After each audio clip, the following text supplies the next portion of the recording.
Hello dear friends, and welcome to Sacred Slumber. Before we begin tonight's story, I'd love to connect with you for just a moment. How has your day treated you? Perhaps you're settling into evening wherever you are in the world, or maybe you're finding a quiet moment in the middle of your day to pause and breathe. Whether you're listening from a bustling city or a quiet countryside, from the mountains or by the sea, you are welcome here. What time is it where you are right now? Are you watching the sun set through your window, or perhaps the stars are already painting the sky above you?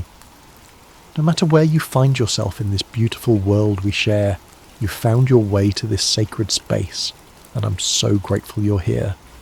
If this story brings you peace tonight, I'd be honoured if you'd consider subscribing to Sacred Slumber.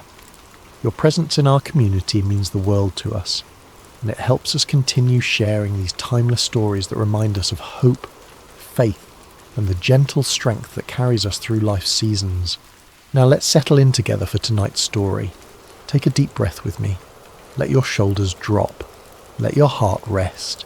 Tonight, we journey to an ancient land, to a time of great drought and scarcity, where we'll meet a widow whose small act of faith would echo through the ages. This is the story of bread in the drought, the story of the widow of Zarephath. The sun beat down mercilessly on the cracked earth of Israel, its rays sharp as bronze swords piercing through air that shimmered with heat. Not a cloud had crossed the sky for months, and the land lay barren and broken, crying out for relief that would not come. This was the drought that Elijah had prophesied, the drought that would bring a proud king to his knees and teach a nation that there was still a God in Israel. Elijah moved like a shadow across the wilderness, his weathered feet finding paths where others saw only desolation. His dark hair hung long and wild, his beard streaked with dust from countless days of wandering. The rough camel's hair that wrapped around his lean frame had become his second skin, and the leather belt at his waist held the simple tools of a man who had learned to survive on little. But Elijah was no ordinary wanderer.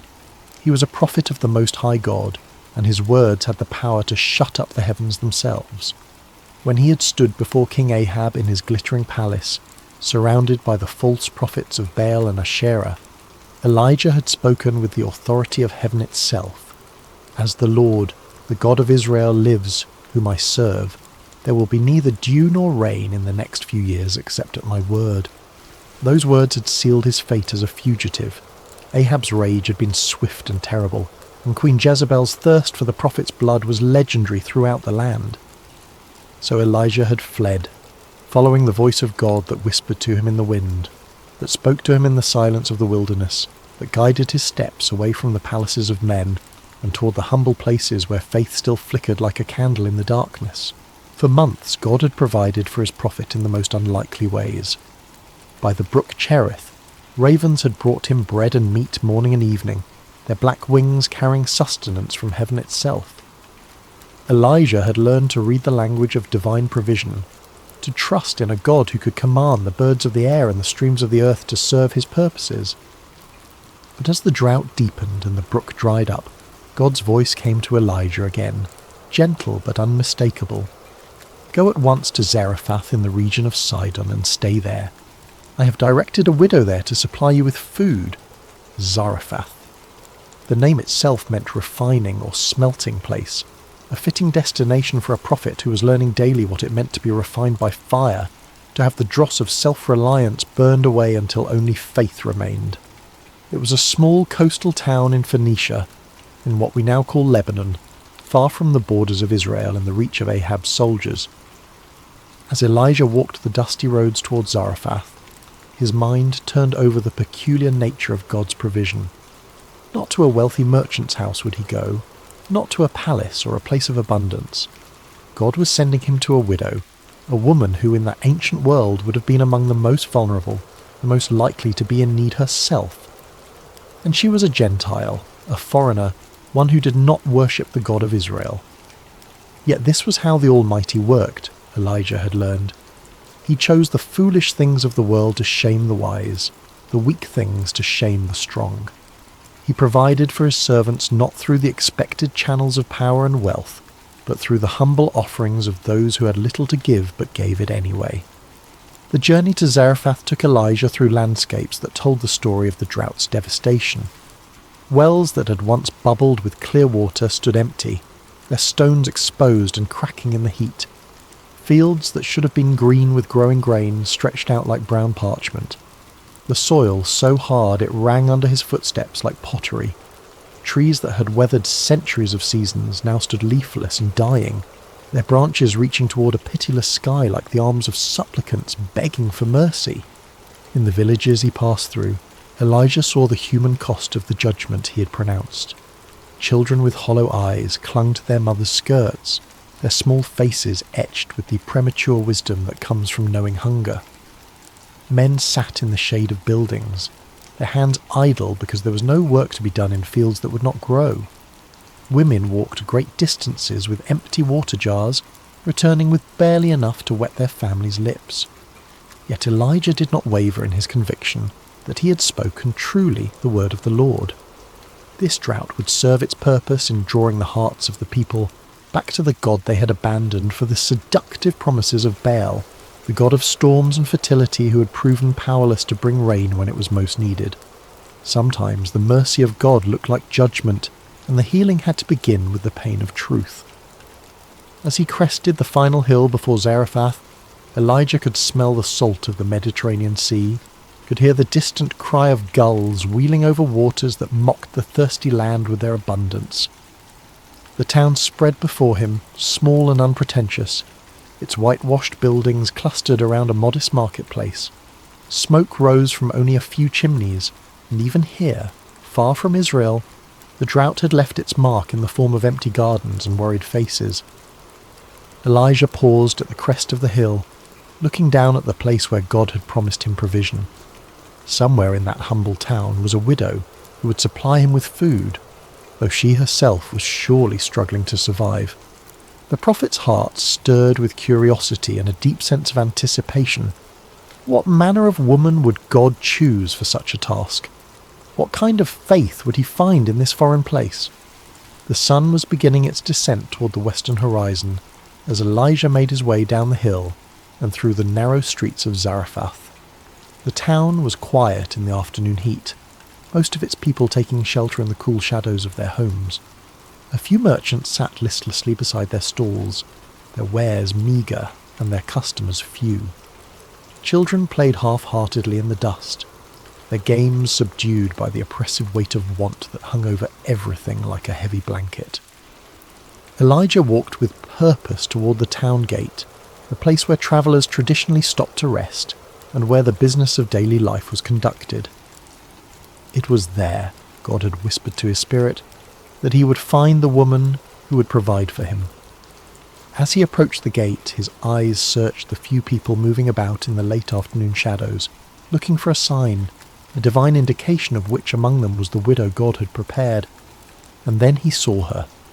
She was gathering sticks near the city gate, her movements slow and deliberate, like someone conserving every ounce of strength for an essential task. Elijah knew immediately that this was the woman God had sent him to find, not through any dramatic sign or heavenly voice, but through the quiet certainty that settled in his spirit like dew on morning grass. The widow of Zarephath was neither young nor old, but somewhere in that indefinite middle season of life, where hope and despair wage their daily battle in a woman's heart. Her dark hair was partially covered by a simple headscarf, and her clothes, though clean and carefully mended, spoke of years of making do with little. Her hands, as she bent to gather the dry branches scattered near the gate, were the hands of one who had worked hard for everything she had ever possessed. There was something in her posture, in the careful way she selected each stick and added it to her small bundle, that spoke of finality. These were not the movements of someone gathering fuel for many meals to come, but of someone preparing for a last act, a final ceremony before surrendering to whatever fate awaited. Elijah approached her slowly, not wanting to startle her. In her concentration on her task, she had not yet noticed the travel-worn prophet making his way toward her. When she finally looked up, her eyes registered first surprise, then the wary caution of a woman who had learned to be careful around strangers. "Peace be with you," Elijah said gently. his voice carrying the warmth of one who understood what it meant to be far from home and dependent on the kindness of others. The widow straightened, still holding her bundle of sticks against her chest like a shield. "And with you, traveller," she replied, her voice soft but tinged with the wariness of one who had little left to lose and could therefore afford few mistakes. Elijah gestured toward the well that stood near the gate, its depths long since dry, but its stone rim still serving as a place for travellers to rest. "Could you bring me a little water in a jar so I may have a drink?" The request was simple enough, the kind of hospitality that travellers routinely requested and that kind hearts routinely provided. But as the widow looked toward the well, Elijah saw something flicker across her face, a shadow of pain that told him water too had become precious in this place. Still she nodded. "I will see what I can do," she said, and began to turn away to fulfill his request. But Elijah's voice stopped her. "And bring me, please, a piece of bread." The words hung in the air between them like a bridge that could either be crossed or burned. The widow turned back to face him, and now Elijah could see the full weight of her circumstances written in the lines around her eyes, in the slight tremor of her hands as she clutched her bundle of sticks more tightly. "As surely as the Lord your God lives," she said, her voice barely above a whisper, "I don't have any bread, only a handful of flour in a jar and a little olive oil in a jug. I am gathering a few sticks to take home and make a meal for myself and my son, that we may eat it and die." The words struck Elijah's heart like physical blows. Here was not abundance hiding behind false modesty, not plenty disguised as poverty.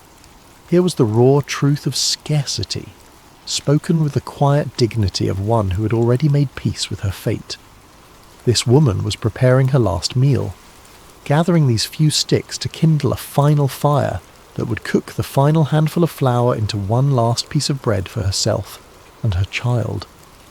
In her simple statement, Elijah heard echoes of every widow's story, every mother's nightmare. She had watched her resources dwindle day by day, week by week, had portioned out ever smaller meals until there was nothing left to portion.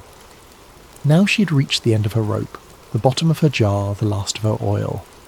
She'd perhaps spent sleepless nights calculating and recalculating, hoping against hope that somehow her meagre supplies would stretch just one more day, one more meal.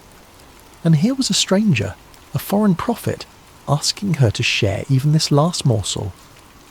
Elijah looked into her eyes and saw not just physical hunger, but the deeper starvation of hope deferred, of prayers that seemed to fall on deaf ears, of a God who had seemed absent in her hour of greatest need. Yet he also saw something else, something that made his heart leap with recognition. He saw faith. Not the bold, declarative faith of those who had much to lose, but the quiet, desperate faith of those who had nothing left but trust. The prophet's next words would either build a bridge of hope or collapse the last foundation of this woman's world. He chose them carefully, knowing that he was not speaking merely his own thoughts, but carrying a message from the heart of God himself. "Don't be afraid," Elijah said, his voice gentle but filled with an authority that seemed to come from somewhere beyond himself. "Go home and do as you have said, but first make a small loaf of bread for me from what you have and bring it to me, and then make something for yourself and your son." The widow's eyes widened. Was this stranger mad? Was he so callous, so utterly without compassion, that he would ask a dying woman to feed him before she fed her own child? The request seemed to defy every principle of human decency, every natural law of survival and maternal love. But Elijah was not finished speaking. "For this is what the Lord, the God of Israel, says, the jar of flour will not be used up, and the jug of oil will not run dry, until the day the Lord sends rain on the land." The promise hung in the air like morning mist, beautiful and insubstantial, the kind of words that could either transform a life or break a heart with false hope. The widow stared at this strange prophet with his wild hair and sun-darkened skin, this man who claimed to speak for the God of Israel, a foreign deity she had heard of but never worshipped. How could she possibly believe such a thing? How could a handful of flour become an endless supply? How could a few drops of oil multiply like the stars of heaven? Every practical bone in her body, every lesson learned through years of careful management and hard-won survival, told her this was impossible. Yet something in Elijah's eyes, something in the quiet confidence with which he spoke these impossible words, awakened an echo in her heart. Perhaps it was the memory of childhood stories her grandmother had told, tales of gods and miracles from the ancient days. Perhaps it was the sheer desperation of a mother who would try anything, believe anything, if it meant one more day of life for her son. Or perhaps it was something deeper, something that recognised in this weathered prophet's promise the voice of the same divine love that had sustained her through every previous trial, that had somehow always provided just enough, just when she needed it most, until now. The widow looked down at her bundle of sticks, then back at Elijah. She thought of her son waiting at home, trusting her to return with enough fuel to cook their final meal. She thought of the empty jar that had once held pounds of flour, now scraped clean except for that last precious handful. She thought of the oil jug that had once gurgled with golden liquid, now holding barely enough to moisten the flour into dough. And then she thought of something else, the strange peace that had settled over her heart as Elijah spoke his impossible promise. It was not the peace of understanding, for she understood nothing of what he proposed. It was not the peace of certainty, for everything in her circumstances screamed that his words were foolishness. It was the peace of surrender, the peace that comes when one has exhausted all human possibilities and stands at the edge of mystery, ready to step into the unknown. "I will do as you have said," she whispered, her voice carrying the weight of a decision that would echo through all eternity. The walk back to her small home felt both eternal and instantaneous to the widow. Each step carried her further from the safety of reasonable despair and closer to the dangerous territory of hope.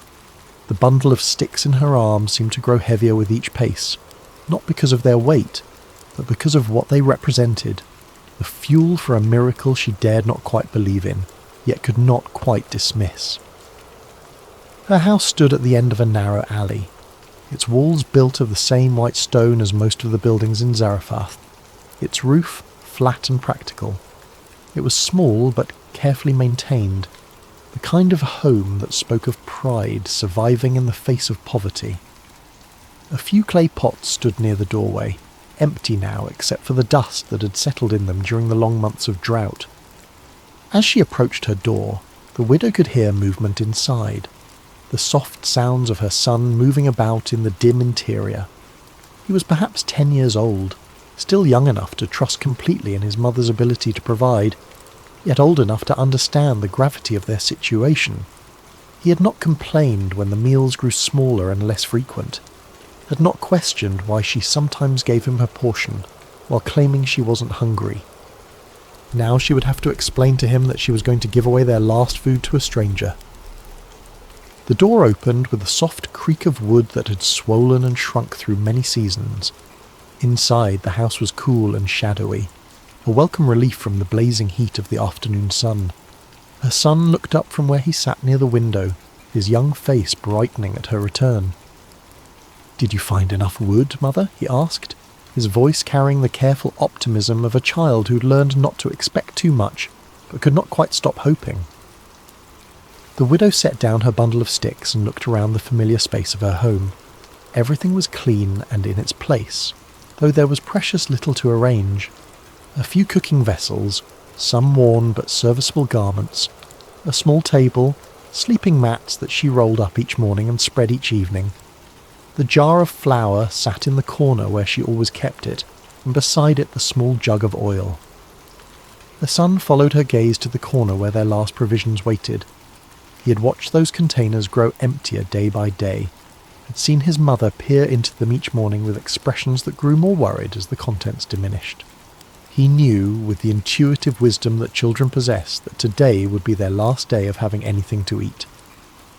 "Mother," he said again, sensing something different in her manner, something that hadn't been there when she left to gather the wood. The widow moved to the corner and lifted the flour jar, feeling the pitiful weight of what remained inside. Then she picked up the oil jug, tilting it slightly to gauge how little was left. The sound of the oil moving in the nearly empty vessel was like a whisper, like the last breath of hope dying away. But then she remembered Elijah's words, remembered the strange certainty in his voice when he spoke of jars that would not empty and jugs that would not run dry. She remembered the peace that had settled over her heart when she agreed to his impossible request. "My son," she said gently, kneeling beside him so they were at eye level, "something wonderful and strange has happened today. A prophet of the God of Israel has come to our town, and he has asked me to share our food with him." The boy's eyes widened. "Our food? But mother, we only have enough for one meal, yes," she finished for him. "I know, but this prophet, his name is Elijah, has promised me something that seems impossible. He says that if I feed him first, then our jar of flour will not be used up, and our jug of oil will not run dry until the day the Lord sends rain on the land." The child stared at his mother, processing this information with the serious concentration of one who had learned that adult decisions often determined whether children lived or died. "Do you believe him, mother?" It was such a simple question, but it cut to the heart of everything. Did she believe? Could she stake their lives on the promise of a foreign prophet? Could she risk her son's survival on words that defied every law of nature she had ever observed? The widow was quiet for a long moment, looking into her son's trusting eyes. Then she smiled, and it was the first real smile that had crossed her face in months. "I don't know if I believe him with my mind, my son, but my heart tells me that we have nothing left to lose, and perhaps everything to gain. Sometimes faith means stepping forward when you cannot see the path." She stood and moved toward the corner where their supplies waited. "Help me build a fire, and we will make bread for the prophet first, as he asked. And then we will see what the God of Israel will do for a widow and her son in Zarephath." The boy nodded solemnly and began arranging the sticks his mother had gathered while she prepared to perform what might be either an act of supreme faith or supreme foolishness. The distinction, she realized, might not matter as much as she had thought. Working together, they built a small fire outside their door, the flames dancing bright against the darkening sky. The widow poured water into her mixing bowl, then opened the flour jar and looked inside. The handful that remained seemed pitifully small, barely enough for one small loaf, certainly not enough for 2 meals as Elijah had promised. But she had given her word, and more than that, she had felt something stir in her heart when the prophet spoke. Perhaps it was only desperation disguised as faith, but it was all she had to offer. Carefully, reverently, she poured half of the remaining flour into her bowl. Then she tilted the oil jug and let a few precious drops fall into the mixture. The oil gleamed golden in the firelight, and she found herself thinking of ancient stories, half-remembered tales of gods who provided for their people in miraculous ways. As she mixed the flour and oil with water, kneading the small portion of dough with practiced hands, the widow felt a strange sense of ceremony settling over the simple task. This was no ordinary bread-making. This was an act of faith performed in the face of impossible circumstances, a leap into the unknown guided only by the promise of a prophet and the whisper of hope in her own heart. The dough came together under her hands, soft and elastic despite the small amount of oil. She shaped it into a small round loaf and placed it on the flat stone they used for baking, setting it carefully over the coals. The bread began to bake, filling the evening air with the ancient comforting aroma of grain transformed by fire. As they waited for the bread to cook, the widow and her son sat quietly by the fire. The boy leaned against his mother's side, and she wrapped her arm around him, holding him close. Whatever happened next, whatever the morning would bring, they had this moment of peace together. When the bread was finished, golden and warm from the stones, the widow wrapped it carefully in a clean cloth and stood. "I will take this to the prophet now," she told her son. "While I am gone, keep the fire burning. When I return, we'll make our own bread and see if the promise holds true." The walk back to the city gate seemed shorter this time, though the weight of what she carried felt immeasurable. This small loaf represented everything she had left in the world, the last of her resources, the final hedge against starvation. She was literally carrying her life in her hands, offering it to a stranger based on nothing more than his word. Elijah was waiting where she had left him, sitting quietly in the gathering dusk. When he saw her approaching with the wrapped bread, his face lit up with a smile that transformed his austere features. It was not the smile of one who had expected to be obeyed, but of one who was genuinely moved by the sacrifice he was witnessing. "Thank you," he said simply as she placed the bread in his hands. "What you have done requires more courage than facing down armies or calling fire from heaven. You have chosen to trust when you had every reason to doubt." The widow watched as he unwrapped the bread, still warm and fragrant from the fire. "I pray your God honours your promise, prophet. My son and I have nothing left but this hope you have given us." Elijah broke the bread and ate it slowly, savouring each bite not just for its nourishment but for what it represented. "He will honour it," the prophet said with quiet certainty. "Go home now and prepare your own meal. The jar of flour will not be empty." As the widow walked home through the darkening streets of Zarephath, she felt as though she were walking through a dream. Had she really just given away their last food to a stranger? Had she really staked everything on the promise of a foreign god? The practical part of her mind screamed that she had made the most foolish decision of her life. But another part of her, a deeper part that had been silent for so long she had almost forgotten it existed, whispered that she had just participated in something holy, something that would echo through eternity. She had chosen faith over fear, trust over self-preservation, hope over despair. Now she would discover whether faith was strong enough to fill an empty jar.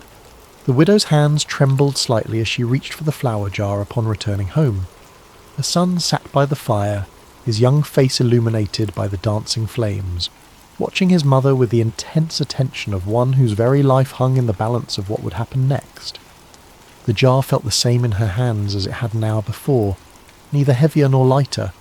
There was no external sign that anything miraculous had occurred, no glow of divine presence, no heavenly music announcing supernatural intervention, just a simple clay vessel that might contain their salvation or their final disappointment. The widow closed her eyes for a moment, offering a wordless prayer to whatever divine power might be listening. Then she lifted the jar and looked inside. The flour was there, not overflowing, not abundant, but there. The same handful that had been there before, perhaps even a little more. Enough for another small loaf of bread, enough for one more meal. The widow blinked, wondering if her desperate hope was playing tricks on her vision. She reached into the jar with trembling fingers, feeling the soft texture of the flour, confirming that it was real and not some mirage born of starvation and desperation. "Mother," her son whispered, seeing the wonder in her expression. "Is it true? Is the flour still there?" "It's still here," she replied, her voice filled with amazement. "There's enough for our bread." With reverent hands, she measured out flour for their evening meal, leaving what appeared to be the same small amount in the bottom of the jar. Then she reached for the oil jug, tilting it carefully to pour just enough to bind the flour into dough. The oil flowed golden and pure, and when she set the jug aside, it still contained what seemed to be the same small amount it had held before. As she mixed their bread, the widow felt as though she were participating in something beyond the natural order of things. Each movement of her hands felt sacred, each ingredient holy. This was not just food preparation, this was communion with the divine, a daily miracle made manifest through the simple elements of flour and oil and fire. The bread they ate that night tasted different somehow, though it was made from the same ingredients as countless other loaves she had baked over the years. It tasted of hope, of promise, of a future that extended beyond the next meal. As they shared the warm bread in the light of their small fire, the widow and her son spoke in hushed tones, as if they were in the presence of something too wonderful to fully comprehend. That night, as the widow spread their sleeping mats and prepared for rest, she found herself looking repeatedly toward the corner where the flour jar and oil jug sat. Would they still contain their precious contents in the morning? Or would she wake to find them empty, the miracle revealed as nothing more than a cruel dream? But when dawn broke over Zarephath, painting the walls of her small home with gentle rose-coloured light. The widow's first sight was of the flour jar sitting exactly where she had left it. With her heart pounding, she crept quietly across the room, not wanting to wake her son until she knew whether their hope would survive the night. The flour was there, the oil was there, enough for another day, another meal, another small victory against the spectre of starvation that had haunted their home for so long. And so began a rhythm that would sustain them through the long months of drought that followed. Each morning, the widow would check the jar and jug with a mixture of faith and anxiety, never quite able to take the miracle for granted, always amazed to find their supplies replenished. Each day she would measure out enough for their daily bread, always careful to leave something behind, always trusting that tomorrow would bring the same mysterious provision. Word of the miracle did not spread through Zarephath, for the widow was a careful woman who understood that some blessings were meant to be treasured quietly, rather than proclaimed from rooftops. She continued her daily routines, drawing water when it could be found, tending to her small home, caring for her son. To her neighbours, she appeared to be surviving the drought no better or worse than anyone else. But those who knew her well began to notice subtle changes. The hollow look of desperate hunger faded from her eyes. Her son grew stronger rather than weaker as the drought continued. There was a peace about her that seemed strange in such difficult times, a quiet confidence that suggested she had found a source of strength that the drought could not touch. Elijah became a regular visitor to their home, though he was careful to come and go discreetly, not wanting to draw attention that might put the widow and her son in danger. The prophet had found lodging in a small room at the edge of town, but he took many of his meals with the family he had come to think of as his own. The widow always set a place for him at their modest table, always insisted that there was enough to share. As the weeks turned to months, the relationship between the prophet, the widow and her son deepened into something resembling family. Elijah told them stories of his travels, of the wonders he had seen, and the voice of God he had learned to recognize in wind and whisper. The widow shared the wisdom she had gleaned from years of making do with little, of finding joy in simple things, of holding on to hope when circumstances suggested it was foolish to do so. The boy, who had initially been shy around the imposing prophet, gradually warmed to Elijah's gentle nature and began to see him as something between a grandfather and a teacher. Elijah taught him to read the Hebrew alphabet, to recognize the patterns of weather and season, to understand that the God of Israel was not just a God of the Israelites, but a God who cared for all his children, regardless of their nationality or circumstances. Through it all, the miracle continued. Day after day, week after week, month after month, the jar of flour did not become empty, and the jug of oil did not run dry. Sometimes the widow would peer into the containers and see what appeared to be exactly the same amount as the day before. Other times there seemed to be a little more, as if the divine provider had sensed their need for extra sustenance, or simply wanted to remind them of his abundant love. The miracle was not one of overwhelming abundance. The widow never found her home suddenly filled with grain sacks or her courtyard overflowing with amphorae of oil. The provision was measured daily, sufficient. It was the miracle of enough for today, enough for now, enough to take the next step in faith.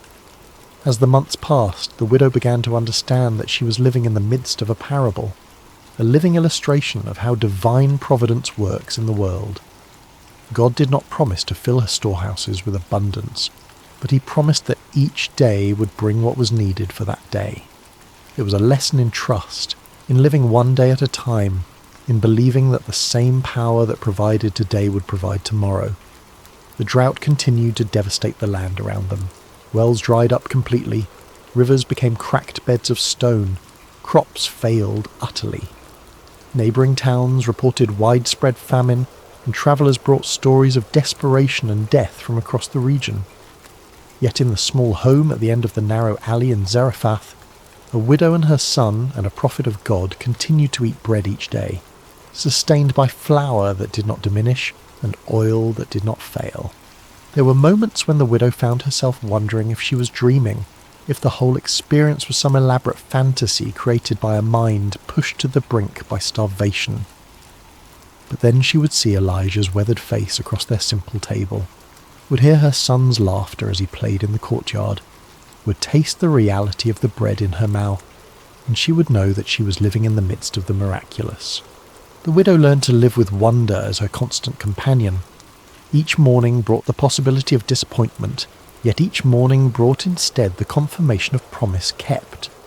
She learned that faith was not a single dramatic leap, but a daily choice to trust, a daily decision to act on belief rather than sight. As the seasons cycled and the drought persisted, the widow's faith deepened from desperate hope to quiet confidence. She had seen the faithfulness of God demonstrated not in spectacular signs and wonders, but in the daily grace of provision, in the steady reliability of a promise kept day after day after day. Her son, too, was changed by their experience. The boy who had faced starvation learned that he served a God who provided for his children, who noticed the needs of the small and insignificant, who could be trusted to keep his word even when all evidence suggested otherwise. The lessons he learned at his mother's table, watching flour and oil multiply through divine grace, would shape his understanding of faith for the rest of his life. And Elijah found his own faith strengthened as he witnessed the widow's daily trust. This foreign woman, this Gentile who had no obligation to believe in the God of Israel, demonstrated a quality of faith that put many of his own countrymen to shame. She trusted not because she understood, but because she chose to believe. She obeyed not because the path was clear, but because she was willing to walk into mystery. The miracle of the flour and oil became more than mere physical provision. It became a daily sacrament, a reminder that the God who made the universe was intimately involved in the details of their lives. Every meal was a communion, every shared bread a celebration of divine faithfulness. Through it all, the rhythm of ordinary life continued. The widow swept her floors, mended their clothes, drew what water could be found. Her son played with other children when energy permitted, helped with household tasks, grew taller and stronger despite the famine that surrounded them. Elijah prayed, studied, taught, and waited for the word of the Lord that would eventually send him back to Israel to confront the king and end the drought. But in the quiet moments, when the work was done and the evening meal was finished and they sat together in the glow of their small fire, all three understood that they were witnessing something eternal. They were living proof that God's love extends beyond the boundaries of nation and tribe, that his provision flows to all who trust him, and that faith the size of a mustard seed can move mountains of impossibility. The widow would often reflect on that first day when Elijah had asked for her last handful of flour. She had stood at the crossroads between fear and faith, between holding tight to what little she had and releasing it into the hands of an unknown God. Her choice to trust, to give when she had nothing left to give, had opened the door to a miracle that sustained not just her body, but her soul. As the months passed, other miracles followed. The widow's health improved, her son grew strong, and their small home became a beacon of hope in a drought-stricken land. Neighbours began to notice that this family seemed to weather the crisis better than most, though they never suspected the divine intervention that made it possible. Elijah taught them that true wealth was not measured in the size of one's storehouses, but in the faithfulness of one's provider. The widow learned that obedience to God's word, even when it seemed to contradict human wisdom, always led to blessing. Her son discovered that the God of Israel was also his God, that divine love knew no boundaries of race or nationality. Years later, when the drought finally ended, and rain fell once again on the parched earth, the widow would remember these days as the most precious of her life, not because they were easy, but because they were holy. In her poverty she had discovered riches. In her weakness she had found strength. In her emptiness she had encountered the fullness of God's love. The jar of flour never ran empty until the day the rains came. The jug of oil never ran dry until the crisis passed.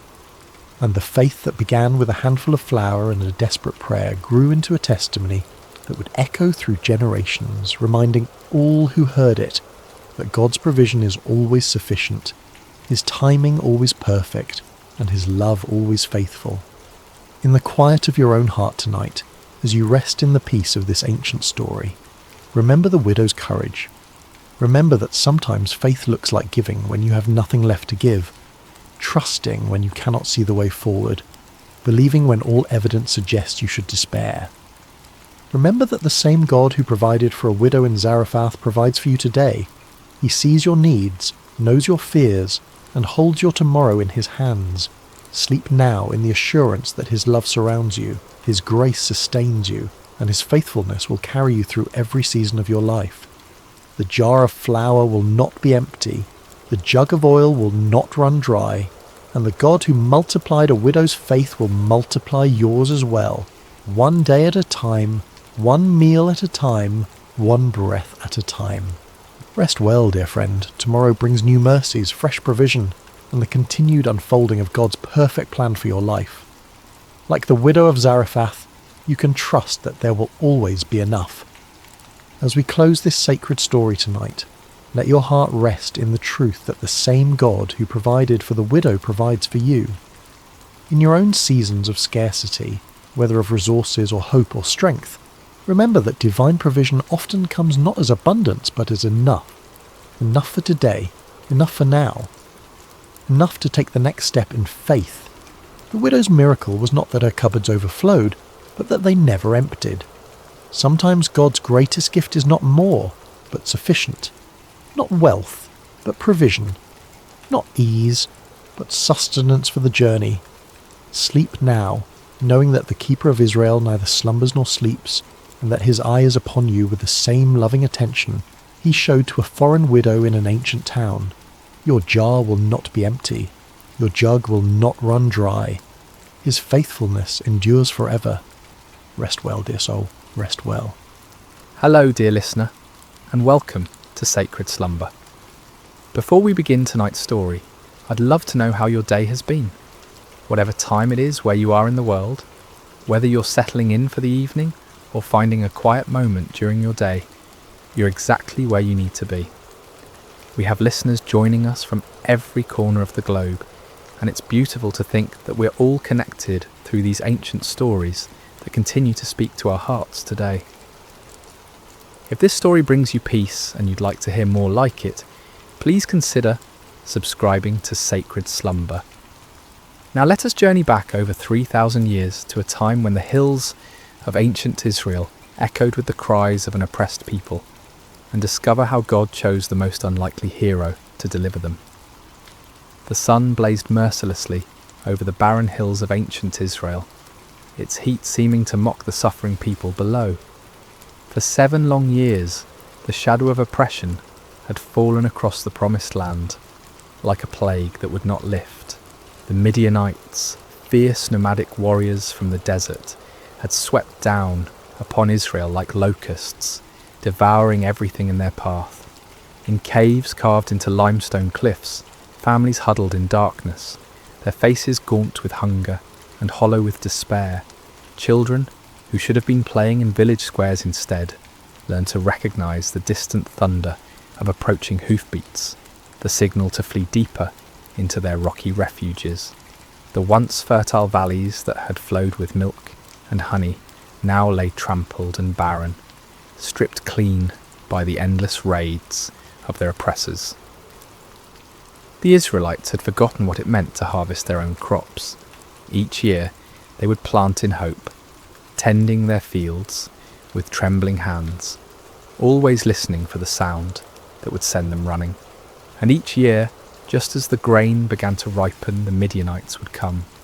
They arrived like a sandstorm, their camels innumerable as the sand by the sea, their warriors dark silhouettes against the burning sky. They took everything, left nothing, and vanished back into the wilderness, leaving behind only dust and desperation. In this time of darkness, when hope seemed as distant as the stars, there lived a young man named Gideon. He was not what anyone would call a mighty warrior. His hands, though calloused from labour, had never gripped a sword in battle. His shoulders, though broad from years of farm work, had never carried the weight of armour. His eyes, though keen from watching the horizon for danger, had never gazed unflinchingly into the face of an enemy.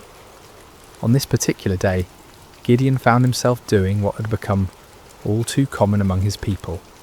Hiding, he was in his father's wine press, a stone basin carved deep into the earth. meant for treading grapes, but instead of the purple stain of harvest, this hollow held only wheat stalks and the sound of desperate threshing. Gideon worked quickly, quietly, glancing nervously toward the rim of the pit above him. This was no place to thresh grain, but it was hidden from watching eyes, concealed from raiders who might snatch away even this meagre portion of food. The irony was not lost on him. Here he was, a descendant of Abraham, to whom God had promised this very land, reduced to working in secret, like a thief in his own inheritance. The wheat he threshed was barely enough to keep his family alive, and even this small amount had to be hidden from those who would steal it away. As Gideon worked, sweat dripping from his brow to mingle with the grain dust, he wondered where the God of his fathers had gone. The elders still told stories around carefully concealed fires, stories of a time when the Lord had parted the sea, when he had brought down the walls of Jericho, when his presence had dwelt among them in power and glory. But those seemed like tales from another world, stories of a God who had perhaps grown tired of his people and turned his face away. The rhythmic sound of the flail striking grain filled the small space, a lonely percussion that seemed to echo the beating of his own discouraged heart. Each strike felt like a prayer he didn't know how to voice, a desperate plea to heaven from a pit in the earth, and then without warning, the monotonous rhythm was broken by a voice. "The Lord is with you, mighty warrior." Gideon's flail froze mid-swing. His heart hammered against his ribs as he spun around, expecting to see a Midianite soldier who had discovered his hiding place. Instead he saw a figure sitting beneath the oak tree above the winepress, a man whose presence seemed to make the very air shimmer with an otherworldly light. The stranger's words echoed in Gideon's mind. Mighty warrior? Him? The man who threshed wheat in secret, who started at shadows, who had never held anything more dangerous than farming tools? Surely this visitor was either mocking him or mistaken about who he was addressing. Gideon climbed slowly from the winepress, his legs unsteady, not from exertion, but from the strange presence of this visitor. The man beneath the oak appeared ordinary enough, yet something in his bearing, something in the way the light seemed to gather around him, spoke of anything but ordinary humanity. "Pardon me, my lord," Gideon said, his voice betraying his confusion and fear. "But if the Lord is with us, why has all this happened to us? Where are all his wonders that our ancestors told us about when they said, 'Did not the Lord bring us up out of Egypt? But now the Lord has abandoned us and given us into the hand of Midian.'" The words tumbled out of him like water breaking through a dam. 7 years of bottled frustration, 7 years of unanswered prayers, 7 years of watching his people suffer, while heaven remained silent. If this stranger claimed the Lord was with them, then where was the evidence? Where was the God who had once fought for Israel, with fire and earthquake, with angel armies and miraculous interventions? The figure beneath the oak tree regarded him with eyes that seemed to hold depths of understanding far beyond human measure. When he spoke, his voice carried an authority that made the ground beneath Gideon's feet feel somehow more solid, as if reality itself paid attention to his words. "Go in the strength you have and save Israel out of Midian's hand. Am I not sending you?" Gideon felt his knees nearly buckle. Save Israel? Him? The man who hid in wine presses, who jumped at the sound of the wind through the barley? This had to be some terrible mistake, some cosmic error in judgment. "Pardon me, my lord," he said again, his voice barely above a whisper, "but how can I save Israel? My clan is the weakest in Manasseh, and I am the least in my family." It was true. His family held no position of honour among the tribe. They owned no great flocks, commanded no respect in the councils of the elders. Gideon himself was the youngest son, the one who tended to mundane tasks while others made important decisions. He was nobody special, nobody who mattered, nobody whom anyone would follow into battle. But the mysterious visitor seemed unmoved by these protests. "I will be with you," he said simply, "and you will strike down all the Midianites, leaving none alive." The promise hung in the air between them, impossible and overwhelming. Gideon's mind reeled as he tried to comprehend what was being asked of him. But if this was truly a messenger from the Lord, if this was indeed the God of his fathers speaking to him, then surely he could ask for some sign, some proof that this wasn't merely the product of too much sun and too little food. "If now I have found favour in your eyes," Gideon said carefully, "give me a sign that it is really you who speaks with me. Please do not go away until I come back, and bring my offering and set it before you." The figure nodded gravely. "I will wait until you return." Gideon hurried to his house, his heart pounding with a mixture of terror and desperate hope. He prepared what he could offer: a young goat, unleavened bread made from precious flour, broth to complete the meal. It was a significant sacrifice for a family that had so little, but if there was even the slightest chance that the God of Israel was truly speaking to him, no cost was too great. When he returned to the oak tree, the stranger was still there, patient as stone, eternal as the hills. Gideon set the meat on a rock, poured out the broth, and waited to see what would happen. The visitor extended the staff in his hand and touched the meat and bread. Instantly, fire flared up from the rock, consuming the offering completely. In the same moment, the figure vanished from sight, leaving Gideon alone with the blackened stone and the certain terrifying knowledge that he had been speaking with an angel of the Lord. "Alas, sovereign Lord," Gideon cried out, falling to his knees, "I have seen the angel of the Lord face to face." But even as fear overwhelmed him, a voice spoke from heaven itself. "Peace, do not be afraid, you are not going to die." Gideon built an altar there and called it "The Lord is Peace," but peace was far from what he felt in his heart. That very night, the Lord spoke to him again, commanding him to tear down his father's altar to Baal and cut down the Asherah pole beside it. It was to be his first act of obedience, his first step toward the impossible task that lay ahead. Under cover of darkness, accompanied by 10 servants, Gideon did as he was commanded. They worked quietly, dismantling the stone altar and chopping down the wooden symbol of false worship. In their place, Gideon built an altar to the Lord and offered a bull as a sacrifice, using the wood from the Asherah pole as fuel for the fire. When morning came, the men of the town discovered what had been done. Their rage was immediate and fierce. They demanded that Joash, Gideon's father, bring out his son to be killed for destroying the altar of Baal, but Joash surprised everyone, including his son, with his response.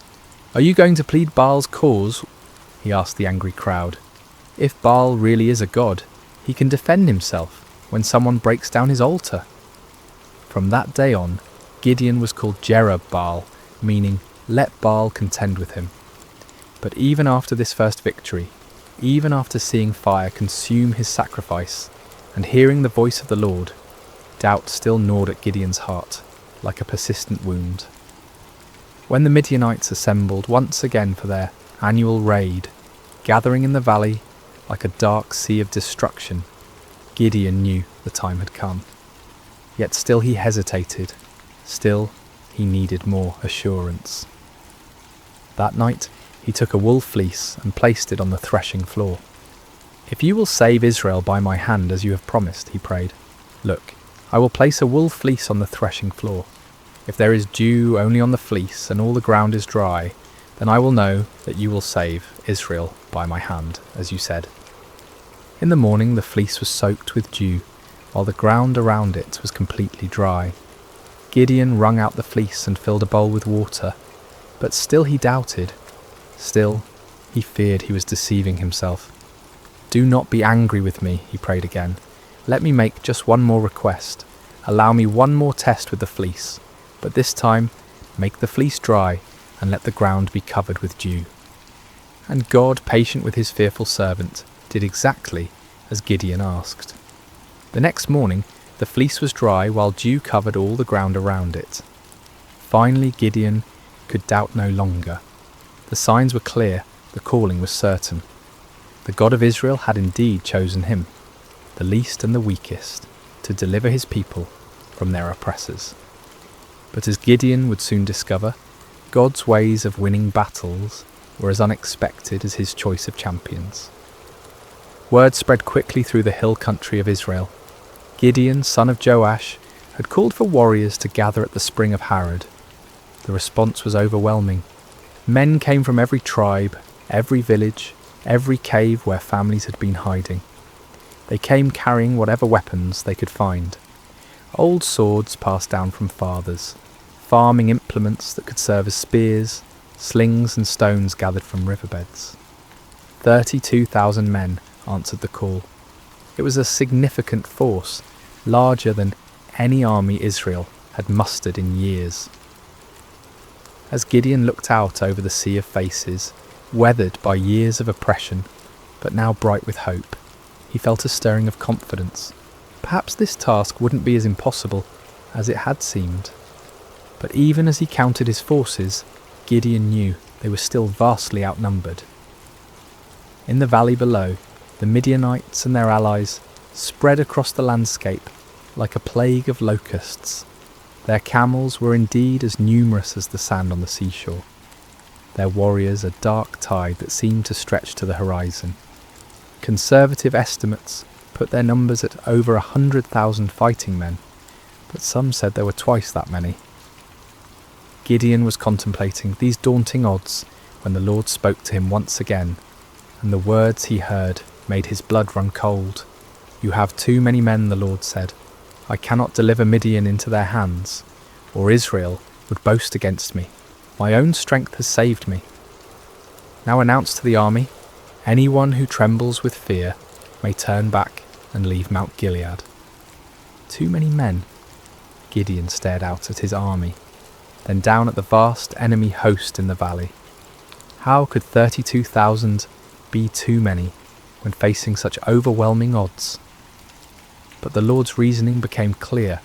If Israel won this battle with such numbers, they would attribute the victory to their own military might, rather than to God's power.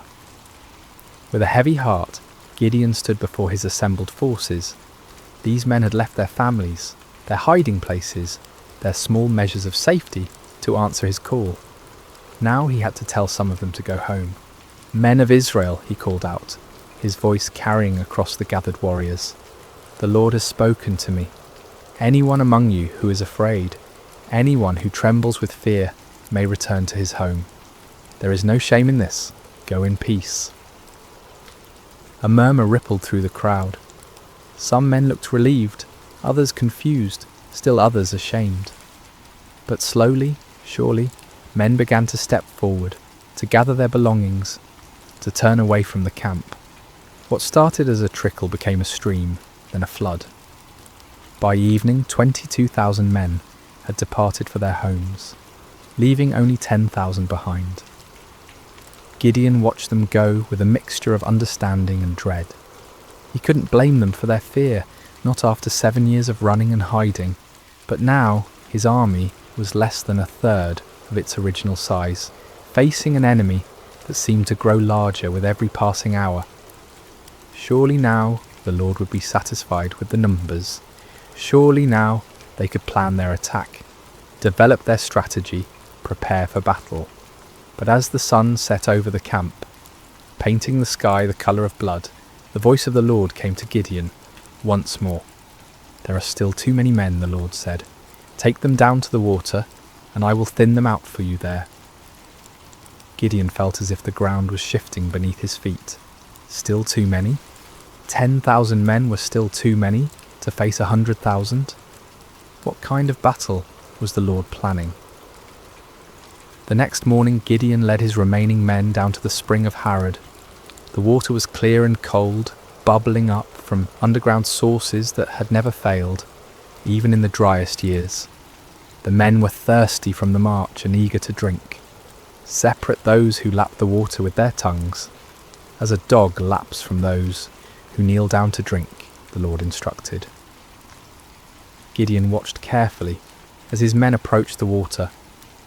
Most of them, weary and relieved to finally rest, knelt down and put their faces directly to the stream, drinking deeply. But a few, perhaps more cautious or alert, cupped water in their hands and lapped it quickly while keeping their eyes up, watching for danger. When the test was complete, Gideon counted with growing amazement and terror.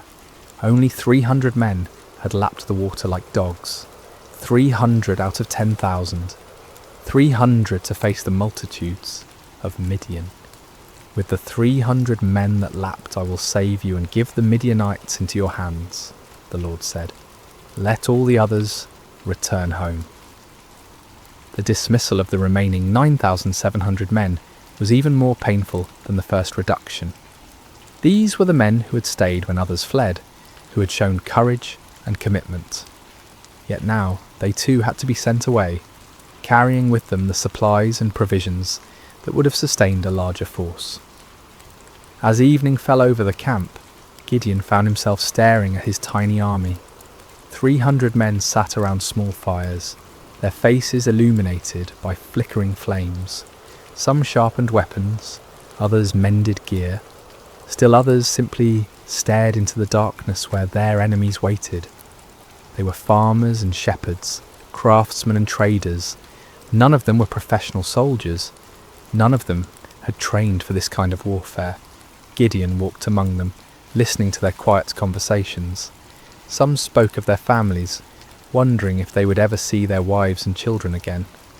Others talked about the enemy, speculating about Midianite tactics and weapons.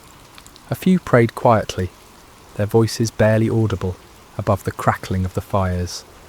"Do you think we can win?" one young man asked his companion, his voice carrying the weight of doubt that Gideon felt in his own heart. "With God's help," came the reply, but even that voice held uncertainty. As Gideon continued his circuit of the camp, he felt the familiar weight of fear settling on his shoulders like a heavy cloak. 300 men. It was impossible. It was madness. It was a recipe for massacre, not victory. But even as doubt assailed him, Gideon remembered the fire that had consumed his sacrifice, the signs with the fleece, the voice that had called him mighty warrior when he was anything but mighty.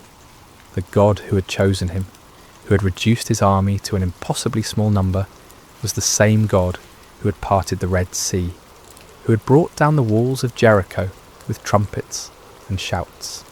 Still, as he looked out toward the valley, where enemy campfires twinkled like stars fallen to earth, Gideon found himself struggling with the same fears that had driven him to test God with fleeces. The odds were beyond daunting. They were simply impossible. But perhaps, he thought with growing understanding, that was exactly the point. Sleep eluded Gideon that night. He tossed on his simple bedroll, listening to the sounds of his small army around him. Some of the men snored peacefully, displaying a faith or fatalism that he envied. Others, like himself, shifted restlessly, no doubt contemplating the impossibility of what lay ahead. As the night deepened, the Lord spoke to him once more. "Get up, go down against the camp, because I am going to give it into your hands. If you are afraid to attack, go down to the camp with your servant Purah and listen to what they are saying. Afterward, you will be encouraged to attack the camp." The Lord knew him well, Gideon realized. He was indeed afraid, terrified beyond measure. The offer to scout the enemy camp was exactly what his anxious heart needed. Taking his servant Purah, a young man who had served his family faithfully for years, Gideon crept away from the Israeli camp under cover of darkness. The descent into the valley was treacherous in the darkness. They picked their way carefully between rocks and thorny bushes, each step taking them closer to the vast enemy encampment. As they drew near, the sheer scale of the Midianite army became even more overwhelming. Their campfires stretched as far as the eye could see in every direction, creating a galaxy of light in the darkness of the valley floor. The smell hit them first, thousands of camels, horses and men, creating a pungent mixture that hung heavy in the still night air. Then came the sounds, snoring, quiet conversations, the shuffling of animals, the occasional clank of weapons or armour. It was like approaching a vast, slumbering beast that could wake at any moment and devour them. Gideon and Purah crept to the edge of the camp, staying low among the rocks and scrub brush that dotted the valley floor. The nearest tents were only a few dozen yards away, their dark silhouettes outlined against the glow of dying fires. Guards moved slowly through the camp, but their attention was focused inward, watching for disturbances among their own people rather than looking outward for threats. As they settled into their hiding place, Gideon heard voices from a nearby tent. Two men were talking in low tones, their conversation carrying clearly in the still night air. "I had the most disturbing dream," one man was saying. "I dreamed that a round loaf of barley bread came tumbling into the Midianite camp. It struck the tent with such force that the tent overturned and collapsed." His companion was quiet for a moment before responding, and when he did, his voice was heavy with foreboding. "This can be nothing other than the sword of Gideon, son of Joash, the Israelite. God has given the Midianites and the whole camp into his hands." Gideon felt as if lightning had struck him. Here in the heart of the enemy camp, these soldiers were talking about him, about his victory, about their own defeat. The dream was clearly a sign from God. A simple barley loaf, representing humble Israel, would overturn the mighty tent of Midian. He grasped Purah's arm, and together they crept back through the darkness, toward their own camp. But now the impossible seemed possible. Now the 300 seemed not like a pitifully small force, but like the perfect instrument of God's power. The enemy was already defeated in their hearts. All that remained was to make that defeat a reality.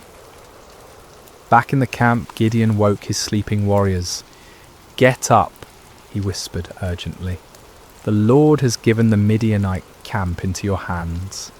The men rose quickly, gathering around their commander in the darkness. Gideon's voice was transformed, no longer tentative and fearful, but filled with supernatural confidence. "Listen carefully," he said. "We will divide into 3 companies of 100 men each. I will give each of you a trumpet and an empty jar with a torch inside it. Watch me and do exactly what I do. When I and all who are with me blow our trumpets, then you blow your trumpets all around the camp and shout, 'For the Lord and for Gideon.'" The plan was unlike anything any of them had ever heard of. No swords, no spears, no conventional weapons at all. Just trumpets, empty pottery jars and torches. It seemed almost like madness, but there was something in Gideon's voice, something in his bearing, that convinced them this was indeed the Lord's strategy. The men moved quickly and quietly to gather the supplies they would need. Clay jars were found and emptied. Torches were prepared and placed carefully inside, so that their light was completely hidden. Each man took a trumpet, though few of them had any experience with such instruments. The plan didn't require musical skill, however, only the ability to make noise. As the first company prepared to move out, Gideon looked at his men one final time. These farmers and shepherds, these ordinary men who had answered an extraordinary call, were about to attempt something that would be remembered for generations to come. They were terrified. He could see it in their faces, but they were also determined. They'd come too far to turn back now. "Remember," Gideon said quietly, "we are not fighting this battle alone. The Lord goes before us. Trust in him, follow my lead, and we will see the salvation of Israel this very night." The 3 companies spread out in the darkness, moving carefully around the perimeter of the enormous enemy camp. It took time to get into position, with each group having to navigate difficult terrain while carrying their unusual equipment.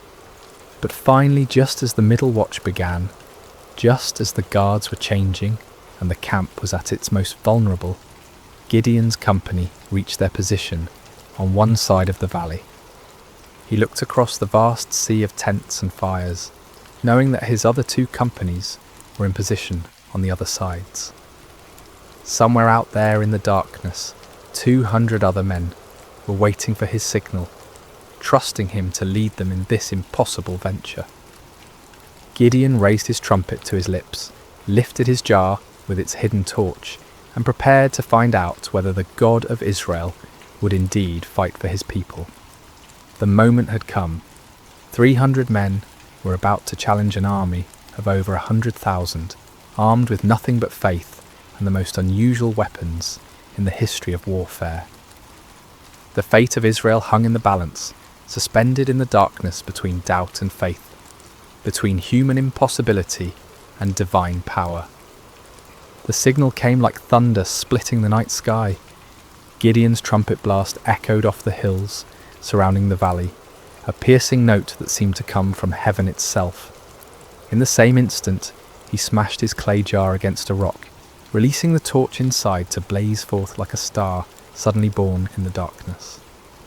"A sword for the Lord and for Gideon," he shouted at the top of his lungs. The response was immediate and devastating.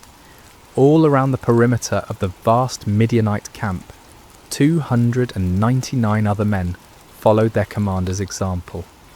The sound was indescribable. 300 trumpets blowing at once, creating a wall of noise that seemed to shake the very foundations of the earth.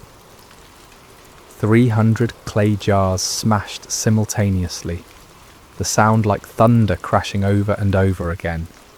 300 torches suddenly blazed to life, creating a ring of fire around the sleeping army. And 300 voices roared out the battle cry, "A sword for the Lord and for Gideon." The effect on the Midianite camp was catastrophic.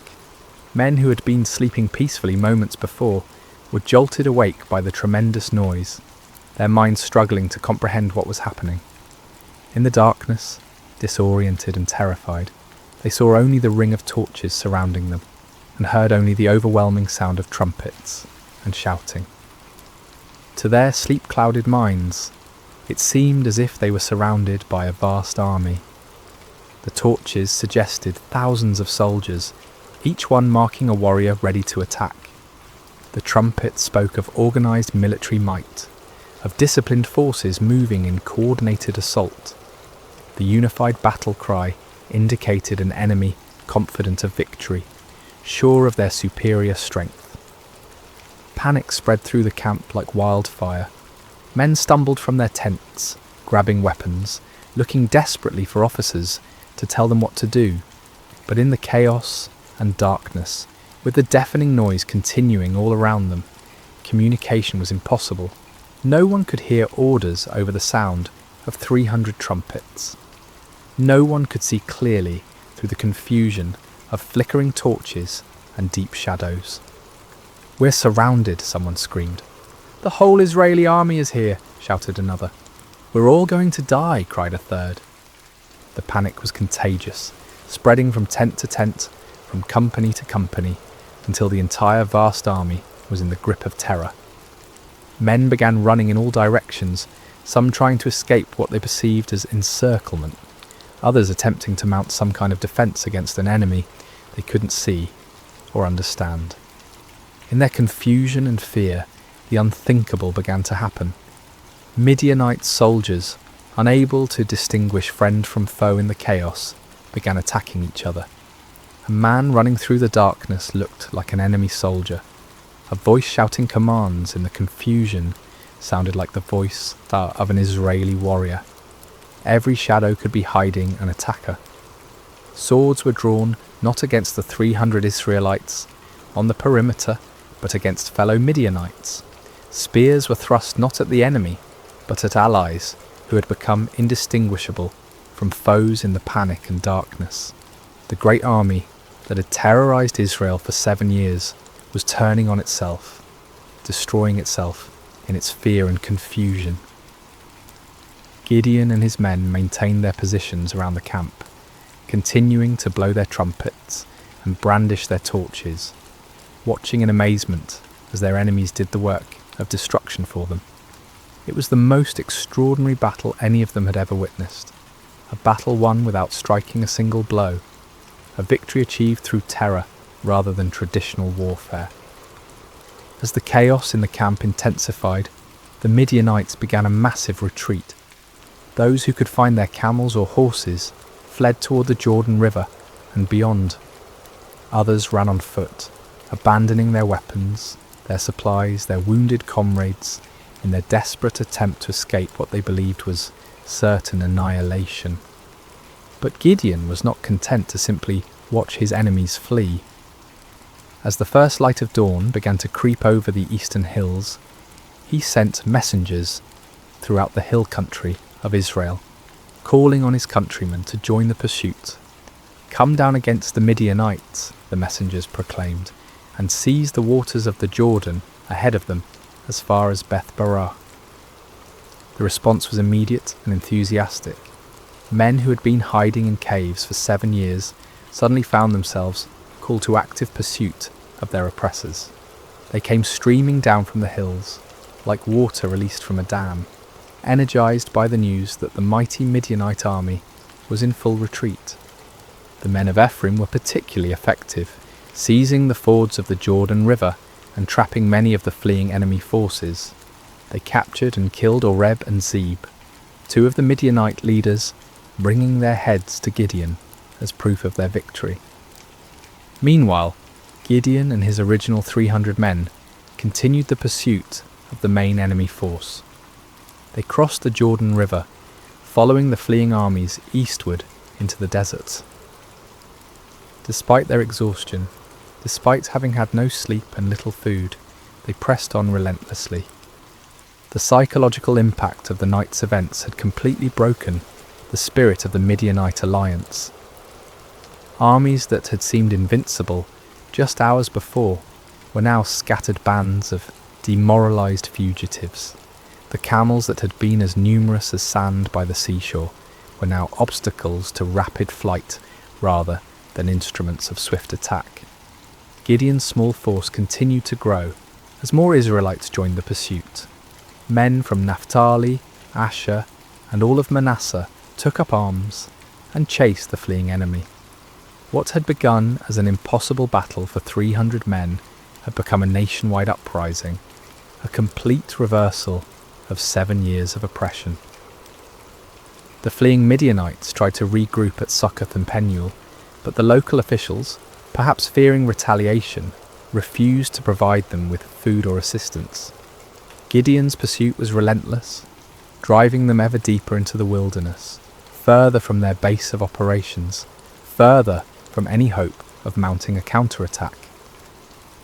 Finally, in the desert east of the Jordan, Gideon caught up with the remnants of the great army.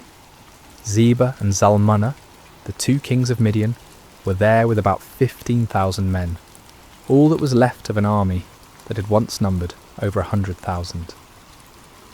Even this reduced force vastly outnumbered Gideon's 300, but their spirit was completely broken. The final battle was swift and decisive. The Midianite army, already demoralized and exhausted, offered little resistance. Zebah and Zalmunna were captured alive, bringing to an end the 7-year reign of terror that had plagued Israel. As the sun set on that remarkable day, Gideon found himself looking out over a battlefield strewn with the evidence of complete victory.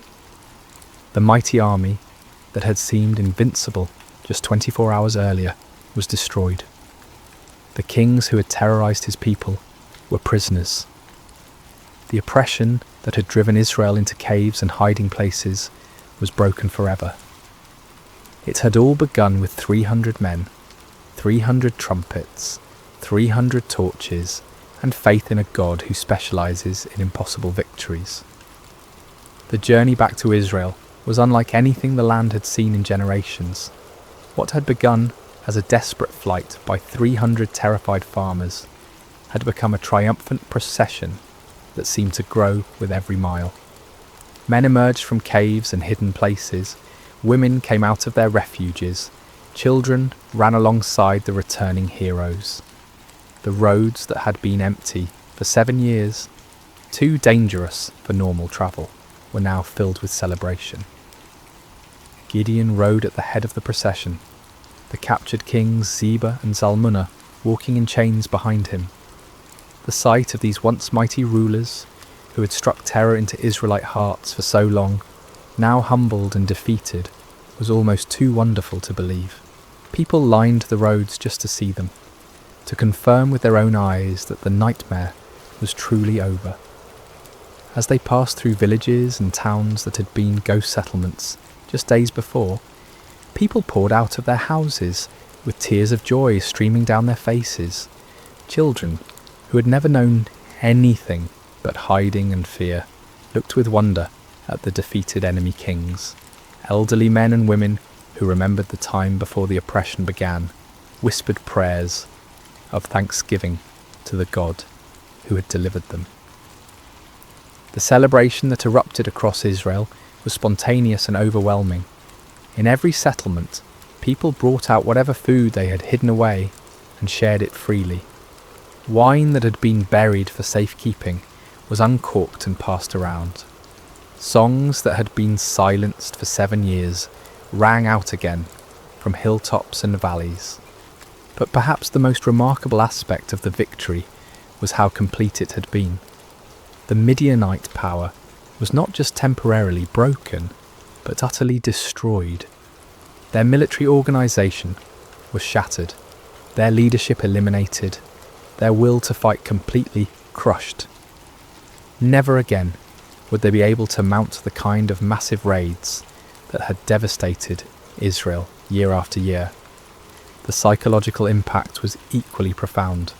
For 7 years, the Israelites had seen themselves as victims, as weak and helpless prey for stronger predators. Now they had witnessed their God fighting for them in the most dramatic way imaginable. The story of the 300 and their trumpets would be told and retold around campfires for generations to come. A permanent reminder that no enemy is too strong when the Lord chooses to fight for his people. When Gideon finally reached his homeland, representatives from all the tribes of Israel came to meet him. They came with a proposal that on the surface seemed like the natural conclusion to his remarkable victory. "Rule over us," they said, their voices filled with genuine admiration and gratitude. "You, your son, and your grandson, because you have saved us from the hand of Midian." It was an offer of kingship, of dynastic rule, that would establish Gideon's family as the permanent rulers of Israel. After centuries of loose tribal confederation, of judges who arose in times of crisis, only to fade from prominence when the emergency passed, the people were ready for something more permanent, more stable, and who better to serve as their king than the man who had delivered them from their greatest enemy? The offer was tempting beyond measure. Gideon had gone from threshing wheat in secret to being offered the crown of all Israel. The boy who had hidden in wine presses was being invited to sit on a throne. The man who had doubted his own worth was being told that he was worthy to found a royal dynasty. But Gideon's response revealed the depth of his spiritual growth during this incredible journey. The fearful farmer who had needed multiple signs and confirmations had become a man who understood something fundamental about the nature of God's kingdom. "I will not rule over you," he declared firmly, "nor will my son rule over you. The Lord will rule over you." It was a profound statement of faith and wisdom. Gideon recognized that Israel's true king was the Lord himself, and that any human ruler would be merely a steward of God's authority. He had learned through his own experience that victory came not through human strength or wisdom, but through complete dependence on divine power. To accept a crown now would be to claim credit for what God alone had accomplished. The people were disappointed but not surprised. They had seen enough of Gideon's character to understand that he was not motivated by personal ambition. Still, they wanted to honour him in some way, to create some lasting memorial to his remarkable victory. Gideon did make one request of the people, though it would prove to be a fateful one. "I do ask one thing of you," he said. "Each of you give me an earring from your share of the plunder." The Midianites, like many desert peoples, wore gold earrings, and the spoils of victory included a considerable amount of such jewellery. The Israelites were happy to comply with this modest request. They spread out a garment, and each man threw a gold earring onto it. When all the contributions were gathered, the weight of the gold was 1,700 shekels, an enormous fortune by the standards of the time. In addition to the earrings, there were ornaments, pendants, and purple garments worn by the Midianite kings, as well as chains from their camels' necks. With this gold, Gideon made an ephod, a ceremonial garment similar to what the high priest wore. His intentions may have been pure, perhaps wanting to create a memorial to God's victory, or a way for the people to seek divine guidance. But the results were tragic. All Israel prostituted themselves by worshipping it there, and it became a snare to Gideon and his family. The very man who had torn down his father's altar to Baal, who had refused the crown because only God should rule Israel, inadvertently created an object that led his people back into idolatry. It was a sobering reminder of how easy it is for even the most faithful to stumble, how quickly victory can turn to spiritual defeat. The golden ephod, created from the spoils of a battle won by faith alone, became a false god that drew the people's hearts away from the true God who had delivered them. Yet despite this failing, the primary result of Gideon's victory endured. The land had peace for 40 years during his lifetime. The Midianites never recovered from their devastating defeat. Other potential enemies, seeing what had happened to the mighty Desert Confederation, thought twice before threatening Israel. Gideon himself lived quietly on his estate, enjoying the respect of his people, but never again taking up the sword. He married and had many children, 70 sons from his various wives. One son, born to a concubine in Shechem, was named Abimelech, and he would later bring great trouble to Israel in his quest for the power his father had refused. When Gideon died at a good old age, he was buried in the tomb of his father Joash in Ophrah of the Abiezrites. His death marked the end of an era, the passing of a man who had embodied both the highest faith and the deepest human frailty.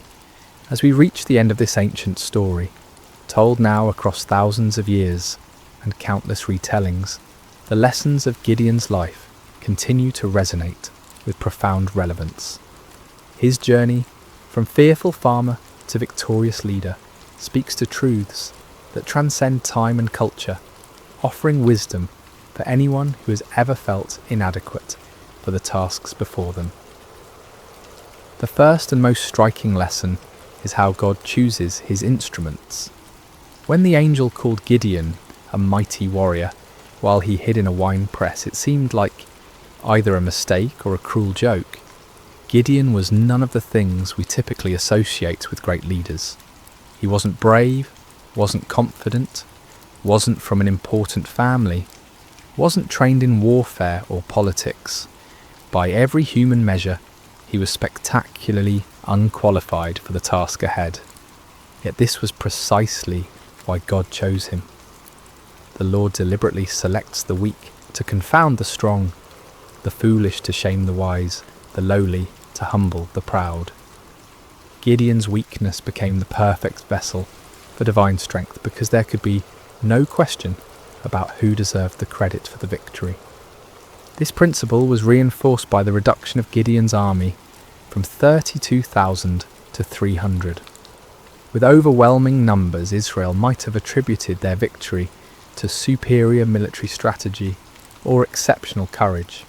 With just 300 men, there could be no doubt that the victory belonged to God alone. The method of the victory itself drove this point home. with unmistakable clarity. No swords were swung, no arrows were shot, no conventional battle was fought. Instead, the enemy was defeated by trumpets, torches, and shouting. It was a victory that made no sense according to human wisdom, but perfect sense according to divine strategy. Gideon's story also illustrates the patient grace of God toward human weakness. When Gideon asked for signs, when he tested God with fleeces, when he needed encouragement through overhearing the enemy's dream, the Lord did not respond with anger or impatience.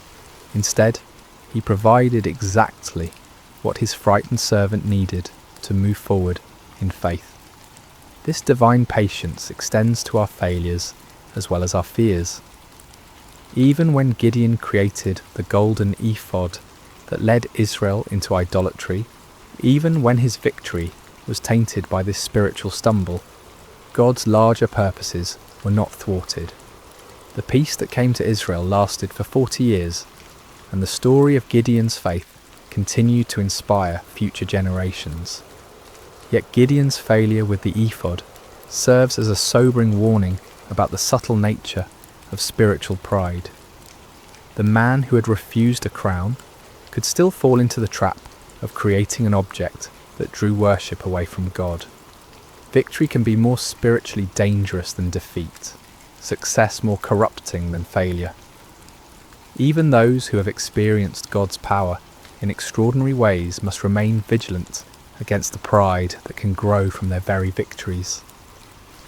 The story also reveals the importance of recognizing God's sovereignty in our circumstances. When Gideon questioned why God had allowed the Midianite oppression, he was struggling with one of humanity's oldest questions: why does a good God permit suffering? The answer that emerges from his story is not a theological explanation, but a practical demonstration. God had not abandoned his people. He was preparing to deliver them in a way that would reveal his power and restore their faith. Sometimes what looks like divine absence is actually divine preparation. The 7 years of oppression created the conditions that made Israel ready to trust completely in God rather than in their own strength. Without that desperation, they might never have been willing to follow 300 men with trumpets against an army of over 100,000. Gideon's reluctance to accept the crown offers another crucial lesson about the nature of true leadership. The people wanted to make him king because he had saved them, but Gideon understood that salvation belongs to God alone. Human leaders are at their best when they serve as instruments of divine will rather than as objects of human worship. This principle applies far beyond political leadership. In families, in businesses, in communities, in churches, the most effective leaders are those who understand that their authority is delegated, that their successes come from sources beyond themselves, that their role is to point others toward truth rather than toward their own personalities or achievements. The transformation in Gideon's character throughout the story demonstrates the power of stepping out in faith despite fear. The man who ended the story was dramatically different from the one who began it, not because his circumstances had changed, but because he had learned to trust in something greater than his circumstances. He discovered what countless others have learned: that God's strength is made perfect in human weakness, that his power is most clearly displayed when human power is obviously inadequate, that the greatest victories often come in ways that make no earthly sense. For modern listeners, Gideon's story speaks to anyone who has ever felt overwhelmed by the challenges they face. Whether dealing with personal struggles, family crises, professional obstacles, or community problems, the principles that guided Gideon remain relevant. True solutions often come not through human wisdom or strength, but through surrender to divine wisdom and dependence on divine strength. The story encourages us to look beyond the odds, beyond our qualifications, beyond conventional approaches, to find the unexpected ways that God might work.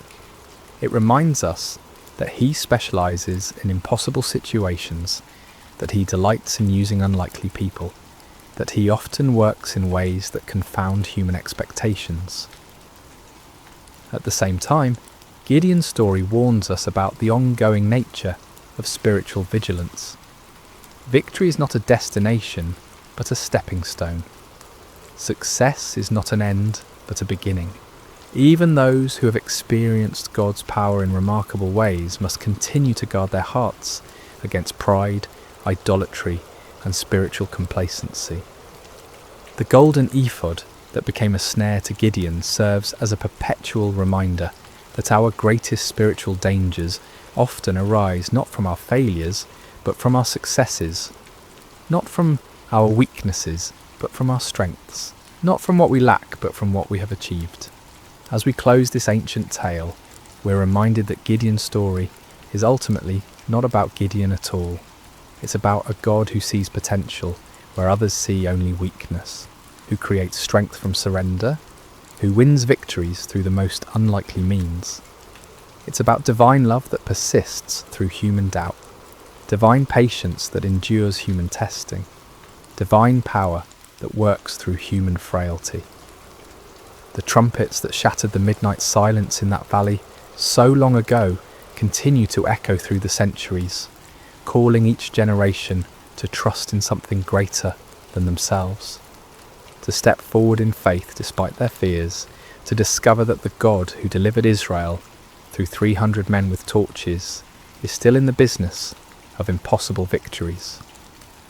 In our own valleys of challenge and oppression, surrounded by enemies that seem too numerous to count, facing odds that appear insurmountable, Gideon's story whispers the same truth that changed a fearful farmer into a mighty warrior. The Lord is with you, and in him even the weakest can become strong. Even the smallest can achieve great things. Even the most unlikely can be used for extraordinary purposes. The battle belongs to the Lord, and in him, victory is always possible. And so we end where we began, with a simple truth that transcends time and circumstance. When God chooses to fight for his people, no enemy can stand, no odds are too great, and no victory is impossible. The story of Gideon continues to unfold in every generation, in every heart that learns to trust, not in human strength, but in divine power, not in earthly wisdom, but in heavenly guidance, not in what we can see, but in what God can do. May this ancient story find new life in modern hearts. May its lessons take root in contemporary soil, and may its timeless truths continue to inspire faith, courage, and hope in all who hear it. For the God who called Gideon from his hiding place continues to call ordinary people to extraordinary purposes, continues to choose the weak to confound the strong, and continues to win impossible victories through the most unlikely means. The story of Gideon is, in the end, the story of all who learn to trust in something greater than themselves. It is the story of divine love that never gives up, divine power that never fails, and divine grace that transforms fearful hiding into mighty victory. This has been the story of Gideon and the battle against Midian, shared with you tonight through sacred slumber. May it bring you peace, may it strengthen your faith, and may it remind you that no challenge is too great when faced with divine help. Sleep well, dear listener, and may your dreams be filled with the trumpets of victory and the light of hope that never dies. Picture this: a young widow standing at a crossroads, dust swirling around her feet as she faces the most important decision of her life.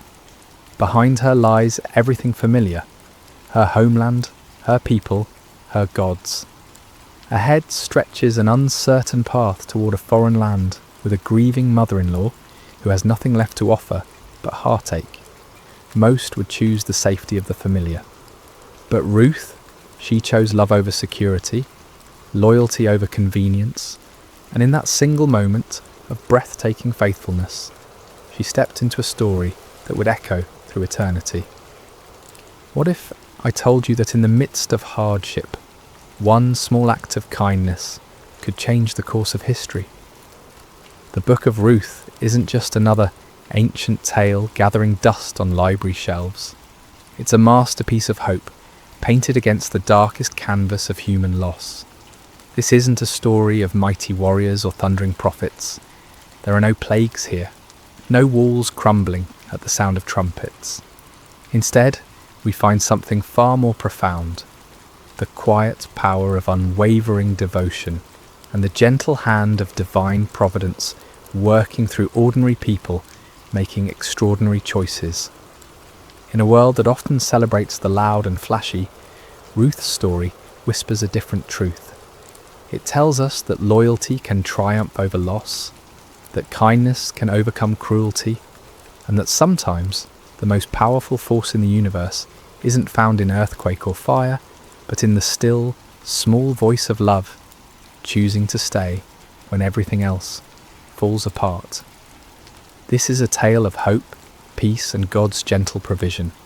A story that begins with death and ends with life, starts with emptiness and concludes with abundance, opens with despair and closes with joy so profound it reverberates through generations. The beauty of Ruth's narrative lies not in its complexity, but in its simplicity. It's a story anyone can understand because it touches the universal human experiences of loss, love, loyalty, and redemption.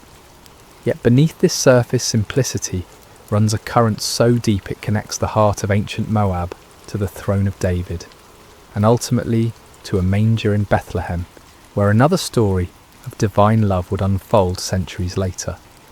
The story begins not with triumph, but with tragedy. Not in the promised land, but in foreign territory.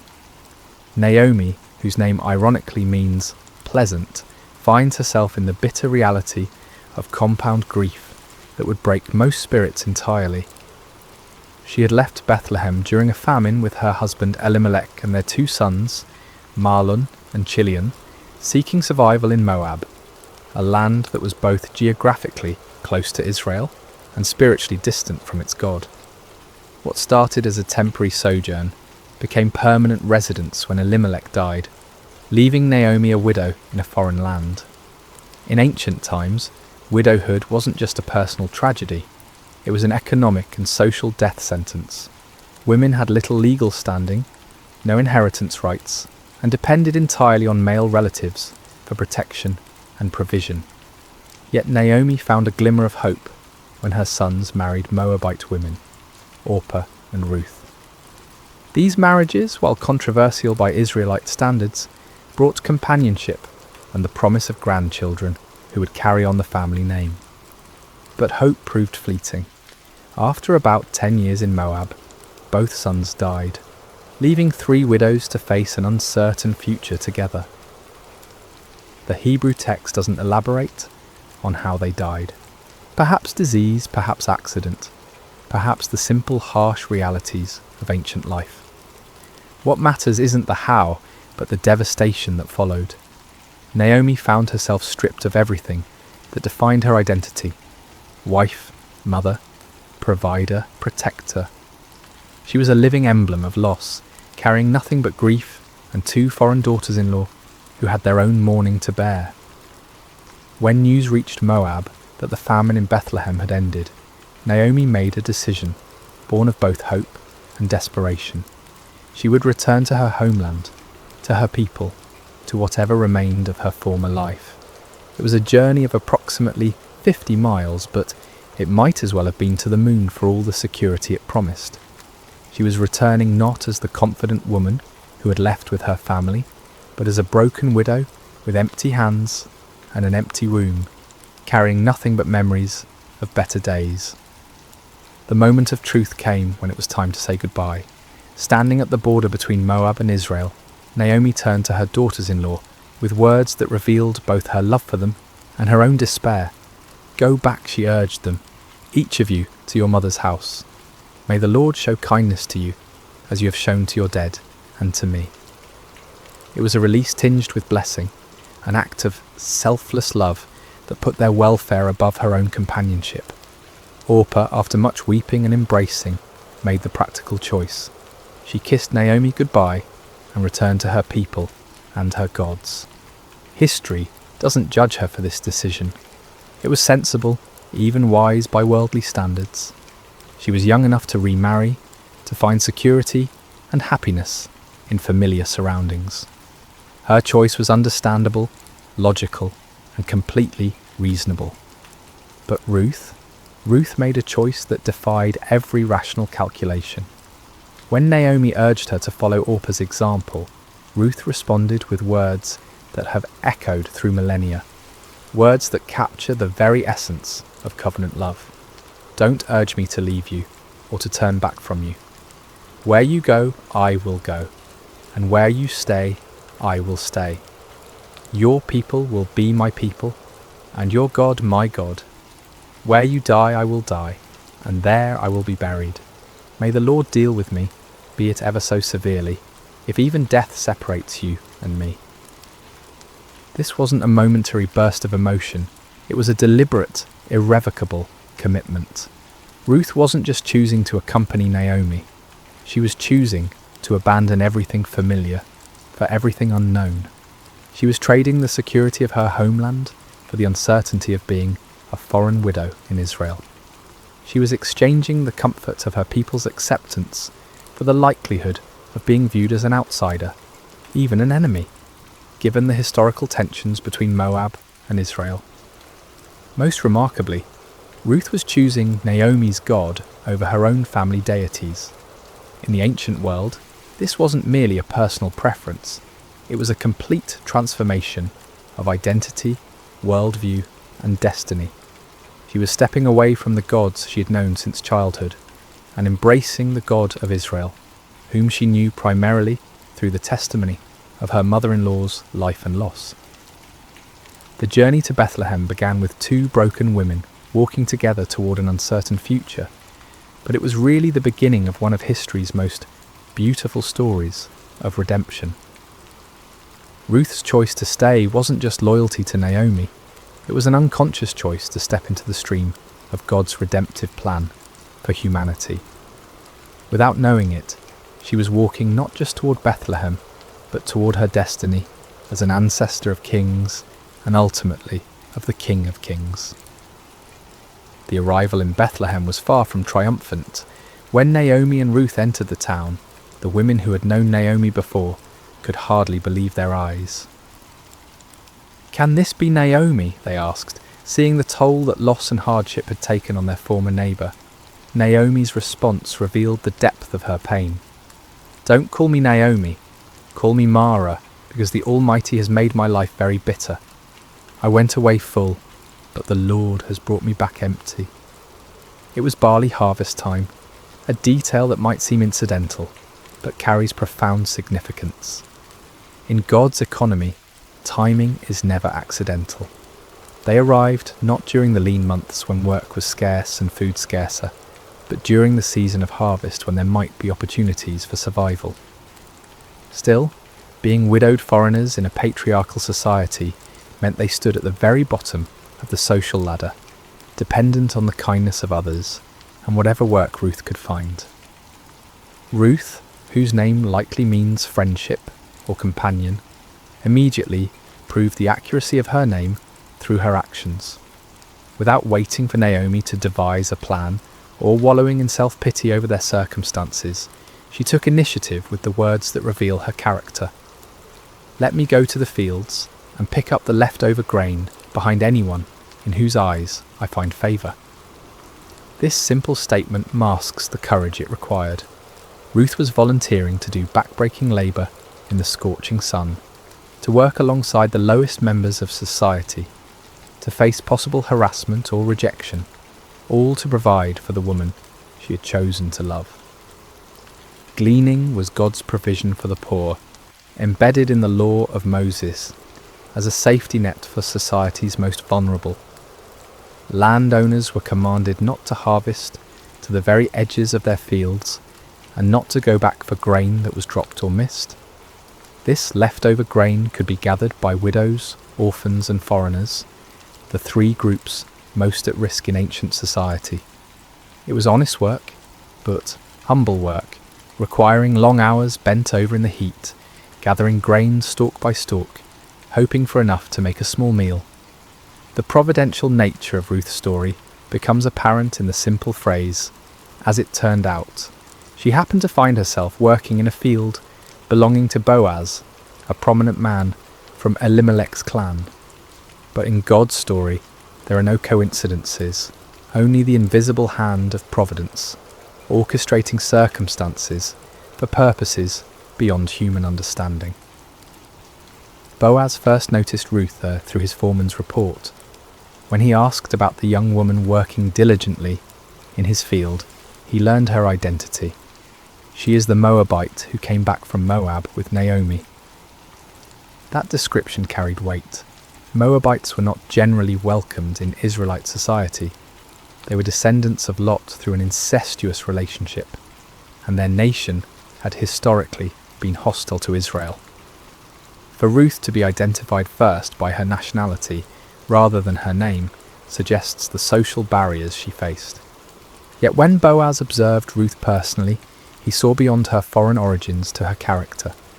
He watched her work with steady dedication, saw her respectful interaction with his workers, and most importantly, he had heard of her kindness to Naomi. In a society that valued family loyalty above almost all other virtues, Ruth's devotion to her mother-in-law had become legendary. Word had spread throughout Bethlehem of the young Moabite woman who had abandoned everything to care for her husband's mother.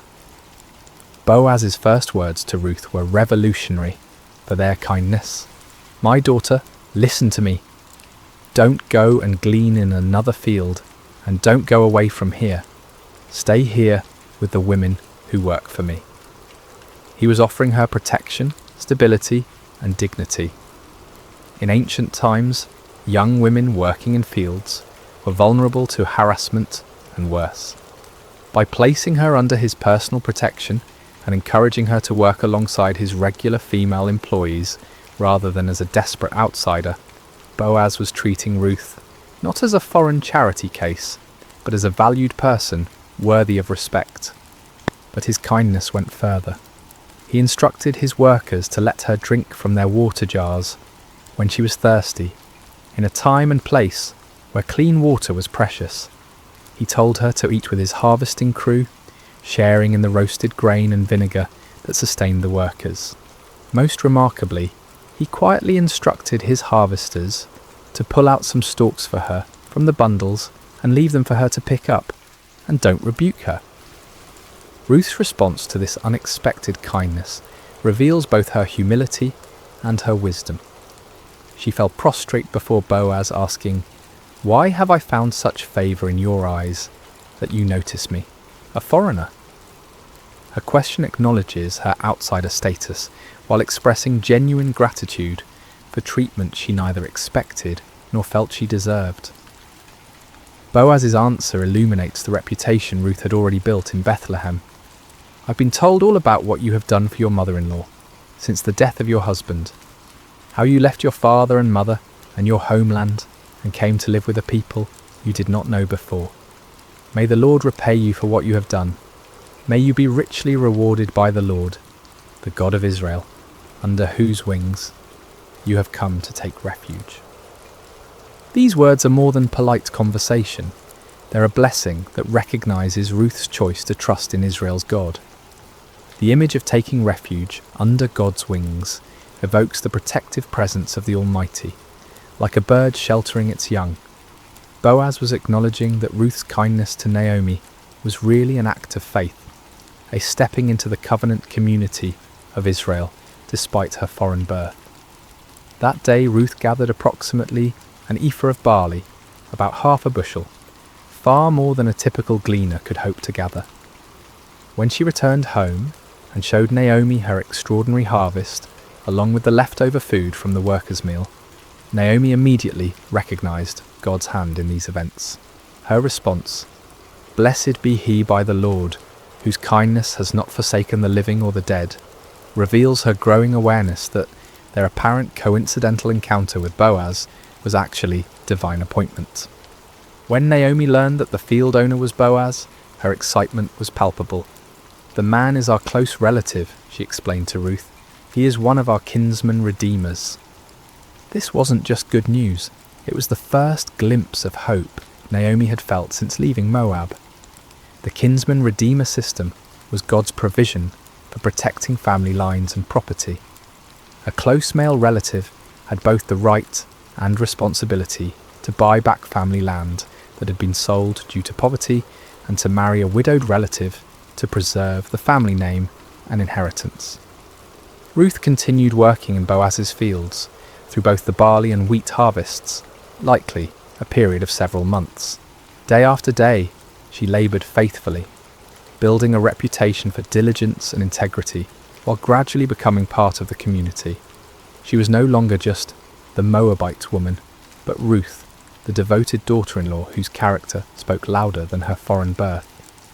During this time, a subtle transformation was taking place. Ruth was learning the ways of Israel, observing their customs, participating in their community life. She was also, unknowingly, becoming the object of Boaz's growing admiration and affection. Though significantly older than Ruth, Boaz found himself drawn not to her physical beauty, but to the beauty of her character, her loyalty, her faith, and her gentle strength. This season in the fields was more than economic survival.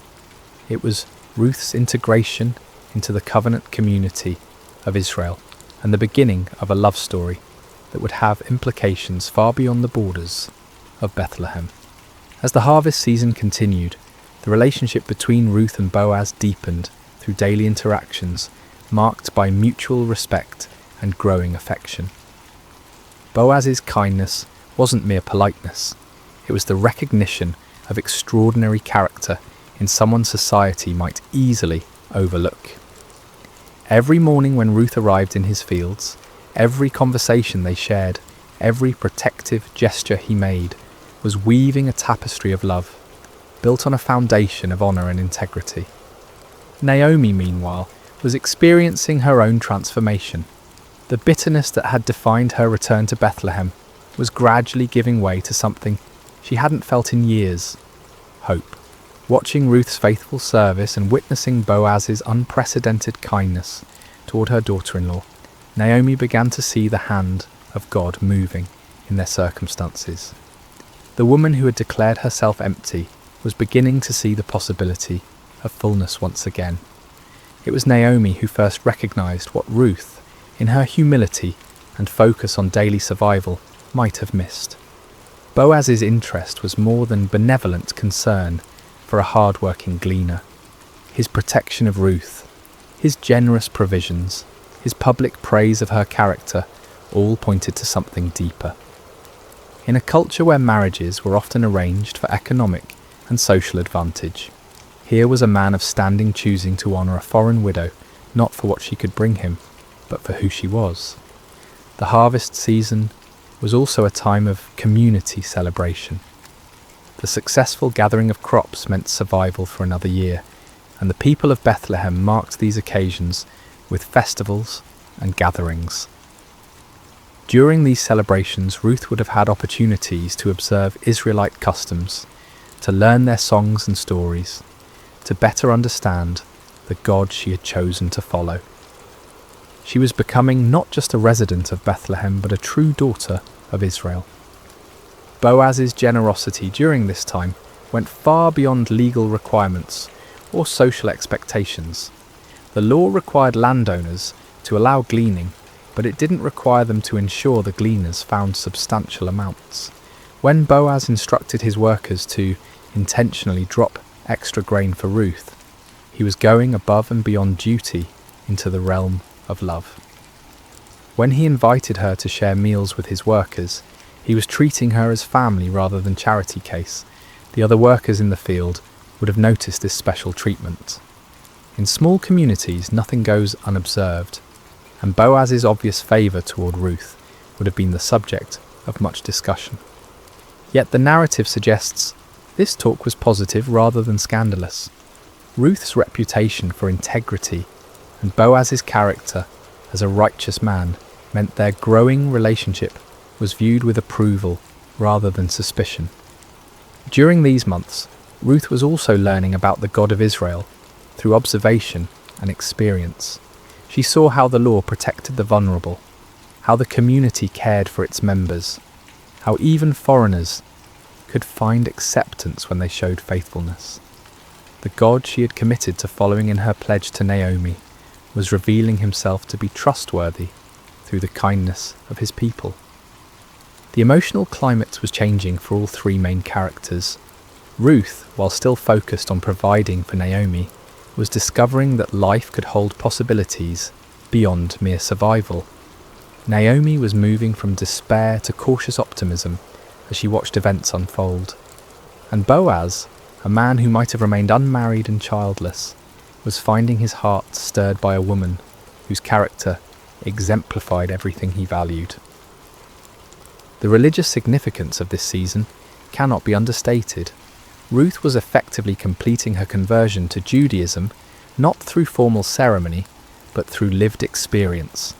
She was learning to trust in the God of Israel, not through theological instruction, but through witnessing his provision and protection.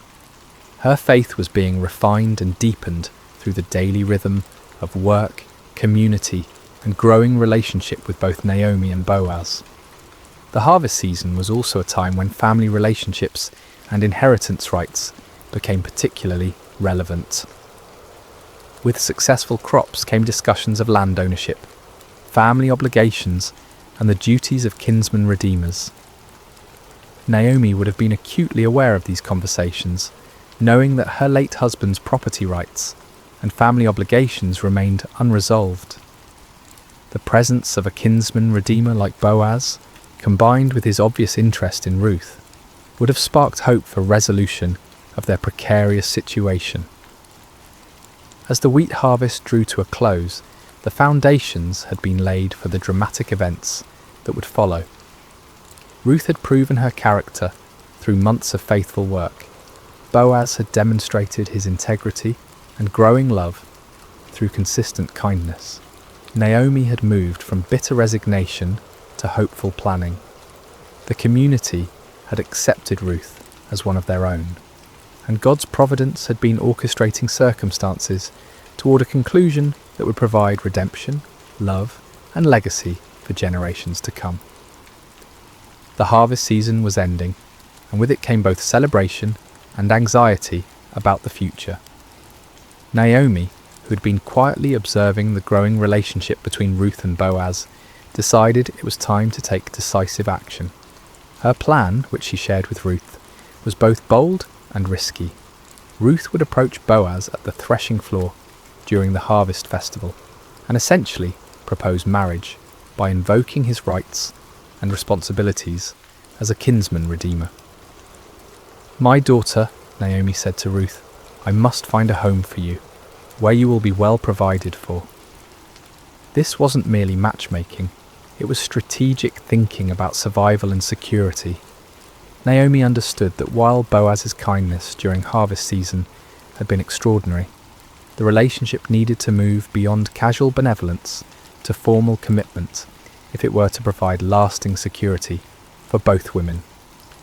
The plan required enormous courage from Ruth.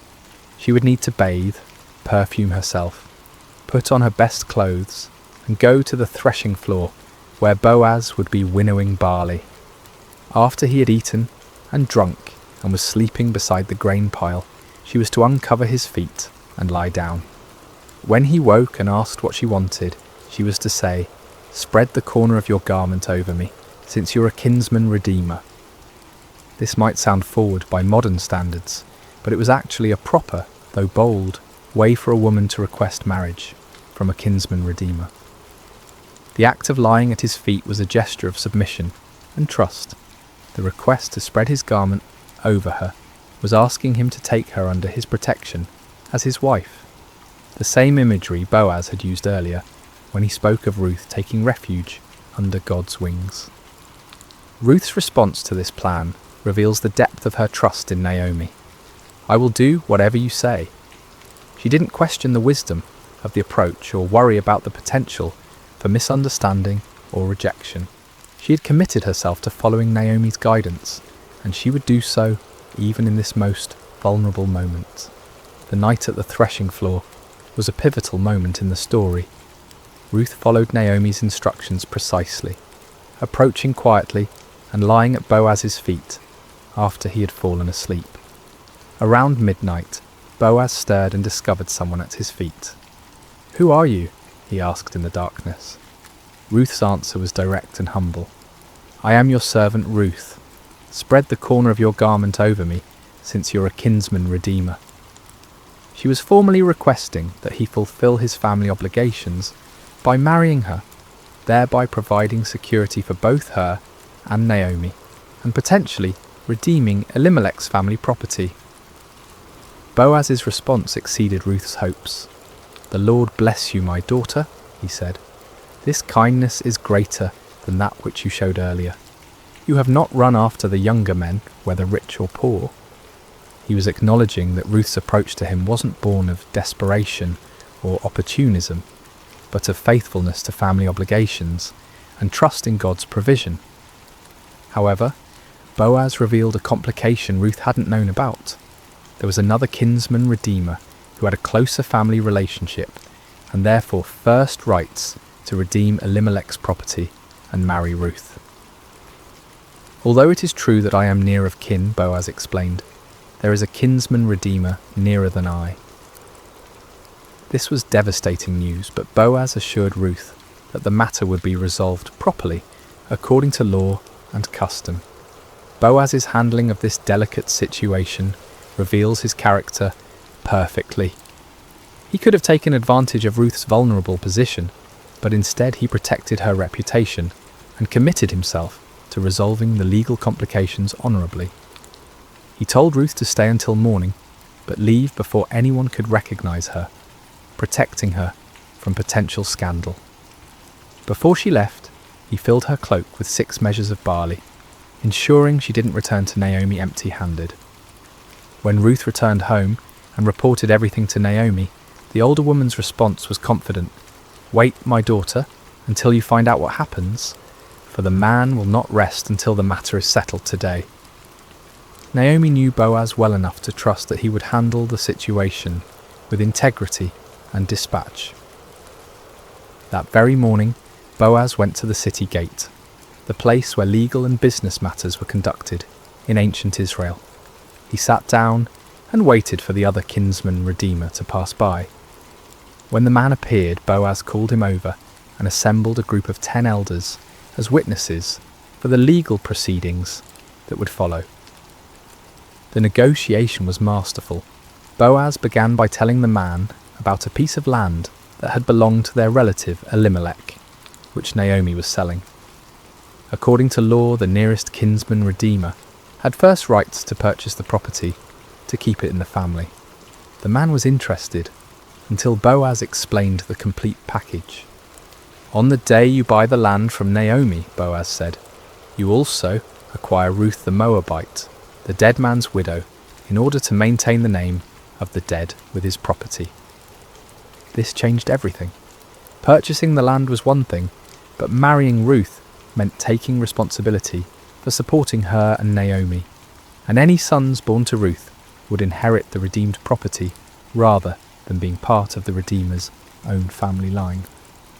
The closer kinsman declined.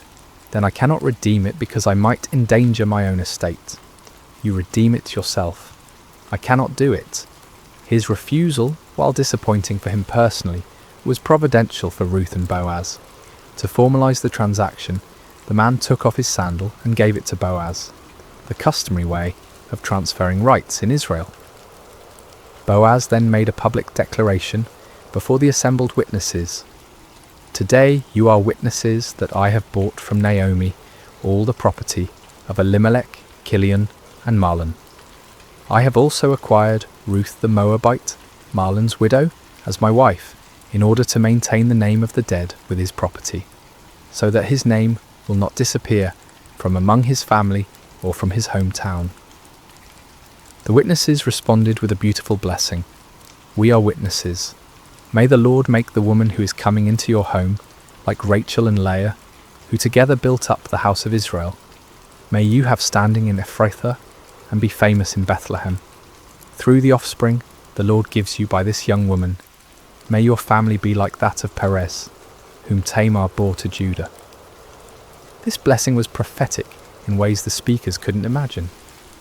They were comparing Ruth to the matriarchs of Israel and expressing hope for the continuation of significant family lines.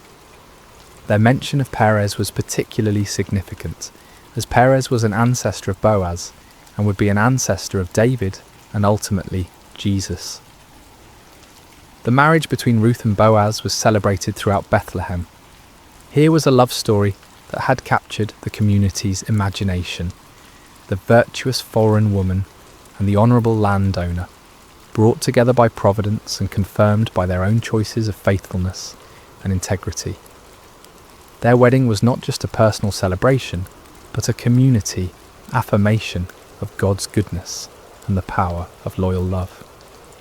Ruth, who had come to Bethlehem as a destitute foreign widow, was now the wife of one of the town's most respected men.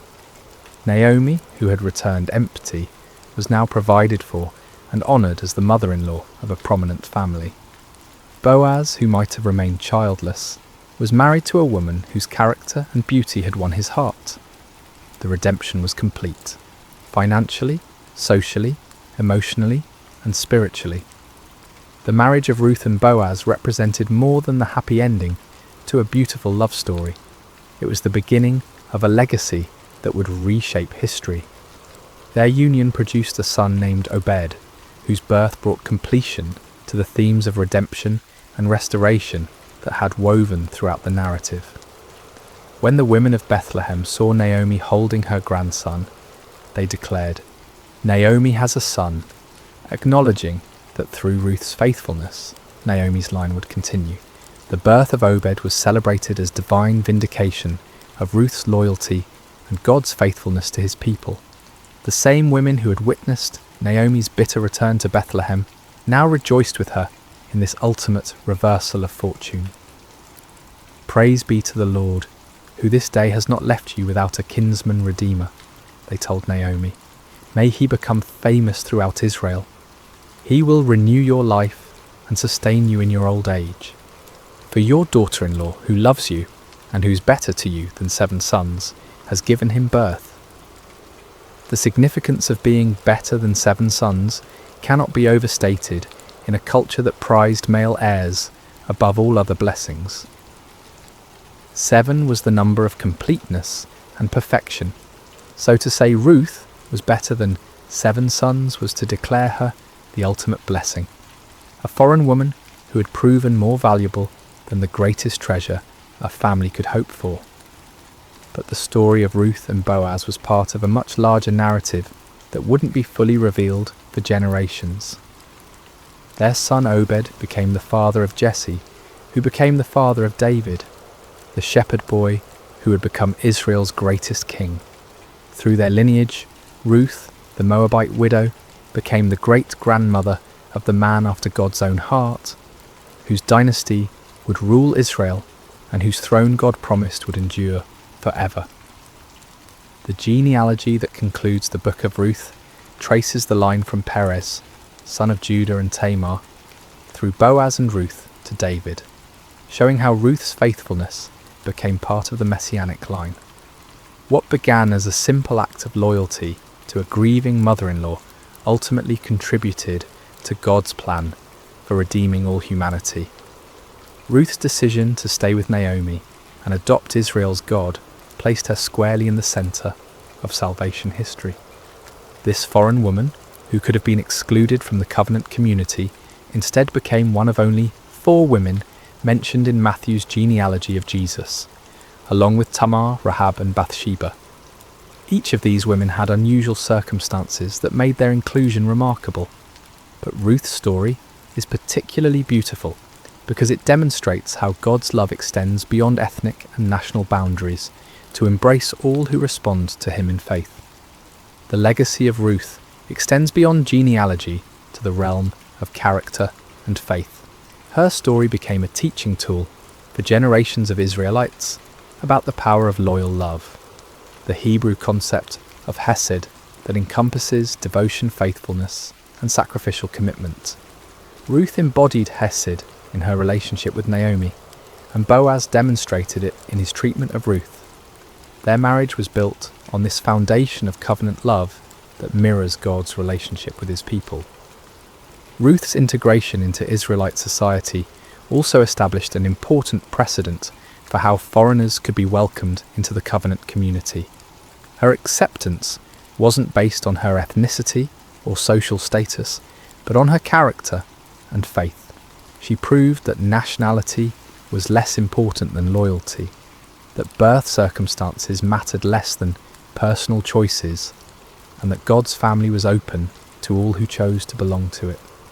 The story of Ruth also demonstrates God's providence in the seemingly ordinary events of life. There were no dramatic miracles in Ruth's story, no parting of seas or walls falling down, yet God's hand guided every step. The timing of their arrival during harvest season, the chance encounter with Boaz's field, the availability of the kinsman-redeemer laws, the other redeemer's decision to decline his rights. All of these coincidences work together to create the perfect conditions for redemption and blessing. For Naomi, Ruth's legacy meant the restoration of everything she thought she had lost forever. Through Ruth's son, Naomi's family line continued, her security was assured, and her later years were filled with joy instead of bitterness. The woman who had asked to be called Mara, bitter, was now surrounded by the sweetness of new life and hope. For Boaz, marrying Ruth brought fulfillment he might never have expected. Instead of remaining childless, he became the father of a son who would carry on his name and values. His kindness to a foreign gleaner was rewarded with a love that enriched his life and extended his influence through generations. For Bethlehem and the wider community, Ruth's story became a testament to the power of character over circumstances.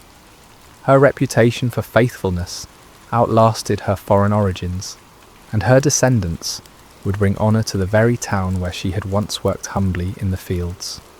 The house of bread, Bethlehem's meaning, became truly blessed through the presence of this woman who had chosen loyalty over security. The themes of Ruth's story, loyalty rewarded, faithfulness blessed, love conquering prejudice, and providence working through ordinary events, would resonate throughout Scripture and human experience. Her example of sacrificial love prefigures the ultimate sacrifice that would come through her descendant, Jesus, who would demonstrate the same kind of loyal love on a cosmic scale. Ruth's legacy teaches us that small acts of faithfulness can have eternal consequences, that God's plans often work through unlikely people in unexpected ways, and that the greatest blessings sometimes come disguised as difficult choices. Her decision to stay with Naomi seemed like the harder path, but it led to blessings she could never have imagined. As we close the pages of Ruth's story, we're left not with the thunderous echoes of conquest or the dramatic flourishes of miracle, but with something far more profound, the quiet certainty that love endures, that faithfulness matters, and that God's gentle hand guides even the most ordinary moments toward extraordinary purposes. Ruth's tale doesn't shout at us, it whispers truths that settle into our hearts, like seeds waiting for the right season to bloom. The beauty of Ruth's narrative lies in its accessibility. We may never face exile in a foreign land or need to glean in harvest fields, but we all encounter crossroads where we must choose between security and loyalty, between what's easy and what's right. Ruth's story reminds us that these moments, when we choose love over convenience, faithfulness over comfort, are the building blocks of legacy. In our contemporary world, where relationships are often disposable and commitment is seen as restriction rather than strength, Ruth's devotion to Naomi offers a counter-narrative. Her famous words, "Where you go, I will go, and where you stay, I will stay," weren't just poetry. They were a life philosophy that valued connection over independence, loyalty over self-preservation. In an age of radical individualism, Ruth models radical commitment. Her story also speaks to anyone who has ever felt like an outsider. Ruth was foreign by birth, widowed by circumstance, and poor by necessity. 3 strikes that should have kept her on society's margins. Yet through character and faith, she moved from the periphery to the centre of God's plan. Her journey from Moabite stranger to beloved ancestor of kings offers hope to everyone who has wondered if their background, circumstances, or mistakes disqualify them from significance. The gentleness of God's providence in Ruth's story offers comfort to those who wonder if their lives matter in the grand scheme of things. There were no burning bushes or angelic visitations in Ruth's experience, just the quiet orchestration of ordinary events toward extraordinary outcomes. Her story suggests that God is just as present in the mundane moments as in the miraculous ones, working through harvest seasons and chance encounters to weave tapestries of grace. For those experiencing seasons of loss like Naomi, Ruth's story offers hope without minimizing pain. Naomi's bitterness was real and justified. She had lost everything that mattered to her. Yet through Ruth's faithfulness and God's providence, her empty hands were filled again. The story doesn't suggest that loss isn't real, or that pain isn't valid, but it does promise that emptiness isn't the end of the story. Boaz represents the power of kindness and integrity in a world that often seems harsh and selfish. His treatment of Ruth demonstrates how one person's compassion can transform another's entire trajectory. He saw beyond her circumstances to her character, beyond her foreignness to her faithfulness. In doing so, he models how we might approach the marginalised and struggling people in our own communities. The redemption theme that runs throughout Ruth's story speaks to our deepest longing for second chances and new beginnings. Ruth redeemed Naomi's emptiness through loyalty. Boaz redeemed Ruth's vulnerability through love. Their union redeemed a family line that seemed destined for extinction. This pattern of redemption points toward the ultimate Redeemer who would come through their lineage, offering restoration to all who are broken, lost, or forgotten. Perhaps most powerfully, Ruth's story reminds us that our choices ripple through eternity in ways we cannot foresee. When Ruth chose to stay with Naomi, she had no idea she was choosing to become the great-grandmother of King David or an ancestor of Jesus. She simply chose love. Her decision, made in a moment of grief and uncertainty, affected the course of history and the salvation of the world. The story teaches us that faithfulness is its own reward, but it's also the foundation for blessings we cannot imagine. Ruth's loyalty to Naomi brought her love with Boaz. Her willingness to work humbly brought her honour. Her choice to embrace Israel's God brought her into the centre of his redemptive plan. As we reflect on Ruth's journey from foreign widow to beloved ancestor, we're reminded that God delights in using the unlikely and the overlooked.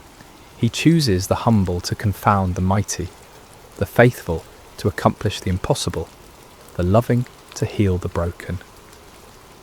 Ruth's story is ultimately not about her exceptional character, though that was remarkable, but about God's exceptional grace working through ordinary obedience.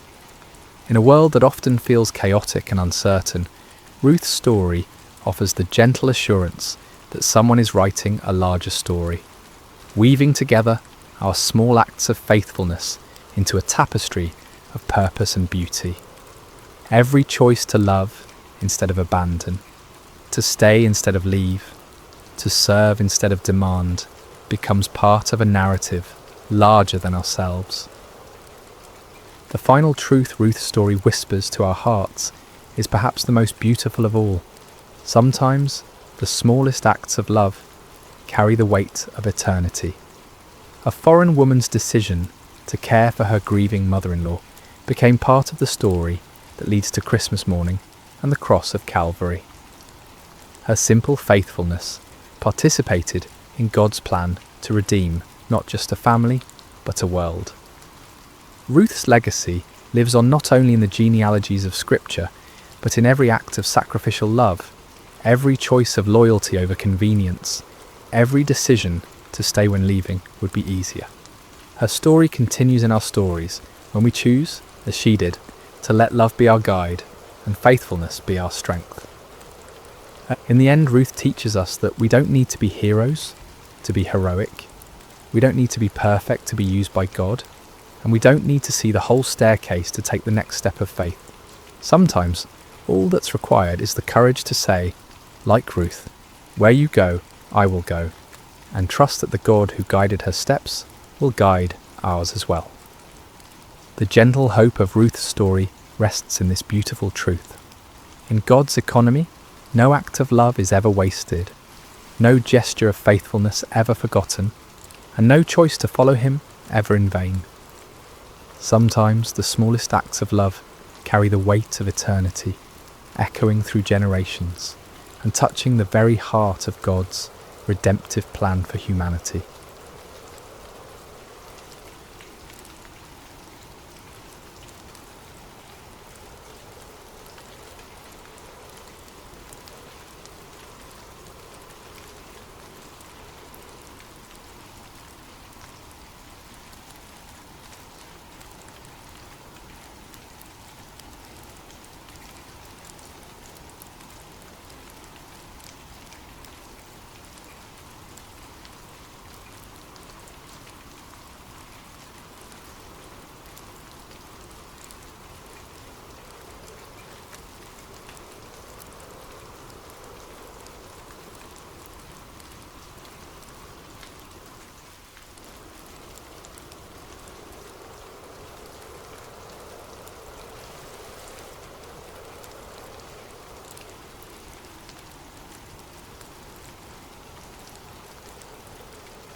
Hey there, peaceful soul.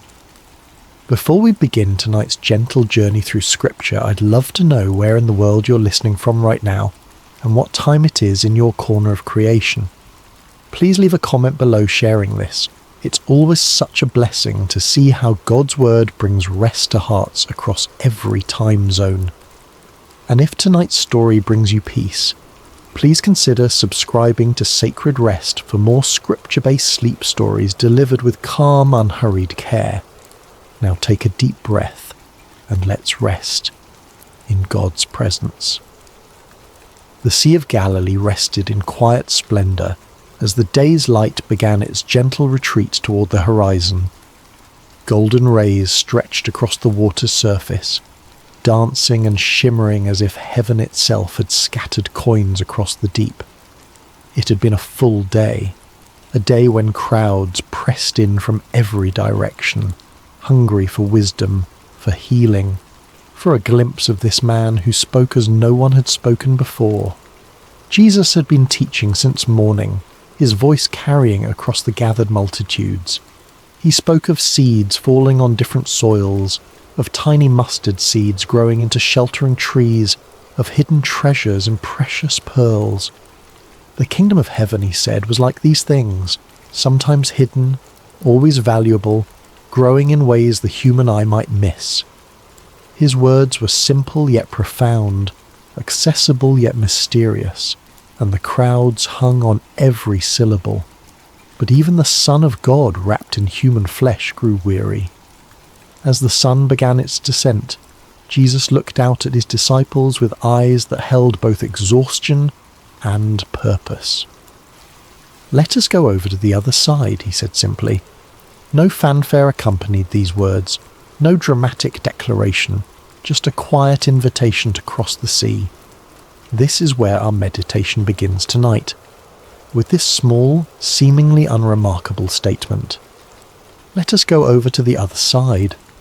5 ordinary words that carried extraordinary meaning. For when Jesus says, "Let us go," he already knows what lies ahead. The storm that would soon rage was not a surprise to him. The fear that would grip his disciples' hearts was already known. The peace he would speak was already prepared. The disciples, eager to follow their teacher wherever he led, began to prepare the boat. Some of them were fishermen by trade: Peter, Andrew, James, and John. Their hands calloused and strong from years of casting nets and pulling oars. They knew this sea intimately, had crossed its waters countless times. This evening crossing seemed unremarkable to them, simply another journey in their extraordinary adventure with this remarkable man. Other followers bid Jesus and the disciples farewell from the shore, perhaps still pondering the parables they had heard throughout the day. The kingdom of heaven is like. These words would linger in their hearts as they returned to their homes, planting seeds of truth that would grow in ways they couldn't yet imagine. As the boat pushed away from shore, Jesus settled into the stern. A small cushion was placed there, nothing luxurious, just a simple comfort for the teacher's rest. Several of the disciples took up the oars, their strong arms working in rhythmic unison to guide the vessel forward. Others perhaps sat quietly, watching the shoreline recede or gazing up at the vast canvas of sky that was beginning to transition from azure blue to deepening indigo. The evening air was cool against their skin, a welcome relief after the heat of the day. Birds wheeled overhead, their silhouettes dark against the warming colours of sunset. Fish occasionally broke the surface of the water, creating ripples that expanded outward in perfect circles. All seemed peaceful, all seemed well. Jesus, his body surrendering to weariness, closed his eyes. The gentle rocking of the boat, the quiet splash of water against its sides, the distant calls of birds, these formed a lullaby that invited rest. And so he slept, his head resting on the cushion, his breath falling into the deep, steady rhythm of slumber. The disciples continued their work, some rowing, others perhaps talking quietly among themselves about the day's events. What did the Master mean by this parable or that? How had he known what was in the heart of the Pharisee who had challenged him? Would they truly understand all these mysteries someday, as he had promised? As twilight deepened into dusk, stars began to appear overhead. First one, then dozens, then hundreds, until the sky above was spangled with light. On any other night, this might have been a moment of transcendent beauty, a reminder of God's promise to Abraham that his descendants would be as numerous as these very stars. But those with experience on these waters noticed something concerning. The air had changed, becoming charged with an expectancy that seasoned fishermen recognized. A slight shift in the wind's direction, a subtle change in temperature, small signs that spoke volumes to those who knew how to read them. Peter exchanged glances with Andrew, then with James. No words were needed between men who had spent their lives on these waters. Something was coming. The sea, now growing restless beneath them, had secrets to tell. Yet Jesus slept on, his face peaceful in the gathering darkness. Did the disciples consider waking him then, when the first signs appeared? Did they debate among themselves whether to alert their teacher to the changing conditions? We don't know. Perhaps they chose to let him rest, confident in their own abilities to handle whatever came. Perhaps they thought the signs would come to nothing. As the boat continued its journey across the darkening waters, the shoreline they had left grew distant, a thin line of shadow against the night sky. Ahead lay their destination, the country of the Gerasenes, but it remained out of sight, beyond the curve of the horizon. They were in the middle space now, too far from where they had been to return quickly, not yet close enough to where they were going to find shelter. It is in these middle spaces of our lives that storms often find us. Not when we're safely harboured, not when we've reached our destination, but in the vulnerable in-between, in the waiting, in the journeying, in the not yet there. The disciples could not know what lay ahead, but Jesus did. His rest was not the ignorant sleep of one caught unaware, but the peaceful repose of one who knows the end from the beginning. In this, there is profound comfort for us tonight as we rest. Whatever journey we're on, whatever middle space we find ourselves in, Jesus knows. He has already seen what we have not yet encountered. As our minds begin to slow and our bodies relax into this moment of rest, let us picture ourselves in that boat. Feel the gentle rocking beneath you. Hear the quiet splash of water against wood. See the stars appearing one by one in the vast expanse above, and know that Jesus is there with you, perfectly at peace even as the first winds of change begin to stir. It began with a whisper, a subtle change in the rhythm of the night. The stars that had shone so brightly overhead began to disappear, one by one, as clouds moved across the sky like silent spectators gathering for some celestial event. The gentle lapping of water against the sides of the boat grew more insistent, less soothing. The disciples, some of whom may have been drifting towards sleep themselves, grew more alert, their senses heightened by years of experience on these unpredictable waters. The Sea of Galilee, also known as Lake Gennesaret or the Sea of Tiberias, sits more than 600 feet below sea level, nestled in a basin surrounded by mountains. This unique geography creates a natural phenomenon well known to local fishermen.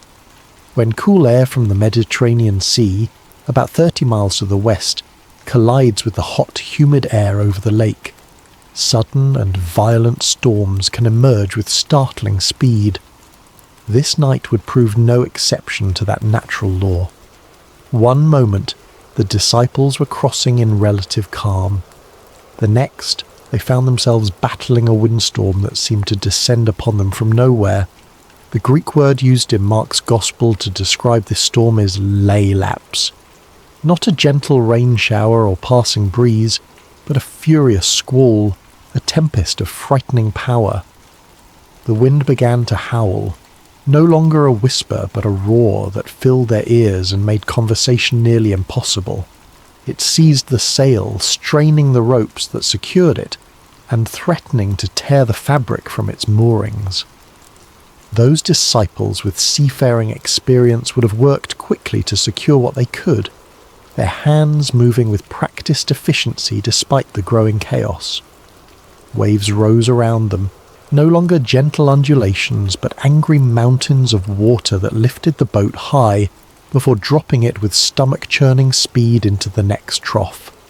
Water began to break over the sides, soaking the men to their skin and pooling at their feet. In the dim light of whatever lamps they might have had, or perhaps by now extinguished by wind and water, they could see the boat beginning to fill. For modern readers, it might be difficult to fully appreciate the terror of this moment. We who cross oceans in massive ships or fly above the clouds in airplanes may have experienced turbulence or rough seas, but few of us have truly feared for our lives while travelling. These men, however, even those who had spent their lives on the water, understood their mortality with stark clarity in this moment. The boat was filling with water faster than they could bail it out. The wind showed no signs of abating. The shore was nowhere in sight. In the ancient world where swimming was not a commonly taught skill, and where the depths of the sea represented chaos and death, their situation was dire indeed. And Jesus slept on, his head still resting on the cushion in the stern of the boat. This image of Christ sleeping peacefully while chaos rages is one of the most powerful in all of Scripture. There is something almost incongruous about it, something that both confounds and comforts. The disciples must have looked at him with bewilderment. How could anyone sleep through such a storm? Did he not feel the water soaking his garments? Did he not hear the howling wind, or feel the violent pitching of the vessel? Perhaps some of them remembered the words of Psalm 121. He who watches over you will not slumber. Indeed, he who watches over Israel will neither slumber nor sleep. Yet here was their teacher, their master, whom some had begun to believe might be the promised Messiah, deep in slumber while destruction seemed imminent. We might pause here in our meditation and consider times when God has seemed silent or sleeping in our own lives. Those dark nights when prayers appear to go unanswered. Those seasons of suffering when heaven itself seems shut tight. Those moments when we cry out, "Lord, don't you care?" For this was precisely the question that rose to the disciples' lips as fear gave way to desperation. Someone, we don't know who, moved to the stern where Jesus lay sleeping. Perhaps they shook his shoulder roughly, the protocol of respect forgotten in the face of survival's urgency. "Teacher," they cried, their voices barely audible above the storm's rage, "don't you care if we drown?" There is raw humanity in this question, the unfiltered cry of those who feel abandoned in their hour of greatest need. It's not a theologian's careful inquiry or a philosopher's pondering, but the gut-level response of frightened men who cannot understand why the one they've come to trust seems indifferent to their plight. Don't you care? How many times have these words formed in human hearts across the centuries? The parent kneeling by the bed of a suffering child, the widow standing by a fresh grave, the refugee fleeing violence with nothing but the clothes on their back, the addict fighting for sobriety and failing again. Lord, don't you care?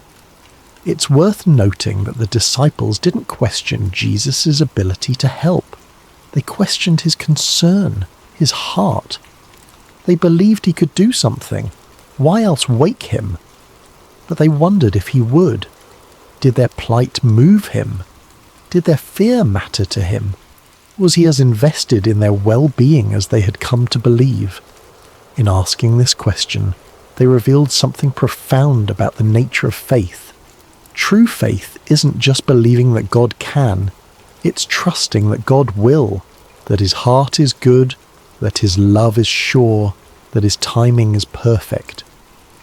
And this is often where our faith is tested most severely, not in questioning God's power, but in questioning his character, his concern, his care. As we continue to settle into rest tonight, let's acknowledge any storms that may be raging in our own lives. Perhaps there are circumstances that have caused us to wonder if God sees, if God cares. Like the disciples, we may have experienced moments of feeling alone in the tempest, questioning whether our prayers are heard. The beauty of this story, and the comfort it offers us even now, is that Jesus' response to their cry reveals the truth about his heart. But before we explore that response, let's sit for a moment with the reality of the storm itself. Feel the wind's force, hear its howl, see the waves crashing over the sides of the boat. Experience the fear, the confusion, the desperate cry for help, and know that in the midst of it all, Jesus is present, not distant, not removed, but right there in the boat with them, with us. Whatever storm we face, we do not face it alone. The Lord of all creation has chosen to journey with us, to be present with us in every turbulent moment and every threatening circumstance. As our breathing deepens and our bodies grow heavier with approaching sleep, let us find comfort in this reality. The presence of Jesus in our boat does not exempt us from storms, but it changes everything about how we experience them. He's here even when he appears to be sleeping. He hears even when he seems silent. And he will respond in his perfect time with his perfect power. Now, as we picture the disciples crowding around Jesus, as we hear their cry of "Don't you care if we drown?" let us watch and see what happens next, for the storm is about to meet its match. The chaos is about to encounter its creator. The winds and waves are about to recognize the voice of the one who called them into being. Jesus woke to the violent pitching of the boat, to the spray of water across his face, to the desperate cries of his disciples. "Teacher, don't you care if we drown?" Their question hung in the air between them, nearly lost in the howling of the wind, yet impossibly loud in its implication. Did he care? Could they truly doubt this? He who had healed the sick, restored sight to the blind, cleansed the lepers, did they think his compassion extended only to strangers and not to those closest to him? He who had called them by name, who had shared meals and long roads and countless conversations with them, did they imagine his heart was indifferent to their fear?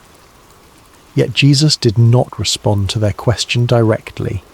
He did not immediately reassure them of his care or explain his apparent indifference. Instead, he rose, calm, unhurried, sovereign, and turned his attention to the storm itself. Mark's Gospel tells us that he got up, rebuked the wind, and said to the waves, "Quiet, be still." The Greek phrase used here, siopa pephimoso, carries the sense of be silent, be muzzled. It is the language one might use to quiet a disruptive animal or silence a disturbing noise. There is authority in these words, command and expectation of immediate obedience, and obey they did.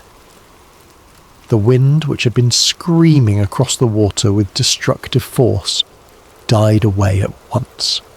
The waves, which had been crashing over the sides of the boat and threatening to sink it, flattened into submission. The entire chaotic scene transformed in an instant from deadly peril to perfect calm. Imagine witnessing this moment.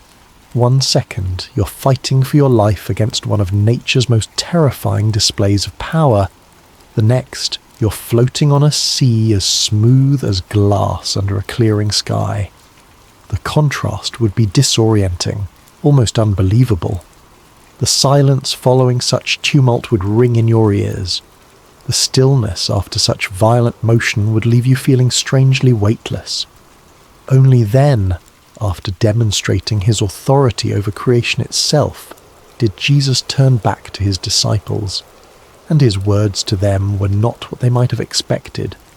No warm reassurance that yes, of course he cared, no gentle understanding of their fear. Instead, he asked them 2 pointed questions. Why are you so afraid? Do you still have no faith? These questions weren't meant to shame or condemn. Jesus was not expressing disappointment so much as issuing an invitation to examine the gap between what they professed to believe about him and how they responded when those beliefs were tested by circumstance. The first question, why are you so afraid, invites examination of the source of our fears. Fear often arises from a perception of threat coupled with a sense of powerlessness to address that threat. The disciples feared drowning because they perceived the storm's power and recognized their inability to control it. But Jesus was suggesting another perspective. When he is in our boat, the equation changes. The presence of the Creator fundamentally alters the balance of power in any situation. The second question, do you still have no faith, probes even deeper. These disciples had witnessed Jesus perform miracle after miracle. They had seen him heal diseases medicine couldn't touch. They had watched him cast out demons that had tormented their victims for years. They had even seen him challenge the religious authorities of their day with an authority that clearly came from above. Yet when the storm came, when their own lives were threatened, their faith faltered. They reverted to fear rather than resting in confidence that the God who had demonstrated his power in so many other circumstances remained just as powerful in their present crisis. This is a common human pattern, isn't it? We can intellectually believe in God's power and love. We can recall times when we've experienced his faithfulness. We can even testify to others about how he has worked in our lives. But when new challenges arise, particularly ones that feel overwhelming or threatening, we can forget everything we know and surrender to panic. Jesus' questions invite a different response. They challenge us to align our emotional reactions with our professed beliefs, to allow what we know about God's character to inform how we feel when facing life's storms. This is not about denying fear. Fear is a natural human emotion that even Jesus experienced in the Garden of Gethsemane. Rather, it's about preventing fear from distorting our view of God and his activity in our lives. The disciples' fear had led them to question Jesus' care for them. "Don't you care if we drown?" His questions in return invited them to question their fear instead. Was it consistent with what they knew of him? Was it justified in light of who he had revealed himself to be? As we continue our journey toward rest tonight, these questions can guide our own reflection. What fears keep us awake at night? What storms in our lives have made us wonder if God cares? And more importantly, what do we know about the character of Jesus that might speak to those fears? If Jesus is truly who Scripture reveals him to be, all-powerful yet deeply compassionate, sovereign yet intimately involved, holy yet merciful, then our fears must be evaluated in light of these truths. Not dismissed or denied, but placed within the larger context of who God is and how he works. The disciples in that boat had to reconcile their experience of the storm with their experience of Jesus' power over it. We too must reconcile our experience of life's challenges with our understanding of God's character and capabilities. This reconciliation doesn't happen once and for all. It's an ongoing process, a continued growth in trust that develops as we walk with him through both calm seas and raging tempests. Perhaps the most comforting truth in this entire account is the simple reality that Jesus was in the boat with them. He had said, "Let us go over to the other side, you will," not "let me meet you on the other side," or "try to make it to the other side." When Jesus says, "let us go," he commits to the entire journey, not just the destination. Similarly, when Jesus calls us to follow him, he doesn't promise absence of storms. He doesn't guarantee that the path will be smooth or the journey comfortable.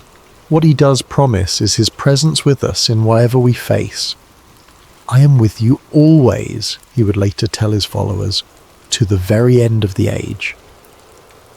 This presence changes everything.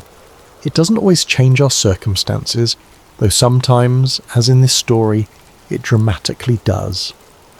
But it always changes the meaning of those circumstances and how we can respond to them. As we feel sleep drawing nearer, let us rest in this truth. Whatever storm we face, Jesus is in our boat, not as a passive passenger, but as the Lord of wind and wave, the one whose word can transform chaos into calm, the one whose presence transforms our fear into faith. The question Jesus asks, "Why are you so afraid?" isn't meant to dismiss our feelings, but to direct our focus toward the greater reality of his presence and power. The perfect love he embodies casts out fear, not by pretending the storm doesn't exist, but by reminding us that he exists within the storm with us, and that makes all the difference. In the aftermath of the storm's sudden cessation, a profound silence settled over the Sea of Galilee. The only sounds remaining might have been the gentle lapping of now calm waters against the boat's hull, the dripping of seawater from soaked clothing and hair, and perhaps the still rapid breathing of men whose hearts had not yet caught up with the dramatic change in their circumstances. The contrast could not have been more stark. Moments before, chaos had reigned, wind howling, waves crashing, men shouting in fear. Now, perfect stillness surrounded them. The sky was clearing, stars reappearing like hesitant witnesses emerging after danger has passed. The sea, which had threatened to claim their lives, now cradled their boat with gentle care. In this strange new quiet, Jesus' words hung in the air. "Why are you so afraid? Do you still have no faith?" These questions weren't harsh or condemning. They were asked by the same voice that had just commanded the elements and been instantly obeyed. They were spoken by the same lips that had taught multitudes about the kingdom of heaven, that had pronounced forgiveness to the repentant, that had offered living water to the thirsty. His tone may have been one of genuine curiosity rather than criticism, a teacher using a powerful experiential lesson to reveal what was in his students' hearts. The disciples' reaction to this moment is profoundly revealing. Mark tells us that they were terrified and asked each other, "Who is this? Even the wind and the waves obey him." This was a new kind of fear, not the desperate fear of drowning that had gripped them during the storm, but the reverent awe that comes from encountering something, someone, beyond human comprehension. Their question, "Who is this?" is perhaps the most important question any person can ask about Jesus. It's a question that has echoed through centuries across cultures within countless human hearts. Who is this man who spoke with unparalleled authority, who healed with a touch, who forgave sins as if they were his to forgive, and who, as they had just witnessed, commanded the very elements of nature with a word? The disciples had already seen Jesus perform many miracles. They had watched him heal sickness, cast out demons, even restore withered limbs. But this display of power struck them differently, perhaps because it touched so directly on their own expertise. Peter, Andrew, James, John, these were fishermen who had spent their lives on this very sea. They knew its moods and dangers. They had weathered storms before through their own skill and experience. But they had never seen anyone simply speak to a storm and have it obey. Their question reveals something profound about spiritual growth. Revelation comes in layers. We don't grasp the full reality of who Jesus is all at once. Even those who walked with him physically, who ate with him and listened to his teaching daily, came to understand his identity gradually, through accumulated experiences and progressive revelation. This moment on the sea represented a significant shift in their understanding. The Jesus they thought they knew, teacher, healer, friend, suddenly revealed himself to be Lord of creation itself. The one who had been sleeping on a cushion moments before now stood before them as the one who held authority over the very forces of nature. "Who is this?" they asked each other. They were beginning to realize that the answer was far more profound, far more cosmic, far more divine than they had previously imagined. This question invites us into our own reflection tonight. Who is Jesus to us? Is he simply a wise teacher whose moral guidance we appreciate? A historical figure who founded a religion? A comforting presence when life gets difficult? Or is he the sovereign Lord of all creation, whose authority extends over every aspect of our existence, from the largest cosmic forces to the smallest details of our daily lives? Our answer to this question shapes everything about our faith journey. If Jesus is merely a good teacher, then his words are suggestions we can take or leave. If he is simply a historical religious figure, then his relevance to our modern lives may be limited.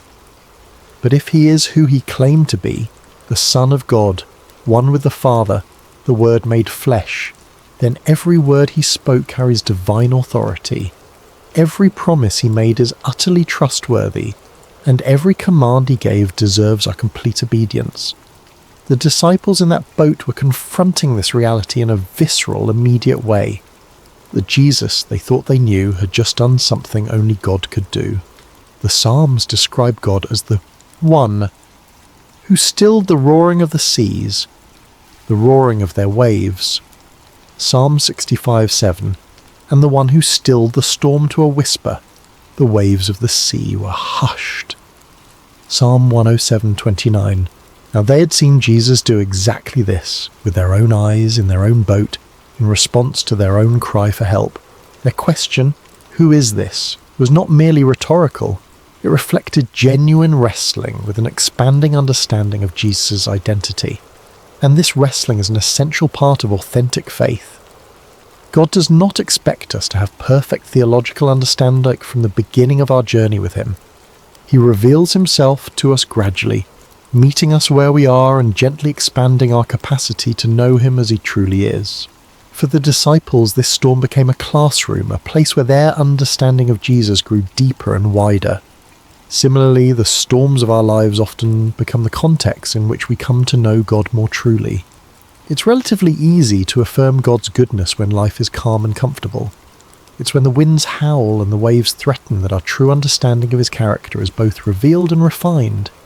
As we continue our journey towards sleep tonight, let's allow this holy question to linger in our minds. Who is this Jesus? Not as an abstract theological inquiry, but as a personal exploration of relationship. Who is he to me? What have I seen him do in my life? How has my understanding of him grown through seasons of both calm and storm? The beauty of this story is that it invites us to know Jesus more fully, not just as a distant miracle worker, but as the one who journeys with us through every circumstance of life. He is in our boat. He may sometimes appear to be sleeping, but he is never absent, never unaware, never unconcerned. And when he speaks, whether to rebuke a storm or to question our fear, his words carry the authority of the one who created all things and holds all things together. The wind and waves recognize his voice, because they came into being through that same voice. All things were created through him and for him, Paul would later write to the Colossians. He is before all things, and in him all things hold together. Colossians 1:16-15. This is the Jesus who accompanies us through every storm. This is the one who has promised never to leave us or forsake us. This is the Lord who may ask us, as he asked his first disciples, "Why are you so afraid?" Not to shame us for our fear, but to invite us into deeper trust based on deeper knowledge of who he truly is. As our bodies grow heavier with approaching sleep, as our thoughts begin to slow and quiet, let us rest in this profound truth. The one who commands the wind and waves is with us. And if even the storm obeys his voice, how much more can we trust him with the circumstances of our lives, with the fears that sometimes keep us awake, with the future that remains unknown to us but is fully known to him? In this trust we find not just theological truth but practical peace, the kind of peace that allows us to rest even when circumstances remain uncertain. Jesus didn't promise his disciples a storm-free journey. He promised them his presence through whatever storms might come. He offers us the same today. Who is this? The disciples asked. The answer to that question continues to unfold for all who choose to journey with him, not in abstract propositions, but in lived experience, in daily walking with the one whose authority extends over every realm and whose love reaches into every heart that opens to receive him. As the boat continued its journey across the now peaceful sea, the disciples must have fallen into a contemplative silence. The question they had asked each other, "Who is this? Even the wind and the waves obey him," would linger in their hearts and minds for days, weeks, perhaps even years to come. Each time they recalled this night, this storm, this miracle, their understanding of Jesus would deepen a little more. This is often how spiritual growth unfolds for us as well. Not primarily through intellectual study, though that has its place, but through lived experiences that reveal God's character and power in ways that transform our understanding. Head knowledge becomes heart knowledge when we see God act in response to our deepest needs and most desperate prayers. The disciples were beginning to grasp something profound. Jesus was not merely with them, he was over all things. His presence in their boat didn't just mean companionship, it meant protection, provision, and peace that transcended circumstances. Even when he appeared to be sleeping, his sovereignty remained active and absolute. As the first light of dawn began to brighten the eastern sky, they could see their destination approaching, the region of the Gerasenes on the opposite shore of the lake. Jesus had said, "Let us go over to the other side," and despite all that had transpired during the night, they were indeed arriving exactly where he had intended to take them. This small detail carries significant comfort. When Jesus sets a destination, he ensures arrival. The storm, powerful as it was, had not prevented the fulfillment of his stated purpose. It had threatened, certainly. It had frightened the disciples badly. But in the end, it had simply become another opportunity for Jesus to reveal more of himself to those who followed him. This pattern appears throughout Scripture and throughout the lives of those who walk with God. What appears to be a detour or a disaster often becomes the very context in which God manifests his glory most clearly. The storm on the sea, the fiery furnace, the lion's den, the prison cell. In Scripture, these became stages for divine revelation, not obstacles to divine purpose. As we prepare to drift into sleep tonight, there is profound rest available in this reality. Whatever storms we face, they do not take Jesus by surprise. Whatever fears arise within us, they do not diminish his power. Whatever threatens to overwhelm us, it cannot overrule his sovereign declaration over our lives. If Jesus has said to us, in any area of our lives, "Let us go to the other side," then we can rest assured that no storm, internal or external, can prevent us from reaching the destination he has established. The journey may include unexpected turbulence. We may experience moments of genuine fear, but the presence of Jesus in our boat, in our lives, our circumstances, our hearts, guarantees safe passage. This doesn't mean we won't get wet, doesn't mean the journey will always feel comfortable or proceed according to our preferred timeline. The disciples in that boat experienced genuine terror before they witnessed miraculous calm. They got soaked to the skin.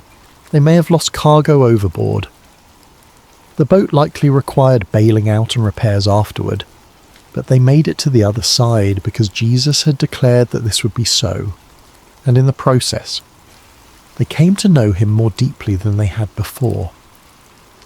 The storm became not an obstacle to their progress, but a vehicle for their spiritual growth.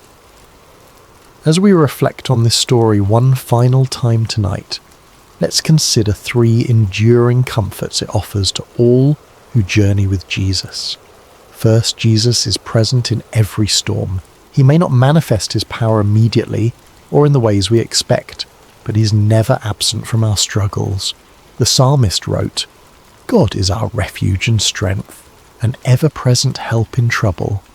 Therefore we will not fear, though the earth give way and the mountains fall into the heart of the sea, though its waters roar and foam, and the mountains quake with their surging." Psalm 46:1-3. This presence is not just comforting, it is transformative. It changes how we experience our circumstances, even when it doesn't immediately change the circumstances themselves. Second, Jesus' timing is perfect. He allowed the storm to rage for a time before calming it, not because he was indifferent to the disciples' fear, but because the experience would deepen their understanding and strengthen their faith. Similarly, when he seems silent or inactive in our lives, it is never due to indifference. His timing takes into account purposes and perspectives that extend far beyond our immediate comfort, encompassing our long-term growth and God's eternal glory. Third, Jesus' authority is absolute. When he spoke to the wind and waves, they had no choice but to obey. The same voice that said, "Let there be light" at creation, now said, "Be still" to the storm, with the same creative authority and the same immediate result. This ultimate authority means that nothing we face, no circumstance, no enemy, no fear, no failure, is beyond his power to redeem, restore, or transform according to his perfect will. These truths don't eliminate life's storms, but they fundamentally change how we experience them. They allow us to sleep, literally and figuratively, in the sovereignty of the one who has promised to bring us safely to the other side. As your body relaxes more deeply now, as your breathing slows and your thoughts begin to drift, imagine yourself in that boat after the storm has ceased. Feel the gentle rocking of the vessel on calm waters. See the stars reflected on the surface like scattered diamonds. Hear the quiet lapping of small waves against the wooden hull. And most importantly, know that Jesus is there with you, awake, aware, almighty. The night is passing. Dawn approaches. The shore draws nearer with each moment. And the one who commanded the storm with a word continues to hold you in the palm of his hand, guiding your vessel to exactly where he intends it to go. In this assurance there is deep peace. In this knowledge there is perfect rest. In this presence there is complete safety. Whether we find ourselves currently in the midst of a raging storm, in the calm that follows, or in the ordinary moments between dramatic events, the truth remains. Jesus is with us. Jesus is for us, and Jesus will bring us safely to the other side. So breathe deeply now. Release the tension you may be holding in your shoulders, your jaw, your hands, your mind. Allow your body to grow heavy with approaching sleep. What if I told you there's a Bible story where a piece of iron floated? Not metaphorically, not symbolically, literally floated on water like a cork bobbing on the surface of a pond. You've heard of Moses parting the Red Sea. You know about David slaying Goliath. The story of Daniel in the lion's den rolls off your tongue, but tucked away in the pages of 2 Kings chapter 6 lies one of the most overlooked miracles in all of Scripture. A miracle so humble, so seemingly insignificant, that most people skip right over it without a second thought. Yet this brief narrative, comprising only 6 verses, contains profound truths about faith, responsibility, and the God who cares about the smallest details of our lives. During the prophetic ministry of Elisha, miracles often happened in ordinary, almost mundane situations. While his predecessor, Elijah, called down fire from heaven and raised the dead, Elisha's ministry was marked by intimate, practical interventions, healing bitter water, multiplying oil for a widow's debt, and yes, making iron float. This story is brief in scripture but rich in meaning, a testament to faith in small things, a reminder that no problem is too insignificant for divine intervention. In a world where we're conditioned to believe that God only shows up for the spectacular, the floating axe head whispers a different truth. Sometimes, the most profound miracles happen in the most ordinary moments of our lives. The sun cast long shadows across the Jordan River Valley as another day began in the divided kingdom of Israel. It was a time of political turmoil and spiritual awakening, when the northern kingdom teetered between apostasy and revival, largely dependent on the influence of God's prophets. This was the era of Elisha's ministry, roughly 850 BC, decades after the dramatic departure of his mentor Elijah in a chariot of fire. The sons of the prophets, a community of disciples and spiritual students gathered around Elisha, had been growing steadily. These weren't prophets in the sense of fortune tellers or mystics, but rather men dedicated to learning God's ways, studying his word, and serving under the guidance of established prophets like Elisha. Think of them as a biblical seminary, a community of faith where young men came to deepen their understanding of the divine and prepare for ministry. Their current living situation had become cramped and inadequate. What had once been sufficient space for a handful of devoted followers was now bursting at the seams. The community was thriving, and with growth came practical challenges. They needed more room, more space to gather, to learn, to live together in their pursuit of spiritual wisdom. "The place where we dwell with you is too small for us," they told Elisha one morning, their voices carrying the respectful deference due their teacher, but also the practical urgency of their situation. It wasn't a complaint so much as an observation, a statement of fact that required action. Their solution was both practical and communal. They would go to the Jordan River region and gather timber to construct a larger dwelling place. The Jordan Valley was known for its trees, sycamores, willows, and other varieties that could provide the lumber they needed. It was honest work, the kind of labour that built both character and community as they worked side by side toward a common goal. "Let us go to the Jordan," they proposed, and let every man take a beam from there, and let us make a place where we may dwell." The plan was simple, straightforward, and entirely reasonable.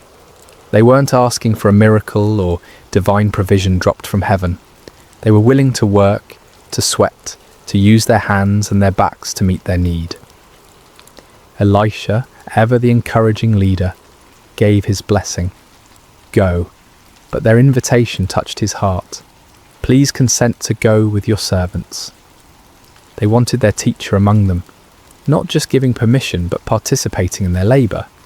And Elisha, who could have remained comfortably behind while his students did the hard work, responded with characteristic humility, "I will go." So the small company set out for the Jordan, tools in hand, ready to transform their vision into reality. The Jordan River had witnessed countless biblical events. It was here that Joshua led the Israelites into the Promised Land, where the priest's feet touched the water and it parted just as the Red Sea had done for Moses. It was in these very waters that centuries later John the Baptist would immerse Jesus Christ himself.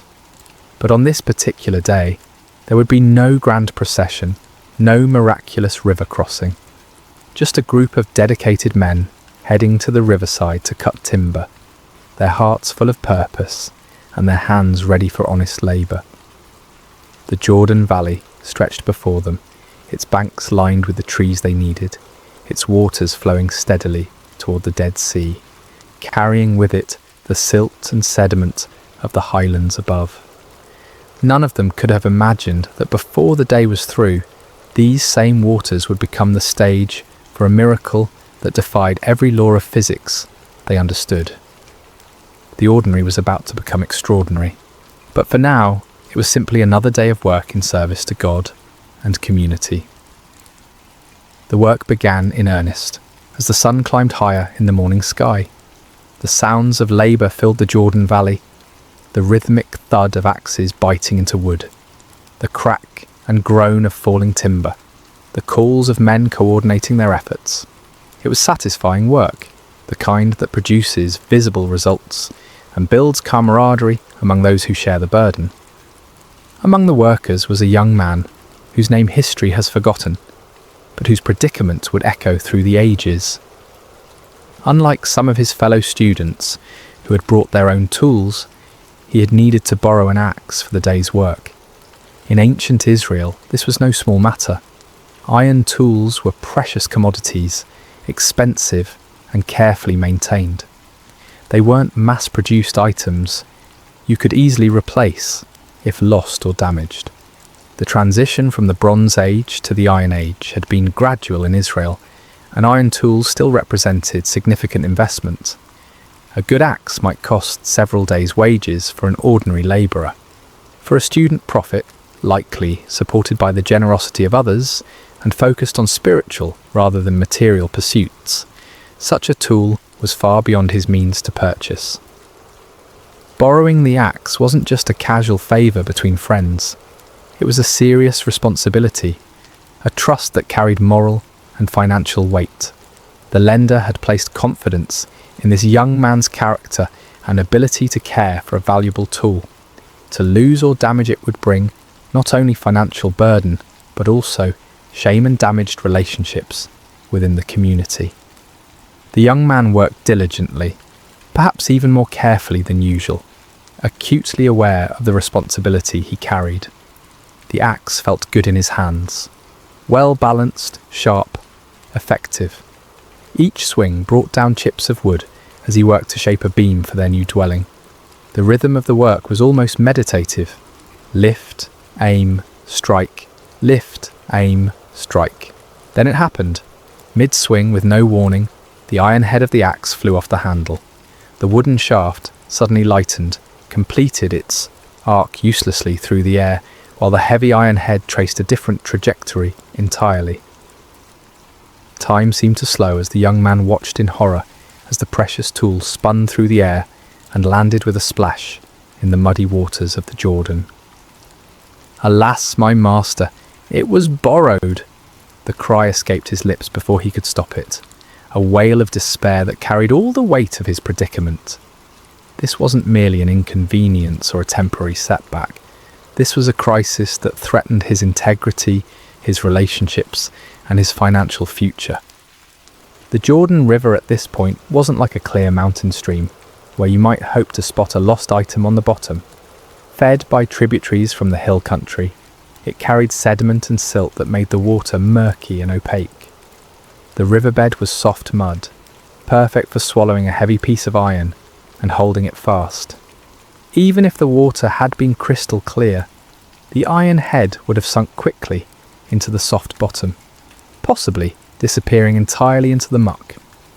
The other workers had stopped their labour at the sound of his cry. Elisha, who had been moving among them, observing the work and encouraging the labourers, turned his attention to the young man's distress. Here was a scene that any leader would recognise, a moment when accident and circumstance converge to create a problem that seems insurmountable. For the young man, the calculations were stark and frightening. How long would he need to work to earn enough to replace the axe? How could he face the man who had trusted him with this valuable tool? What would this mean for his standing in the community of prophets? The borrowed axe represented more than just iron and wood. It was a symbol of trust, responsibility, and his place in the community. The irony wasn't lost on anyone present. Here they were, working to build a place for spiritual learning and growth, and yet they faced an utterly practical, mundane problem. There was no theological complexity here, no deep spiritual mystery to unravel. Just a young man, a borrowed tool, and the murky waters of an ancient river. Standing there on the bank, staring at the spot where the ripples were already beginning to fade, the young man faced a moment that would test not only his faith, but his understanding of God's character. Was this the kind of problem that merited divine attention? Did the God who controlled the fate of nations care about one lost axe head? The question hung in the air like morning mist over the Jordan, waiting for an answer that would surprise everyone present and challenge their assumptions about the scope of God's concern for the details of human life. Elisha approached the distressed young man with the calm demeanour that had become characteristic of his ministry. Where others might have seen an unfortunate accident requiring practical solutions, perhaps organising a group effort to drag the river bottom or beginning calculations about replacement costs, the prophet saw something different entirely. He saw an opportunity for God to reveal his character in the midst of everyday trouble. Where did it fall? Elisha asked simply. There was no rebuke in his voice, no suggestion that the young man had been careless or irresponsible. Just a straightforward question seeking practical information. The prophet's tone carried neither judgment nor dismissal of the problem's seriousness. He understood the weight of borrowed responsibility and the genuine distress it caused when things went wrong. The young man pointed to the spot where the axe head had disappeared beneath the surface. By now, any ripples had long since faded, and the river flowed on as if nothing had happened. To everyone watching, it looked like any other section of the Jordan, muddy water flowing over an invisible bottom, carrying the same sediment and debris as every other part of the river. But Elisha saw it differently. In his spiritual vision, this wasn't just another spot in the river. It was a specific location where God could demonstrate his power and his care for individual needs. The prophet moved with purpose, scanning the riverbank until he found what he was looking for, a suitable piece of wood. What happened next would have seemed almost comical if it weren't so profound. Elisha cut a stick, nothing special, just an ordinary piece of wood from the riverside. He didn't select anything particularly impressive or perform any elaborate ritual over it. It was simply wood, the kind of material they had been working with all morning, as common and unremarkable as anything could be. Then, with the focused intent of someone who knew exactly what he was doing, Elisha threw the stick into the water at the exact spot the young man had indicated. To the observers, It must have seemed like an odd gesture, perhaps the first step in some complex retrieval process they didn't yet understand. But Elisha's action carried the quiet confidence of a man who had learned to cooperate with divine power in the most unexpected ways. What happened next violated every natural law the witnesses understood. The iron axe head, which should have been resting in the mud at the bottom of the river, began to rise. Not slowly, not gradually, but with the buoyant purpose of cork or wood designed to float.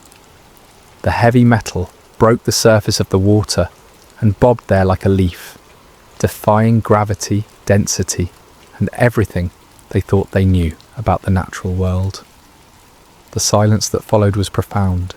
Even the sounds of the river seemed muted as the group of prophets stared at the impossible sight before them. Iron doesn't float. Everyone knows that. It's one of those fundamental facts about the physical world that requires no explanation because it's so obviously true. Yet there it was, unmistakably iron, unmistakably floating, unmistakably real. Elisha's voice broke through their amazements with practical direction. Pick it up. There was no grand speech about the miracle they had just witnessed, no theological explanation of what had occurred, no demand for praise or recognition, just simple, practical instruction to complete the restoration. The young man reached out, his hand probably trembling with a mixture of relief and awe, and lifted the iron axe head from the water. It was solid, real, unchanged, except for its brief defiance of natural law. The crisis was over. The debt was avoided. The trust was preserved. The borrowed tool was restored to its owner's care. But something much more significant than problem solving had just occurred. In those few moments beside the Jordan River, God had revealed something crucial about his character and his relationship with his people. This wasn't a miracle performed for crowds or kings. There were no political implications, no national consequences, no strategic advantages gained. This was simply God caring about one young man's distress over a borrowed tool. The miracle spoke to the heart of divine character, a God who notices when sparrows fall, who knows the number of hairs on each head, who cares about the details that seem insignificant to everyone else. The floating axe head declared that no genuine need is too small for divine attention, no honest trouble too mundane for miraculous intervention. As the young man hefted the restored tool, feeling its familiar weight and balance, the entire community of prophets had received a lesson they would never forget. They had come to the Jordan to cut timber for a building project. They were leaving with something far more valuable, a deeper understanding of the God they served and his intimate involvement in the practical details of their lives. The miracle of the floating axe head resonates through the centuries precisely because it speaks to truths that transcend its humble circumstances. In a world where we often compartmentalize the spiritual and the practical, this story demolishes the artificial barriers we create between sacred and secular concerns. The most striking aspect of this miracle is its ordinariness. God's intervention came not in response to a national crisis or a life-threatening emergency, but to solve an everyday problem that millions of people might face. The young prophet wasn't dying, wasn't facing persecution for his faith, wasn't even engaged in what we might consider particularly spiritual work. He was simply trying to help build a dormitory and had encountered the kind of mishap that makes any honest person's heart sink. This reveals something profound about God's character, his care for the complete range of human experience, not just the dramatic or spiritually significant moments. The God who controls the destiny of nations also notices when his children face embarrassment, financial stress, or the weight of broken trust. There's no problem too small, no concern too mundane, no worry too insignificant to merit his attention. The symbolism of Elisha's intervention method is equally meaningful. The prophet used a stick, one of the most common humble materials imaginable. He didn't employ exotic implements, rare metals, or elaborate ceremonies. Just wood thrown into water, the kind of action that in any other context would seem pointless or even foolish. This speaks to God's pattern of working through humble means to accomplish extraordinary purposes. Throughout Scripture, God consistently chooses the simple to confound the wise, the weak to overcome the strong, the ordinary to achieve the extraordinary. Moses had a staff, David had a sling, Gideon had clay pots and torches, and Elisha had a stick. The message is clear. God's power isn't dependent on impressive tools or elaborate methods.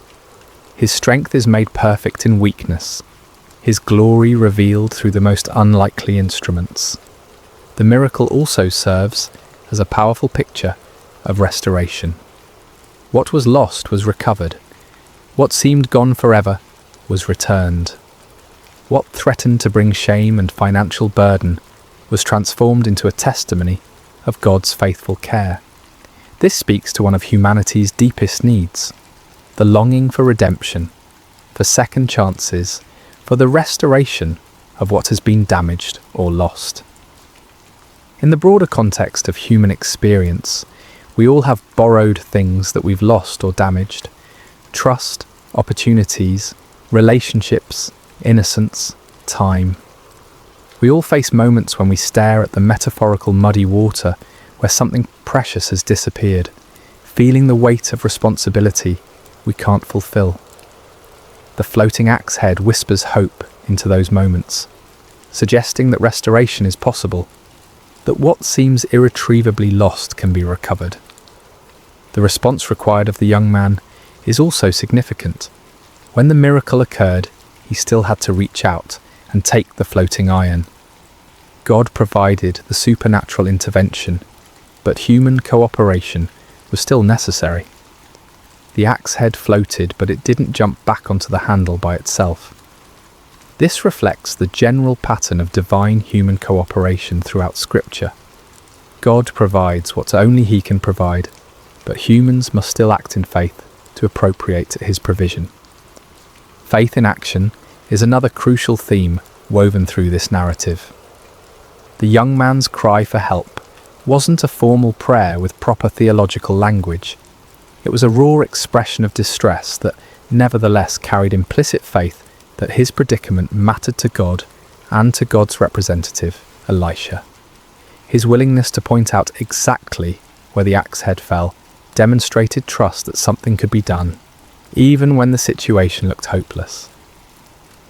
Elisha's calm confidence throughout the episode reveals the prophet's deep understanding of God's character and ways. He didn't hesitate, didn't doubt, didn't suggest alternative solutions.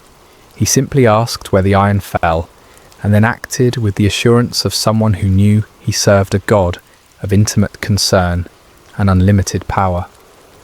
The miracle also highlights the value of community and leadership.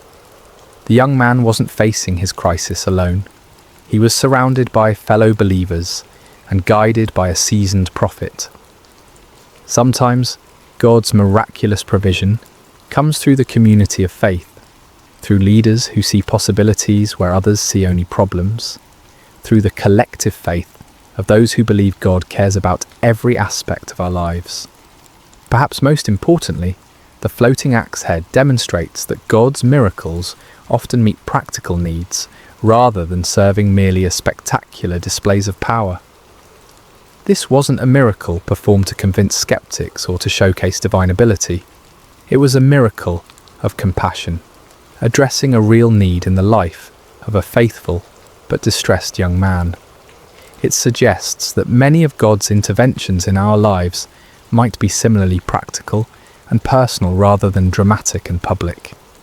The miracle of the floating axe head speaks across the millennia with surprising relevance to our contemporary struggles and concerns. In our age of complex problems and global crises, this ancient story reminds us that faith begins with trusting God in the small things, the everyday challenges that rarely make headlines but profoundly impact our daily lives. The first and perhaps most important lesson concerns the scope of prayer and divine concern. How many times do we hesitate to bring our smaller problems to God because they seem insignificant compared to global suffering or major life crises? The floating axe head shatters this false hierarchy of divine attention. If God cares enough to make iron float for a borrowed tool, then no legitimate concern is too small for prayer. This doesn't trivialize prayer or reduce it to a cosmic vending machine for convenience. Rather, it reveals the intimate nature of our relationship with the divine. Just as loving parents care about both the major milestones and the minor disappointments in their children's lives, our Heavenly Father is interested in the full spectrum of our human experience. Financial stress, damaged relationships, professional setbacks, personal failures, all of these matter to God because they matter to us. The principle of integrity and accountability that runs through this story remains powerfully relevant in our modern context. The young prophet's distress wasn't primarily about losing money, it was about failing to fulfill his responsibility to someone who had trusted him. In a culture where personal accountability is often diminished and broken commitments are easily rationalized away, the ancient prophet's anguish over a borrowed tool offers a compelling counterexample. When we borrow, we incur genuine responsibility.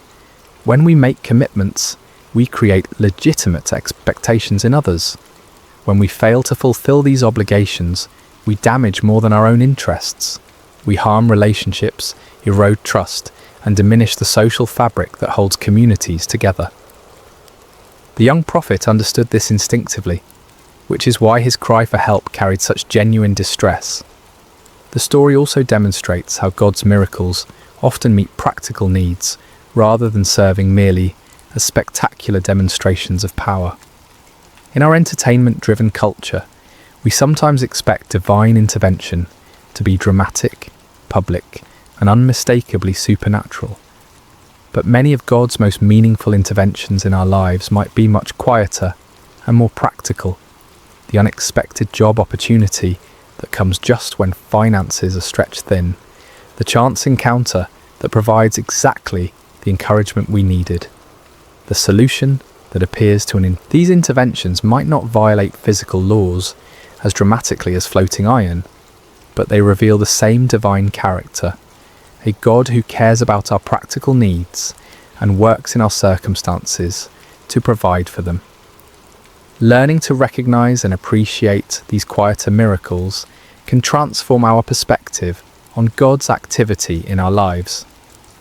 The method of the miracle, using a simple stick to accomplish the impossible, continues to speak to God's pattern of working through humble means. In our technology-obsessed age, we often assume that bigger problems require more sophisticated solutions. The floating axe head reminds us that God's power isn't constrained by the impressiveness of our tools or the complexity of our methods. This has profound implications for how we approach problems, both personal and social.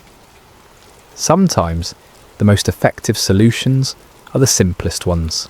Sometimes the most powerful interventions come through the most ordinary means. The stick that Elisha threw into the Jordan wasn't impressive, but it was available, and God used it to accomplish the impossible.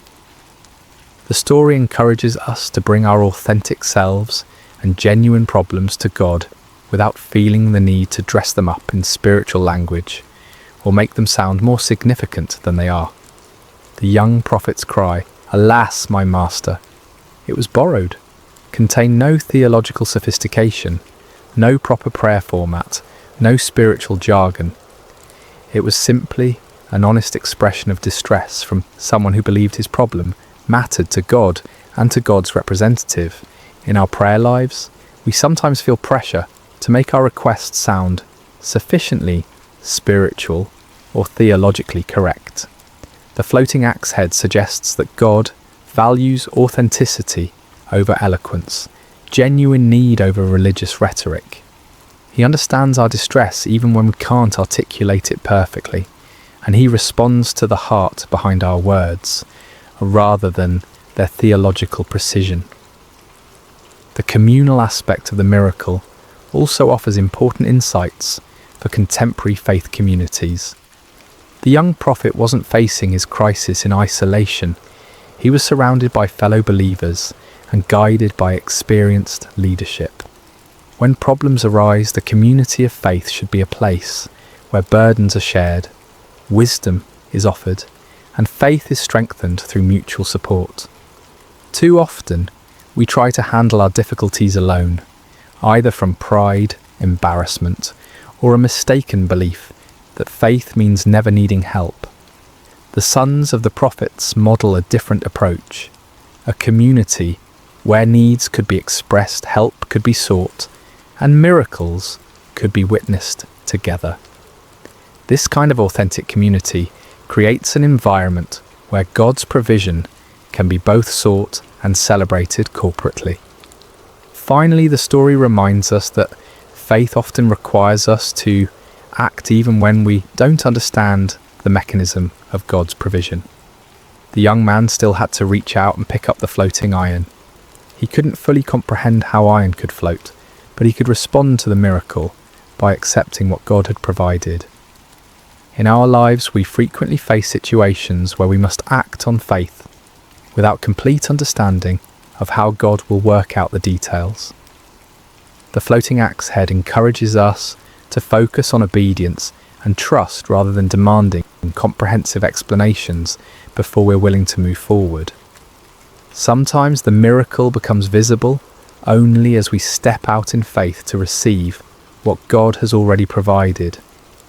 As we close this exploration of one of Scripture's most overlooked miracles, it's worth reflecting on why such a seemingly small event earned its place in the biblical narrative. In a book filled with the dramatic interventions of an almighty God, seas parting, walls falling, armies defeated, why does the story of one floating piece of iron deserve 6 verses in 2 Kings? The answer lies in what this miracle reveals about the God we serve and his relationship with his people.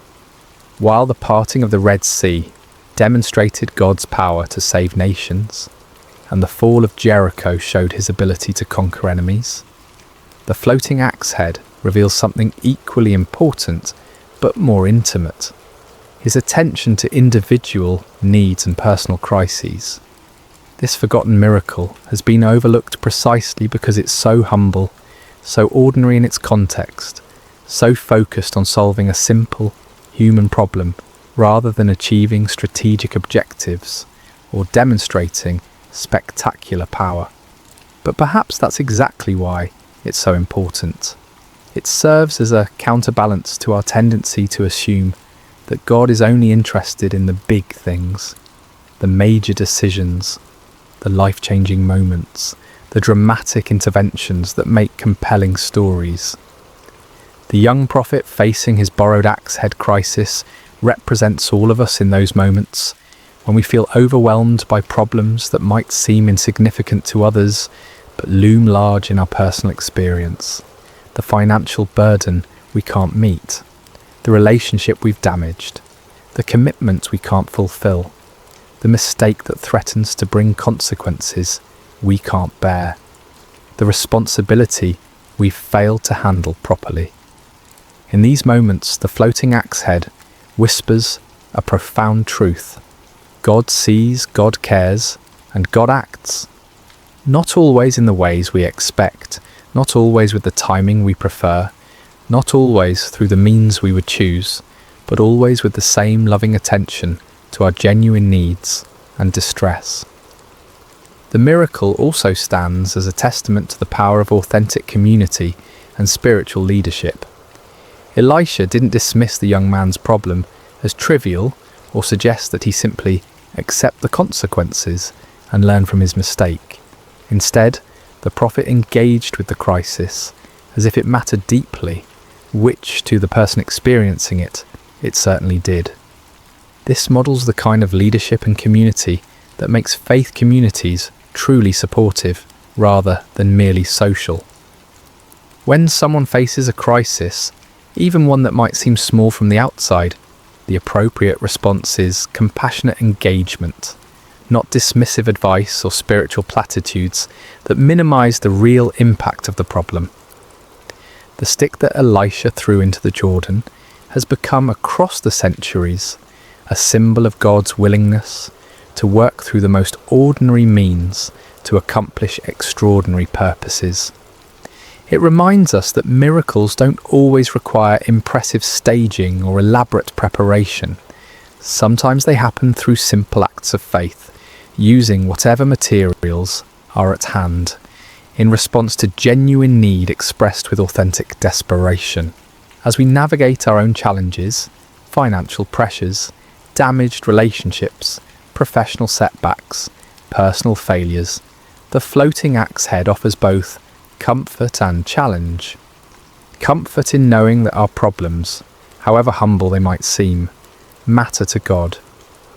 Challenge in trusting Him to work in ways we might not expect or understand, using means we might not have chosen, through community we might not have anticipated.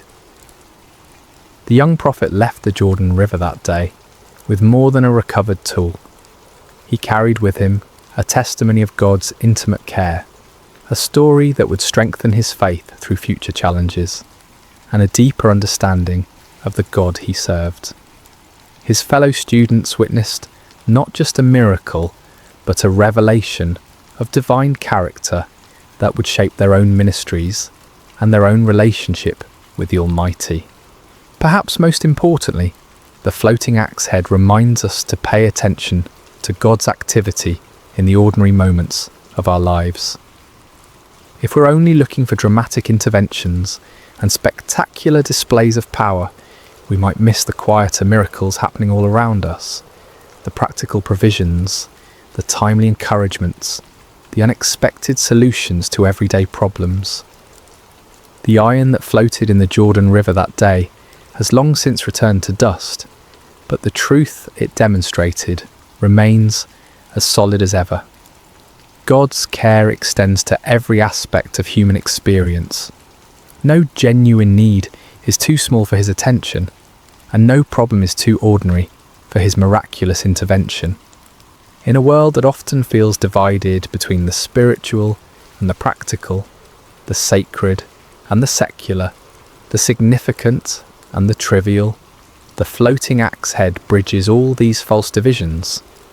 It declares that the God who spoke the universe into existence also cares when His children lose borrowed tools, face financial embarrassment, or struggle with the weight of unfulfilled responsibility. If God can make iron float, what's truly impossible? The question echoes across the centuries, challenging our assumptions about divine limitation and inviting us to bring our authentic needs, however humble they might seem, to the one who specializes in doing the impossible through the most ordinary means. The miracle you've never heard of might just be the one you need most to hear. Hello dear friends, and welcome to Sacred Slumber. Before we begin tonight's story, I'd love to know, how has your day been? Whether it's evening where you are, or perhaps the middle of the night, or even early morning on the other side of the world, you're so welcome here. What time is it in your corner of the world right now? And where are you listening from tonight? Whether you're in a bustling city or a quiet countryside, in the mountains or by the ocean, you belong in this peaceful space we're creating together. If this is your first time with us, welcome to our community of seekers finding rest in ancient wisdom. And if you're returning, thank you for being part of this journey. Don't forget to subscribe to Sacred Slumber so you never miss these moments of peace and reflection that we share together. Now let's settle in as we travel back to ancient Israel, to a time of prophets and miracles, to discover a story about trust, provision, and the surprising ways that hope can multiply in our darkest hours. The morning sun cast long shadows across the dusty village streets, but Miriam barely noticed its warmth. She stood in the doorway of her small stone house, watching her 2 young sons sleep on their woven mats, their faces peaceful in the golden light. For a moment she allowed herself to pretend that everything was as it had been before the illness took her husband, before the debts mounted like stones upon her chest, before the collectors began their visits with increasingly stern voices and hardening faces. But pretending was a luxury she could no longer afford. The sound of approaching footsteps made her stomach clench with familiar dread. She knew that measured pace, those heavy sandals against the packed earth. The debt collectors had returned, and this time she knew they would not leave empty-handed.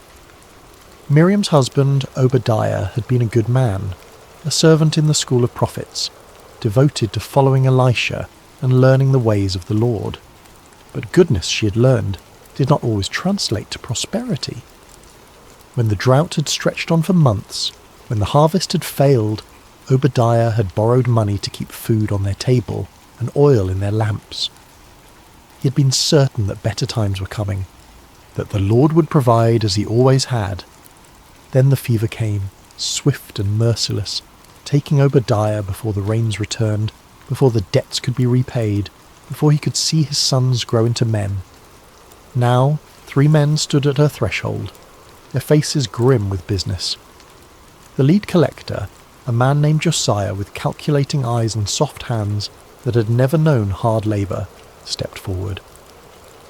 "Miriam, widow of Obadiah," he announced formally, though they all knew each other's names in this small village. "The time for payment has come and gone. Your husband's debts must be settled." Miriam's throat felt as dry as sand. "Please, I have explained our situation. I am a widow with nothing. Give me more time, and I will find a way." "Time is a luxury that costs money," Josiah interrupted, his voice neither cruel nor kind, simply matter-of-fact. "We have been patient, but patience does not feed our families, or pay our own obligations. The law is clear about what must be done when debts cannot be paid." Behind him, the other 2 men shifted uncomfortably. They knew what came next, and while they might not relish it, they would not hesitate to carry out what the law demanded. "Your sons," Josiah continued, his eyes flicking toward the doorway where the boys still slept. "They will come with us. 7 years of service will settle your husband's debt. It is more merciful than we are required to be." The words hit Miriam like a physical blow. She gripped the door frame to keep from falling, her knuckles white against the worn wood. 7 years. Her sons were only 8 and 10 years old. By the time they returned, they would be grown men who barely remembered their mother's face. "No," she whispered, then louder. "No, please. They're all I have left. There must be another way." But even as she spoke, she knew the futility of her words. She had nothing of value to offer. No jewellery, no livestock, no land. The house itself belonged to her husband's brother, who had graciously allowed her to remain but could offer no financial help of his own. "I will give you until tomorrow morning to say your goodbyes," Josiah said, and there was perhaps the smallest note of sympathy in his voice. "We will return at sunrise." As the men walked away, their sandals raising small clouds of dust that caught the morning light, Miriam sank to her knees in the doorway. The weight of hopelessness pressed down upon her like a stone, threatening to crush what little breath remained in her lungs. Her sons stirred behind her, waking to another day they assumed would be like all the others. Simple, poor perhaps, but together. How could she tell them that their childhood was about to end? How could she explain that the law that was meant to protect would now tear their family apart? But as the sun climbed higher, and the reality of her situation settled like dust around her, Miriam remembered something her husband used to say when times were difficult. When we have nowhere else to turn, we can always turn upward. Obadiah had learned this truth in his years following the prophet Elisha, and even in death, his faith whispered to her across the veil of grief. Elisha. The prophet was still in the region, still teaching and performing the wonders that had made him famous throughout Israel and beyond. If anyone could help her, if anyone might know a way where there seemed to be no way, it would be the man of God who had been her husband's teacher and guide. Miriam rose to her feet, dust falling from her simple brown robe. She looked back at her sons, now awake and eating the last of their bread, with the unconscious contentment of children who trust that tomorrow will somehow provide for itself. "Aaron, Micah," she called softly, "I must go into the village.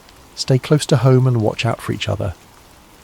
The boys nodded, accustomed to their mother's brief errands, unaware that she was about to embark on a journey that would either save their family or confirm their worst fears. As Miriam walked through the village streets, her heart hammered against her ribs like a caged bird. The prophet Elisha was known to be staying with a family on the far side of the village, and with each step she rehearsed what she would say, how she would explain their desperate situation without sounding like she was demanding a miracle. But by the time she reached the modest house where Elisha was lodging, all her carefully planned words had evaporated like morning dew. She stood at the gate, paralysed by the enormity of what she was about to ask and the crushing possibility that even a prophet might not be able to help her. The courtyard was quiet except for the gentle murmur of voices from within the house. Miriam could see Elisha through the open doorway, seated on a low cushion with several young men gathered around him, students perhaps, or local villagers seeking wisdom. His presence was immediately recognisable, not because of any physical grandeur, but because of a quality of stillness that seemed to radiate from him like heat from a hearth. Miriam had seen the prophet before, of course. In a village this small, everyone knew when such a significant figure was present. She had watched from a distance as people brought their sick children for healing, their troubled hearts for counsel, their impossible situations for divine intervention. But she had never imagined herself among their number, never thought her own need would drive her to such a desperate act. A woman emerged from the house, evidently the hostess, and noticed Miriam standing uncertainly at the gate. "Can I help you, sister?" the woman asked kindly, but there was a protective quality in her voice. She had probably dealt with many people seeking the prophet's attention. Before Miriam could answer, Elisha's voice came from within. "Let her come. The Lord has brought her here for a reason." The woman's expression immediately softened, and she gestured for Miriam to enter. "Come, the prophet will see you." Miriam's legs felt unsteady as she crossed the threshold. The young men who had been listening to Elisha's teaching respectfully moved aside, creating a space for her to approach. The prophet's eyes, kind but penetrating, met hers, and she felt as though he could see not just her present desperation, but the entire story of her life written in her face. "You are Obadiah's widow," Elisha said gently. It was not a question. Miriam nodded, surprised that he knew her by sight. "Yes, my lord. I am Miriam. Your husband was a faithful servant, both to the Lord and to this community. His loss has been felt by many."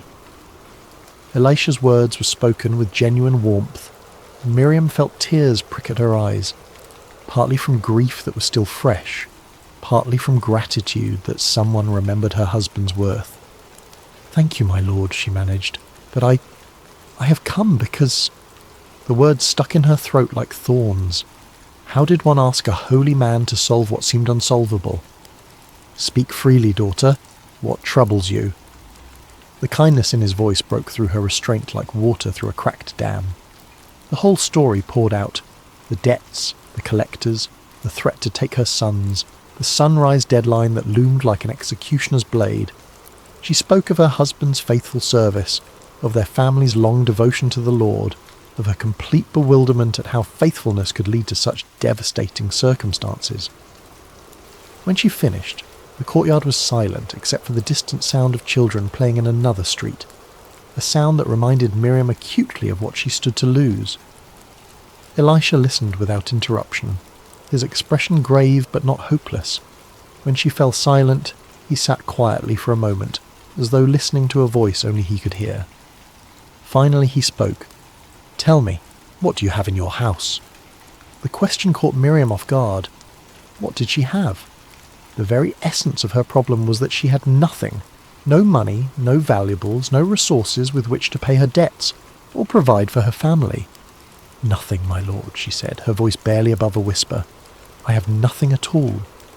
But Elisha's gaze remained steady, patient. "Look again. What do you have in your house?" Miriam searched her memory, walking through their small home in her mind. A few pieces of simple furniture, Some clay pots, worn clothing, sleeping mats. Nothing of any value. Certainly nothing that could solve a debt large enough to require 7 years of servitude to repay. Then she remembered. There is a small jar of olive oil, she said hesitantly. Just a little. Barely enough for a few meals. She almost apologised for mentioning something so insignificant, but the prophet's face had changed. There was something in his expression now. Not quite a smile, but a kind of quiet intensity that made the air in the courtyard feel charged with possibility. A jar of oil, Elisha repeated thoughtfully. How much oil? Very little, my lord. Perhaps enough to fill a cup, no more. The prophet nodded slowly, as though this small detail was exactly what he had been hoping to hear. He stood up, his movements deliberate and purposeful. Here is what you must do, he said, his voice carrying the authority of someone who spoke not just his own words, but those of the Almighty. Go to all your neighbours, not just the ones nearby, but throughout the village. Ask them to lend you their empty jars and vessels. Don't ask for just a few. Collect as many as you can carry. Miriam blinked in confusion. Empty jars? What good would empty vessels do when her problem was that she had nothing to fill them with? I don't understand, my lord. If I had oil to fill jars, I would not be in this position. Understanding comes after obedience, not before, Elisha said, but his tone was gentle, not reproving. Trust in the Lord's provision, even when his ways seem strange to our human reasoning. He continued with his instructions.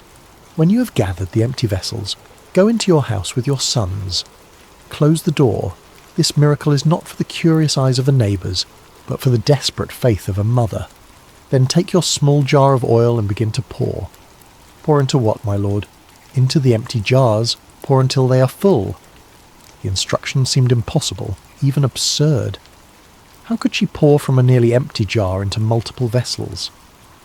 The physical laws that governed their world simply didn't work that way. But as Miriam looked into the prophet's eyes, she saw something that gave her pause. Not madness, not delusion, but absolute certainty. This was a man who had seen the impossible become routine, who had learned to expect miracles the way others expected sunrise. Do you trust me? Elisha asked simply. Miriam thought of her sons, sleeping peacefully this morning, while she faced the possibility of never tucking them in again. She thought of her husband's faith, unwavering even in illness, even in poverty, even at the end. She thought of the alternative, doing nothing, accepting defeat, watching her children be led away at sunrise. Yes, my lord, I trust you. Then go. The Lord will not fail you. As Miriam prepared to leave, one of the young men who had been listening spoke up. Master, shouldn't we accompany her? Help her carry the vessels. But Elisha shook his head. This work must be hers alone. Faith cannot be borrowed or carried by another. It must be exercised by the one who needs the miracle. Walking back through the village streets, Miriam felt as though she were in a dream, or perhaps more accurately, as though she had just awakened from the nightmare of the past few months into a reality where impossible things might be possible. The prophet's instructions echoed in her mind. Collect empty jars, as many as possible, then pour from her nearly empty vessel into them. It made no earthly sense. But then again, neither did most of the stories she had heard about Elisha and his master Elijah before him. Prophets who had called down fire from heaven, raised the dead, and fed multitudes with meagre supplies. Perhaps the very impossibility of the instruction was itself a sign that she was about to witness something beyond the natural order. Her first stop was at the house of her neighbour Sarah, an elderly woman who had been kind to Miriam since Obadiah's death, often sharing vegetables from her garden when she had none to spare. Sarah, Miriam called softly at the gate, may I speak with you? The older woman emerged, wiping flour from her hands on her apron. Of course, child. You look different somehow. Is everything well? Miriam almost laughed at the question. Nothing was well, and yet somehow everything felt different than it had this morning. I need to ask a favour. Do you have any empty jars or vessels that I might borrow? Sarah's eyebrows rose in surprise. Empty jars? Whatever for? How could Miriam explain without sounding like she had lost her mind? The prophet Elisha has given me instructions. I need to gather as many empty containers as I can." To her credit, Sarah didn't ask for further explanation. In a community where prophets occasionally walked among them, people had learned that divine instructions often defied human logic. "I have several clay jars that I use for storing grain, but they're empty now since the harvest was so poor. You're welcome to them. Let me help you carry them." As they loaded the vessels into Miriam's arms, Sarah's expression grew concerned. "Miriam, the whole village knows about your situation with the debt collectors.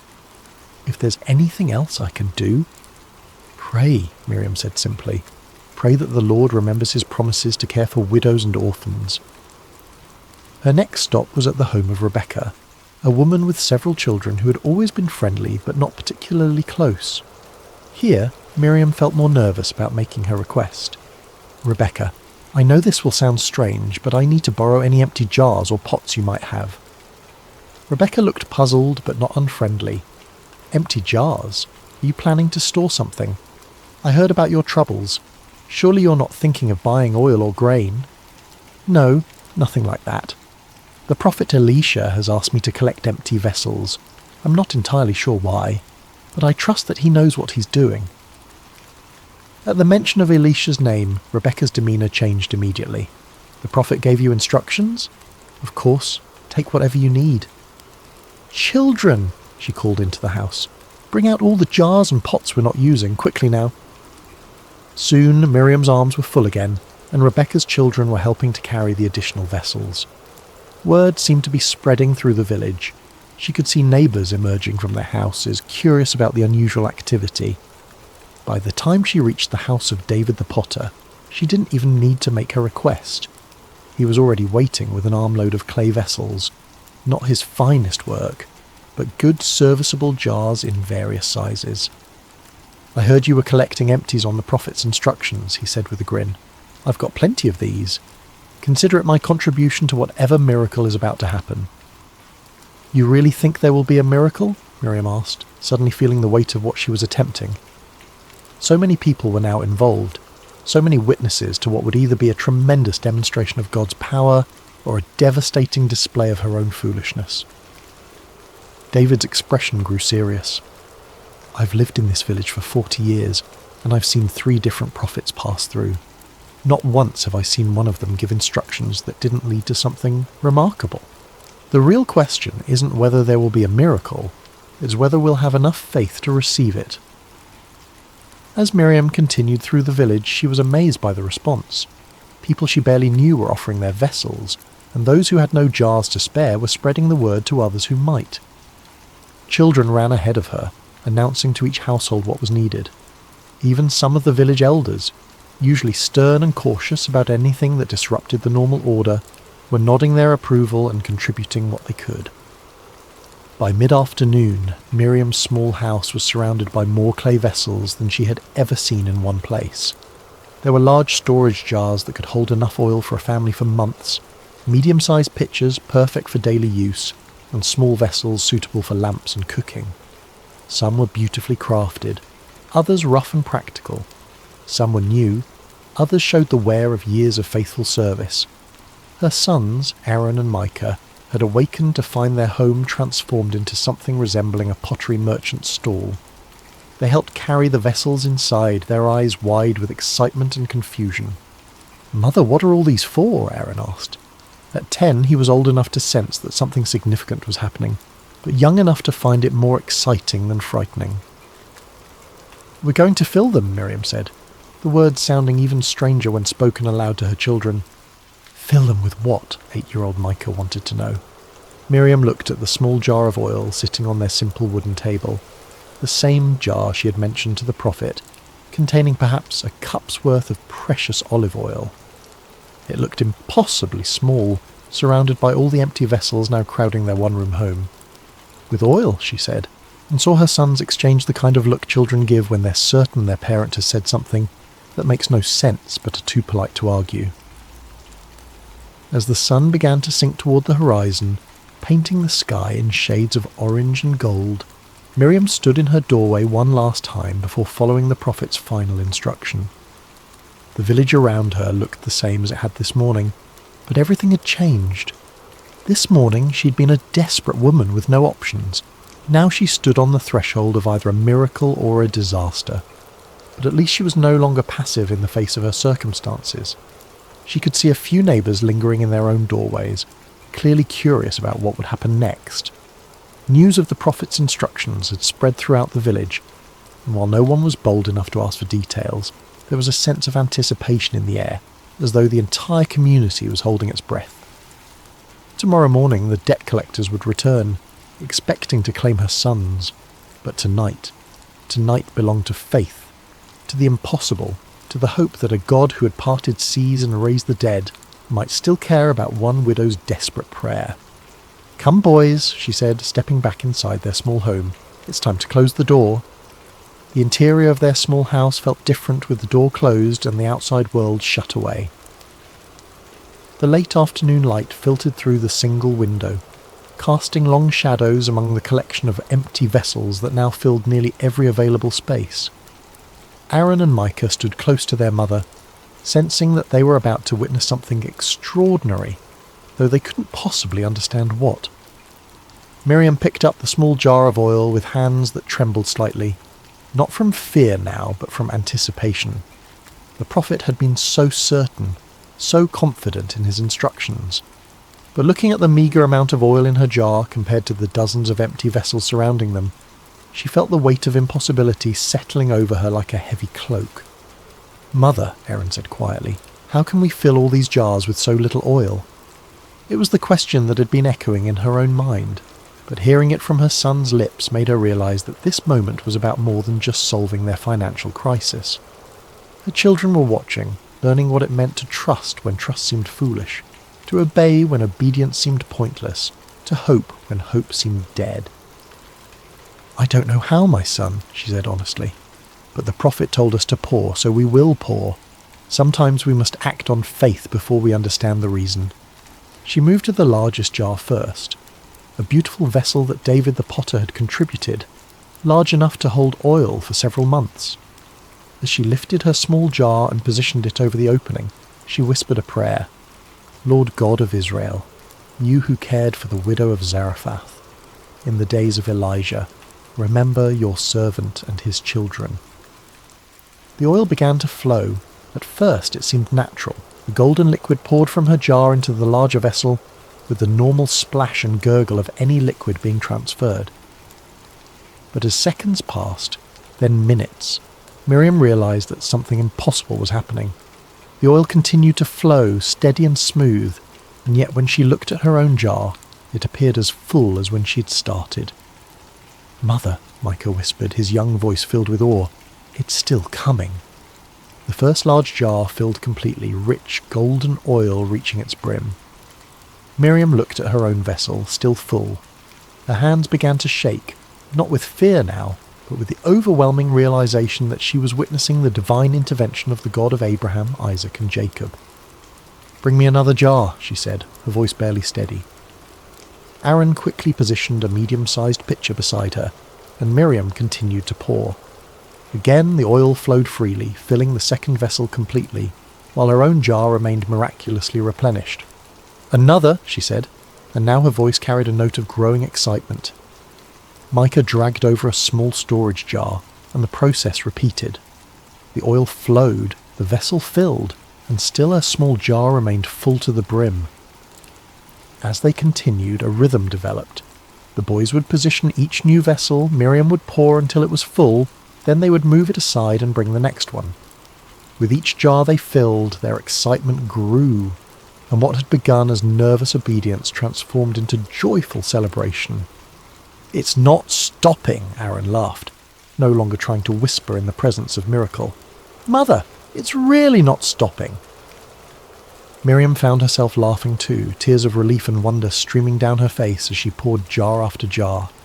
The oil continued to flow, inexhaustible, impossible, absolutely real. This was the God her husband had served, the God who had parted the Red Sea and provided manna in the wilderness, and he was here in their small house, multiplying oil for a desperate widow and her children. The sun set completely as they worked, and Aaron lit their oil lamp, using oil from one of the newly filled jars. The warm light danced across the growing collection of filled vessels, each one a testament to divine provision, each one a step away from the disaster that had threatened to destroy their family. They filled the large storage jars first, then the medium pitchers, then the smaller vessels for daily use. Oil for cooking, oil for lamps, oil for anointing, oil for trade. More oil than their family could use in a year, more than they could use in several years. "Mother," Micah said during a brief pause, "will we ever run out of empty jars?" Miriam looked around their home. They had filled perhaps half of the vessels they had collected, and still the oil flowed freely from her small jar. "I hope not, my son. I hope we never run out." But even as she spoke, she realized they were approaching the end of their supply of empty containers. Only a handful of vessels remained unfilled, the smallest ones suitable for perfumes and medicines. As she filled the second-to-last jar, a delicate little vessel that Rebecca had contributed, Miriam felt a change. The oil still flowed, but there was something different in its quality, as though it was beginning to recognize that its work was nearly complete. She reached for the final jar, the smallest one in the collection, barely large enough to hold oil for a single lamp. As she positioned her small jar above it and began to pour, the oil flowed out in a steady stream, filling the tiny vessel to its brim. And then, as suddenly as the miracle had begun, it stopped. Miriam tilted her jar, trying to coax out even a few more drops, but it was empty. Completely, naturally, normally empty, as though the laws of physics had suddenly remembered themselves and returned to their usual operation. The silence that followed was profound. For hours their small house had been filled with the sound of flowing oil, excited whispers, and occasional exclamations of wonder. Now, surrounded by dozens of filled vessels, they stood in the golden lamplight and absorbed the magnitude of what had just occurred. Aaron was the first to speak. "Is it over?" Miriam looked at her empty jar, then at the abundance surrounding them. "Yes, my son, it's over because we have no more empty vessels to fill." "What does that mean?" Micah asked. Before Miriam could answer, she remembered something the prophet had implied in his instructions. The miracle was not limited by the amount of oil God could provide, but by the amount of faith they could exercise, represented by the number of empty vessels they had been able to gather. "It means," she said slowly, understanding dawning on her like sunrise, "that God's provision is only limited by our capacity to receive it. If we had gathered 100 jars, he would have filled 100 jars. If we had gathered 1,000... The implications took her breath away. They had gathered many vessels, yes, but now she wondered, could they have gathered more? Had their own limited vision constrained the miracle? It was a question that would follow her for the rest of her life, a reminder to always ask for more, expect more, prepare for more when seeking God's intervention. But such thoughts were for later reflection. Tonight, surrounded by the tangible evidence of divine love and provision, there was only gratitude and wonder. "Tomorrow," she told her sons as they prepared for sleep among the filled vessels, "we will go to the prophet and then to the marketplace. We will sell this oil, pay our debts, and secure our future." As her boys settled onto their sleeping mats, their faces glowing with excitement and the security of knowing they would not be taken away, Miriam sat beside the window and looked out at the village where she had lived her entire life. Tomorrow she would no longer be known as the desperate widow who had nothing. She would be the woman whom God had remembered, the mother whose children had been saved, the recipient of a miracle that would be told and retold for generations. But tonight she was simply a woman who had learned that emptiness was not the absence of provision, but the presence of possibility, and that sometimes the most important thing you can bring to God is not what you have, but what you lack. The oil lamps flickered gently in the darkness, fueled by the miracle oil casting dancing shadows on the walls of their transformed home, and in the quiet of the night, Miriam whispered prayers of thanksgiving to the God who multiplies hope in the hands of those who dare to pour out their faith, one empty jar at a time. Morning came with a gentle golden light that seemed especially bright as it streamed through the window of their small house. Miriam awakened to a sight that confirmed the previous evening had not been a dream. dozens of clay vessels filled with rich golden olive oil crowded every surface and corner of their home. Aaron and Micah were already awake, sitting among the jars with expressions of continued amazement, as though they expected the oil to disappear with the sunrise. "It's still here," Aaron said wonderingly. "All of it." "Did you think it wouldn't be?" Miriam asked, though she understood his disbelief. Miracles had a quality of unreality about them, even to those who experienced them directly. "I dreamed about it," Micah said. "I dreamed that we were pouring oil forever and ever, and there were jars as tall as trees, and the oil turned into rivers that flowed through the whole village." Miriam smiled at her younger son's imagination, but then paused to consider his words. In a way, wasn't that exactly what had happened? The oil had flowed beyond their immediate need, beyond their ability to contain it all, beyond what seemed possible in their small, constrained world. A knock at their door interrupted her thoughts. Through the window she could see the familiar figure of Elisha standing in their courtyard, his presence as calm and assured as it had been the day before. "The prophet," Aaron whispered excitedly. Miriam quickly adjusted her headscarf and opened the door, her heart racing with anticipation and gratitude. "My lord," she said, bowing respectfully, "please, come in and see what the Lord has done." Elisha entered their transformed home, his eyes taking in the abundance with what appeared to be satisfaction, but not surprise. This was clearly not the first time he had witnessed the Lord's provision in response to desperate faith. "It is well," he said simply, then looked directly at Miriam. "Tell me what happened." Though he had given the instructions and surely knew what to expect, Miriam realized he wanted to hear her testimony, to let her put into words the miracle she had experienced. So she told him everything: the gathering of vessels, the closing of the door, the first hesitant pour, the growing amazement as jar after jar filled with oil that seemed to come from an inexhaustible source. "We filled every vessel we had collected," she concluded. "When the last jar was full, the oil stopped flowing." Elisha nodded thoughtfully. "And what do you understand from this?" The question surprised her. She had expected congratulations, perhaps instructions for what to do next, but not an examination of her theological understanding. I understand that the Lord remembers his promises to care for widows and orphans," she said slowly, "and that his provision is beyond what we can imagine or contain." "Yes," Elisha agreed. "And what else?" Miriam thought about the experience, about the rhythm of pouring and filling, about the moment when the oil finally stopped. "The miracle was limited only by our preparation," she said, with growing insight. "If we had gathered more vessels—" "The oil would have continued to flow," Elisha confirmed. "God's provision is not constrained by scarcity, but by our capacity to receive abundance. Remember this lesson, and teach it to your sons." He moved toward the door, then turned back with final instructions. "Now go. Sell the oil and pay your debts. You and your sons will live on what remains." "How much should I sell?" Miriam asked, suddenly practical concerns rushing back as she realized she had no experience as a merchant. "Take the oil to the marketplace in portions. Don't flood the market all at once, or you'll drive down the price. Sell slowly, over time, and you'll receive full value. The Lord has given you not just provision for today, but wisdom for managing tomorrow." After the prophet left, Miriam stood in her doorway watching his retreating figure until he disappeared around a corner. Then she turned back to face her transformed reality. The first practical task was obvious. She needed to begin transporting oil to the market. But first there was another matter to address. The sound of approaching footsteps made her look up.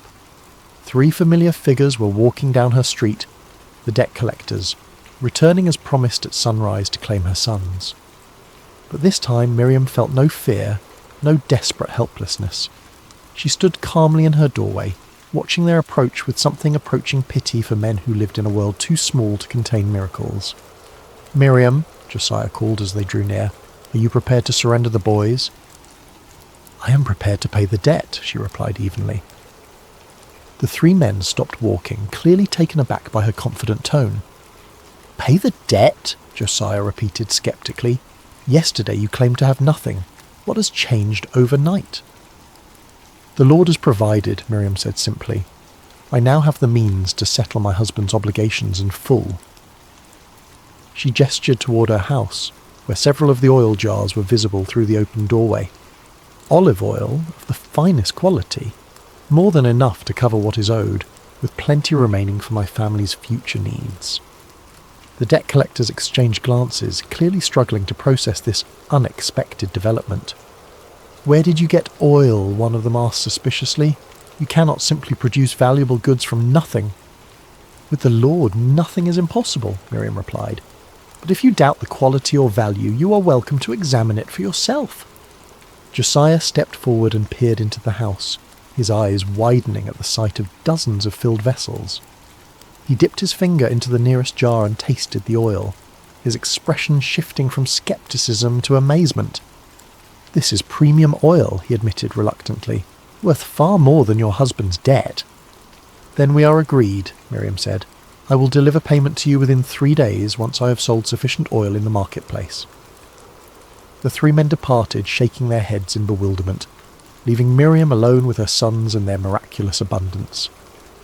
Over the following weeks, Miriam carefully sold portions of the oil at the market, following Elisha's wise counsel.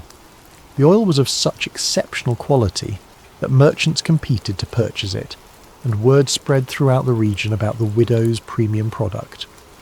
True to her word, she paid her husband's debts in full within the promised time, but the oil continued to provide for their family month after month, year after year. She was able to purchase their house from Obadiah's brother, expand their small business, and ensure her sons received proper education. Aaron and Micah grew into strong, faithful men who never forgot the night they witnessed their mother pour from an empty jar and receive abundance beyond measure. They told the story to their own children and grandchildren, how God had multiplied oil in the hands of a desperate widow who dared to trust when trust seemed impossible. Years later, when Miriam was an old woman surrounded by prosperity and family, people would ask her about the secret of her success. She would always smile and say, "The miracle was not in the oil that multiplied, but in the faith that dared to pour from an empty jar. God is not limited by what we lack. He's only limited by our willingness to bring him our emptiness and trust him to fill it."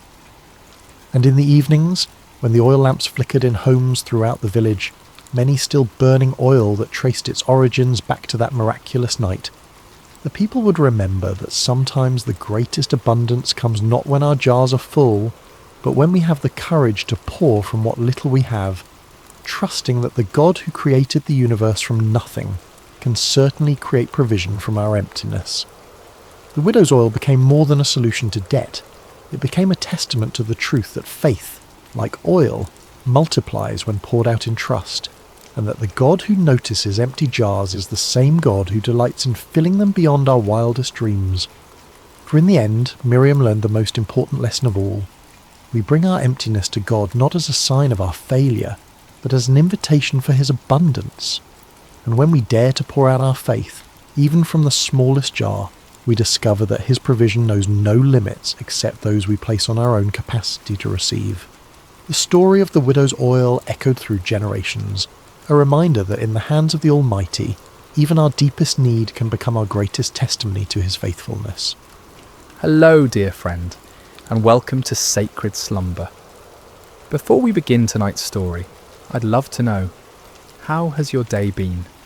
Whether you're listening to this in the quiet hours of evening, perhaps as the sun sets wherever you are in the world, or if it's late at night and you're ready to rest, I hope you'll find peace in the story we're about to share together.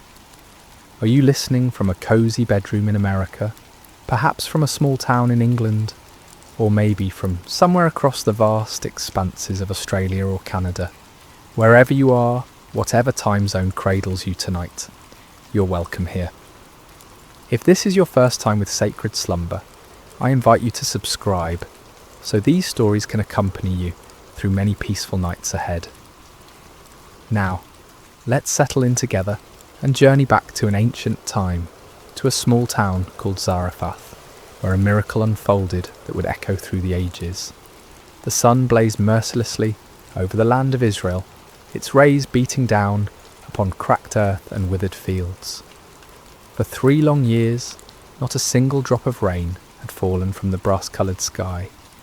The rivers had dwindled to dusty beds, lined with sun-bleached stones, and the wells that once bubbled with fresh water now echoed hollow when a stone was dropped into their depths. This terrible drought was no accident of nature. It was the judgment of the Almighty God upon a nation that had turned away from him. King Ahab, weak and easily swayed, had married the pagan princess Jezebel, and together they had led Israel into the worship of false gods, Baal, the supposed god of rain and fertility, and Asherah, the goddess of the sea. Golden calves and wooden idols dotted the landscape, where altars to the true God once stood. Into this spiritual darkness had stepped a man unlike any other, Elijah the Tishbite, a prophet wrapped in rough camel's hair, his eyes blazing with the fire of divine purpose. He had confronted King Ahab with words that still rang in the air. As the Lord God of Israel lives, before whom I stand, there shall not be dew nor rain these years, except at my word. For months after delivering this pronouncement, Elijah had hidden by the brook Cherith, east of the Jordan River. There in that secret place ravens, those dark messengers of the wilderness, brought him bread and meat each morning and evening, while he drank from the brook's clear waters. It was a time of solitude and communion with God, but even this sanctuary could not last forever. Day by day, Elijah watched the brook grow shallower. The musical babbling that had once lulled him to sleep grew quieter until it was barely a whisper. Soon only scattered puddles remained, then mere dampness in the sand, and finally nothing but a dry bed where life-giving water had once flowed. It was then, when human resources failed and earthly security vanished, that the word of the Lord came to Elijah again. Arise, go to Zarephath, which belongs to Sidon, and dwell there. See, I have commanded a widow there to provide for you. Zarephath. The name meant a place of refining, and how fitting it would prove to be. This small Phoenician town, nestled along the Mediterranean coast north of Israel, was under Gentile rule, beyond the borders of the chosen people, in a land where Baal and Asherah were worshipped openly. Yet it was here, in this unlikely place, that God would work one of his most tender miracles. So Elijah gathered his simple possessions, his mantle, his staff, and the unwavering faith that had sustained him through these years of drought and hiding.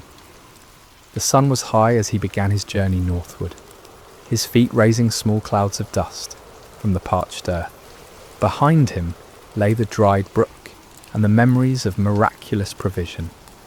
Ahead lay uncertainty, but also the promise of God's continued care. As he walked, Elijah might have pondered the strangeness of God's ways. Here was a Hebrew prophet, a man who had proclaimed judgment upon Israel for their worship of foreign gods, now being sent to a foreign land where those very gods were revered.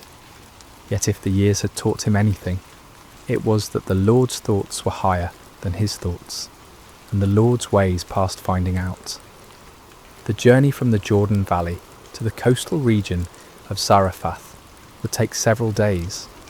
Elijah travelled through landscapes scarred by drought, abandoned villages where the wells had run dry, fields where the stubble of failed crops crunched beneath his sandals, and hillsides where olive trees stretched their gnarled branches skyward in silent supplication for rain that would not come.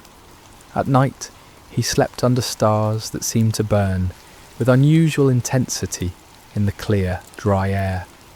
The moon, when it appeared, cast sharp shadows on the lifeless landscape, and sometimes he could hear, in the distance, the mournful cry of jackals searching for water in the empty wadis. But even as the physical landscape spoke of judgment and desolation, Elijah's heart remained anchored in hope. The same God who had sent ravens to feed him, who had made water spring from rock for Moses, who had provided manna in the wilderness for the children of Israel, had promised that a widow in Zarephath would care for him. It seemed impossible, even absurd. What widow in this time of famine would have enough to share? Yet Elijah had learned that impossibility was often the very stage upon which God chose to display his glory. On the third day of his journey, the scent of the sea began to reach his nostrils, carried on breezes that offered little relief from the heat, but spoke of his approaching destination. The landscape gradually changed from the brown hills of inland Palestine to the terraced slopes that descended toward the Mediterranean coast. In the distance, he could see the blue expanse of the Great Sea, its surface shimmering like hammered metal under the relentless sun. As he crested the final hill before Zarephath, Elijah paused to survey the town spread below him. It was modest in size, its flat-roofed houses clustered around a small marketplace, with narrow streets winding between them like tributaries of a dry river. The town's walls, though not as grand as those of the great cities, spoke of a community that had weathered many storms. Fishing boats lay pulled up on the beach, their nets spread out to dry, though in these days of little rain, even the sea seemed less generous with its bounty. Smoke rose from only a few chimneys, a sign that even here, far from Israel, the effects of the drought were being felt. Fuel was precious, when every piece of wood might be needed for cooking what little food remained, and families were learning to make do with cold meals and carefully rationed provisions. As Elijah descended the hill toward the town gate, his stomach reminded him that it had been hours since his last meal. The ravens no longer came with their mysterious daily provision, and the bread in his travelling pouch was long since consumed. For the first time in months, the prophet experienced the gnawing uncertainty that had become the constant companion of countless families throughout the region.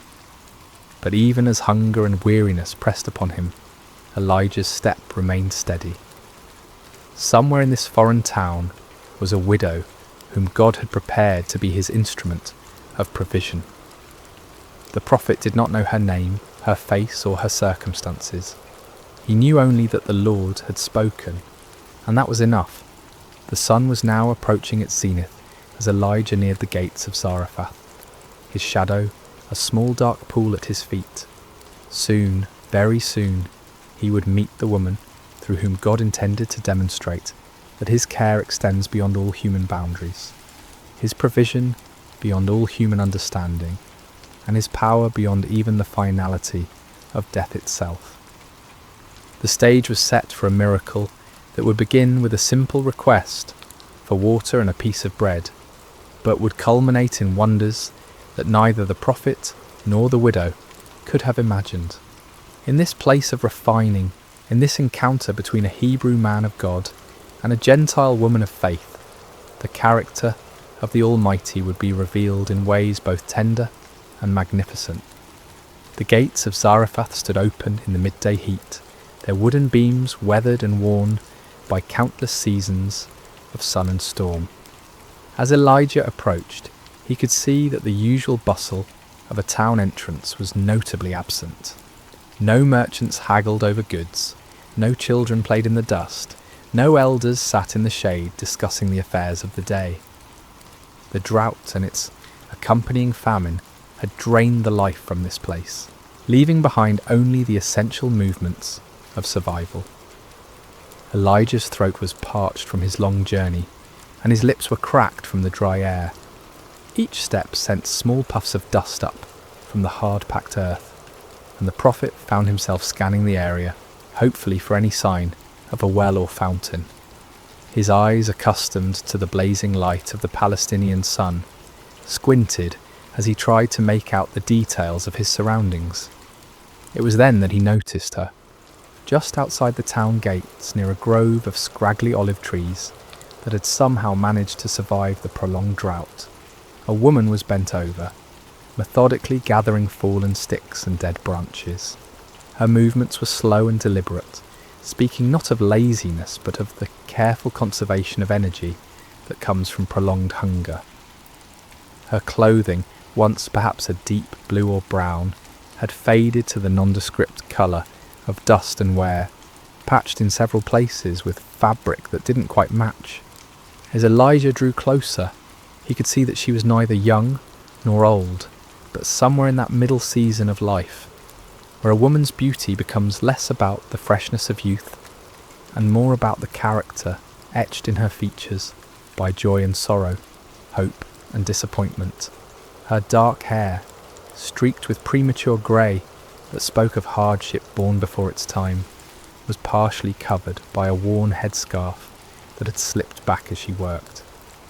There was something in her posture, a weariness that seemed to go beyond physical exhaustion, that made Elijah's heart stir with compassion. This was a woman who had carried burdens, who had made hard choices, who had watched her resources dwindle day by day until she was reduced to gathering sticks in the heat of the day. The prophet paused for a moment, studying her face as she worked. In her features, he could read the story of the drought's impact on ordinary people. Her cheeks were hollow, her eyes shadowed with the particular kind of worry that comes from watching a child grow thin. Yet there was also a quiet dignity about her, a refusal to surrender to despair, even in the face of seemingly impossible circumstances. "Excuse me," Elijah called softly, his voice rough from thirst and travel. The woman looked up, startled. Her eyes widened slightly as she took in the appearance of this stranger. His rough clothing, his weathered features, the staff in his hand that marked him as a traveller from far away. In her gaze, Elijah could see the wariness that had become second nature to people in these hard times.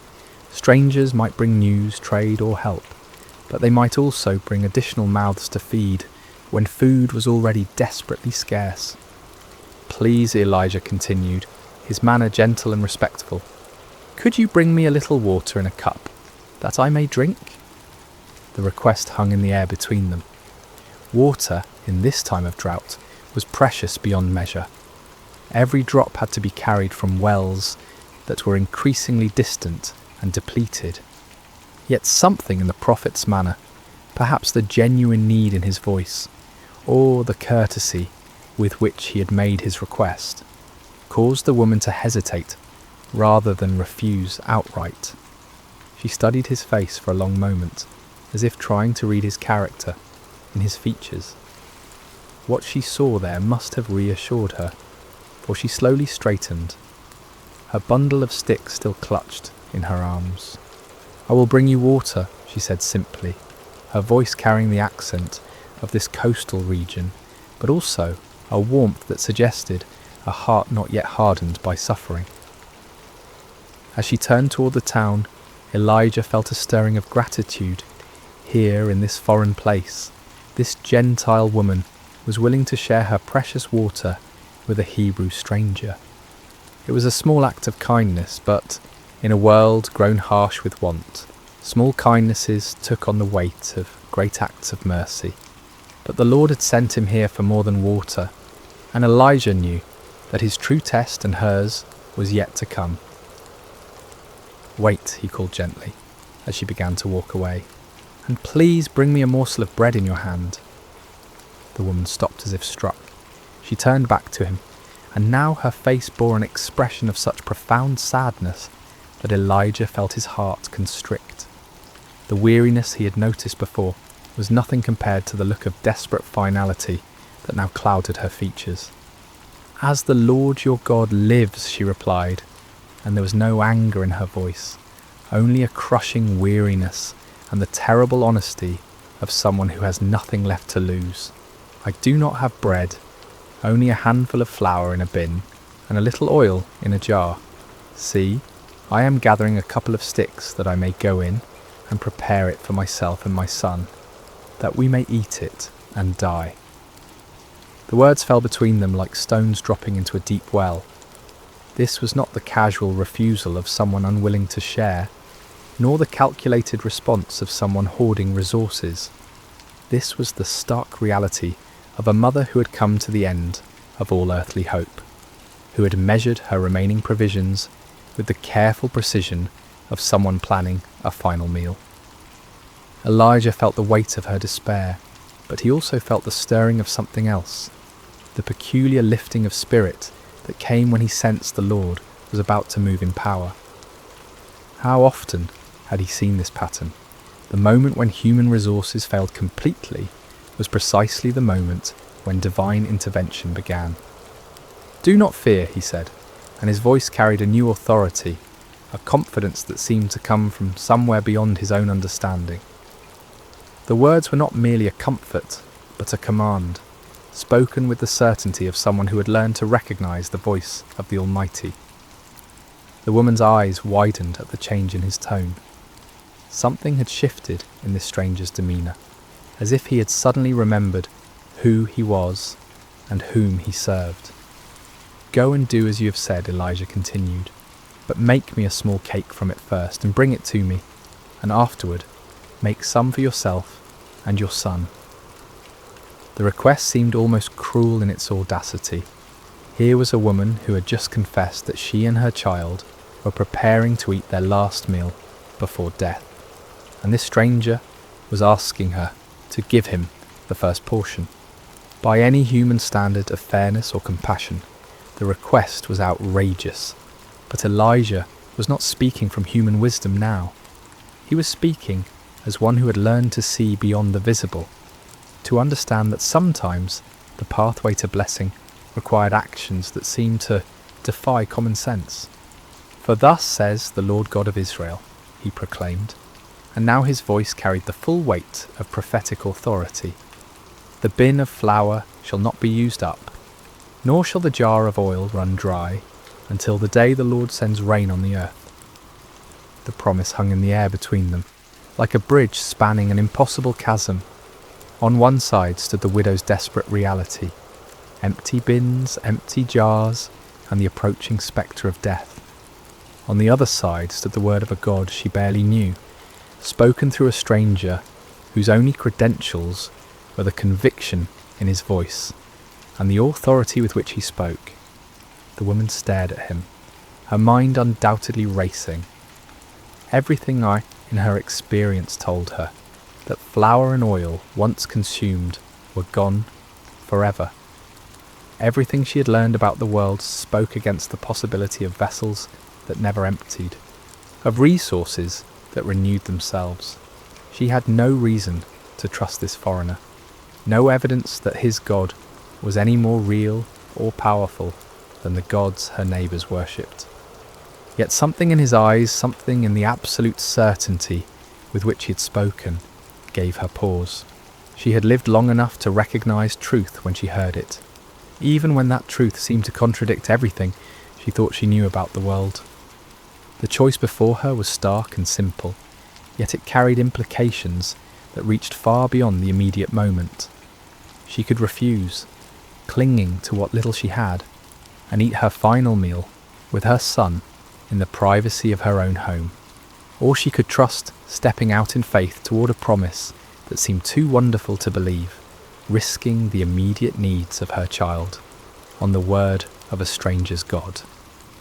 As she stood there in the dusty street of Zarephath, with her bundle of sticks still clutched in her arms, and the prophet's words echoing in her mind, the widow found herself at one of those crossroads that define a life.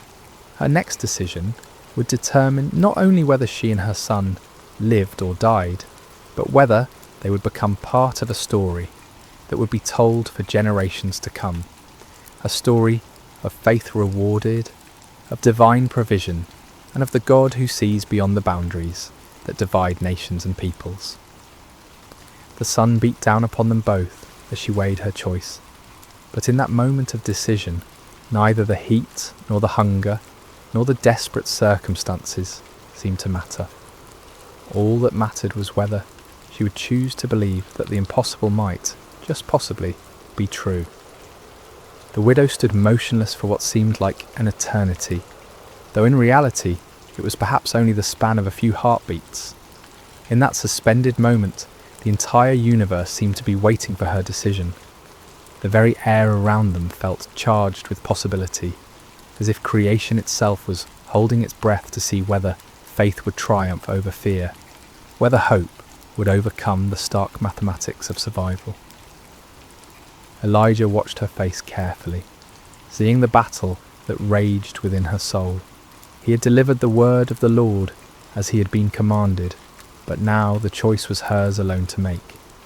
The prophet knew from long experience that God's miracles often hinged not on human understanding, but on human obedience, not on the ability to see how a promise might be fulfilled, but on the willingness to act as if it already had been. The woman's eyes moved from Elijah's face to the bundle of sticks in her arms, then toward the town gates where her small home awaited, where her son was undoubtedly waiting for her return, probably listening for the sound of her footsteps that would signal the beginning of their final meal together. She thought of his thin face, his two bright eyes that spoke of a child who had learned too young what it meant to be hungry, and her heart clenched with the fierce protectiveness of motherhood. Yet something else stirred within her as well, a memory perhaps of stories she had heard as a child about the God of the Hebrews, the one who was said to part seas and rain bread from heaven. Or perhaps it was simpler than that, nothing more than the recognition that she'd already lost everything that could be lost, and in that place of complete surrender there was a strange kind of freedom. "I will do as you have said," she whispered finally, her voice so quiet that Elijah had to lean forward to hear her words. The decision, once made, seemed to infuse her with new energy. She straightened her shoulders, adjusted her grip on the bundle of sticks, and began walking toward the town gates with a purpose that had been absent from her movements before. Elijah followed at a respectful distance, marvelling at the courage it must have taken for her to choose trust over terror, faith over the apparent facts of her situation. The narrow streets of Zarephath were largely empty in the heat of midday, but the few people they encountered looked at the odd pair with curiosity. The widow, known to her neighbours as a woman facing starvation, was walking with determined steps beside a foreign stranger whose very presence seemed to radiate an unusual intensity. Word would spread quickly through the small community that something unusual was happening at the house of the widow woman. Her home, when they reached it, was modest even by the standards of a fishing town. The flat-roofed dwelling was built of the local stone, its walls weathered by countless seasons of Mediterranean storms. A small courtyard in front contained an outdoor oven that had seen little use in recent weeks, its stones cold and covered with a fine layer of dust. A few clay pots stood in the shade, and a wooden door, worn smooth by years of use, led into the main room of the house. As they approached, the door opened and a boy appeared, perhaps 10 or 11 years old, with his mother's dark eyes and hair.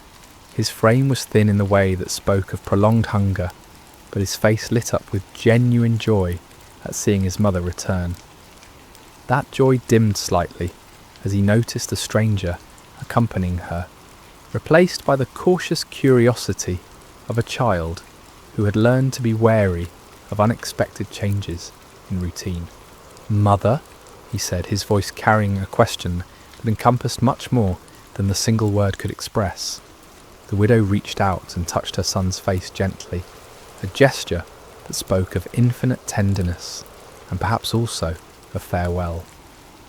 "This is Elijah, a prophet of the Lord God of Israel," she said simply. "We're going to prepare food and he will eat with us." The boy's eyes widened. In their current circumstances, sharing food with anyone, even a guest, represented an act of generosity that bordered on the impossible. Yet he had learned to trust his mother's judgment, and if she said this man would eat with them, then somehow it would be so.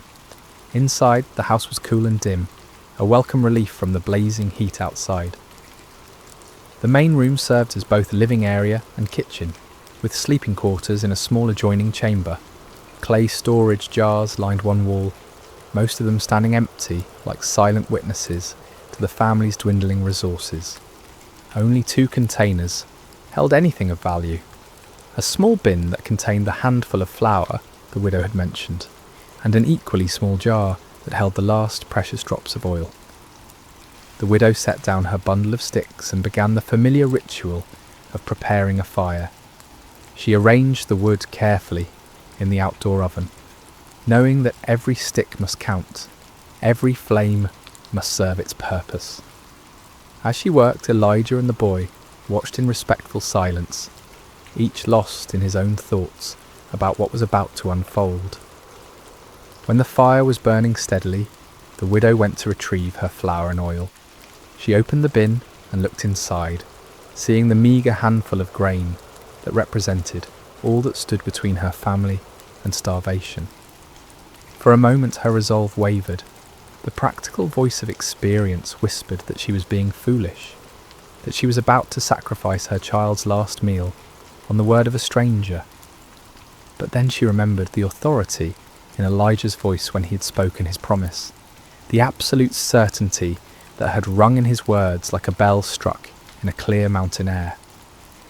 She had heard many people speak in her lifetime, merchants making promises they wouldn't keep, neighbours offering help they couldn't deliver, officials making proclamations that meant nothing.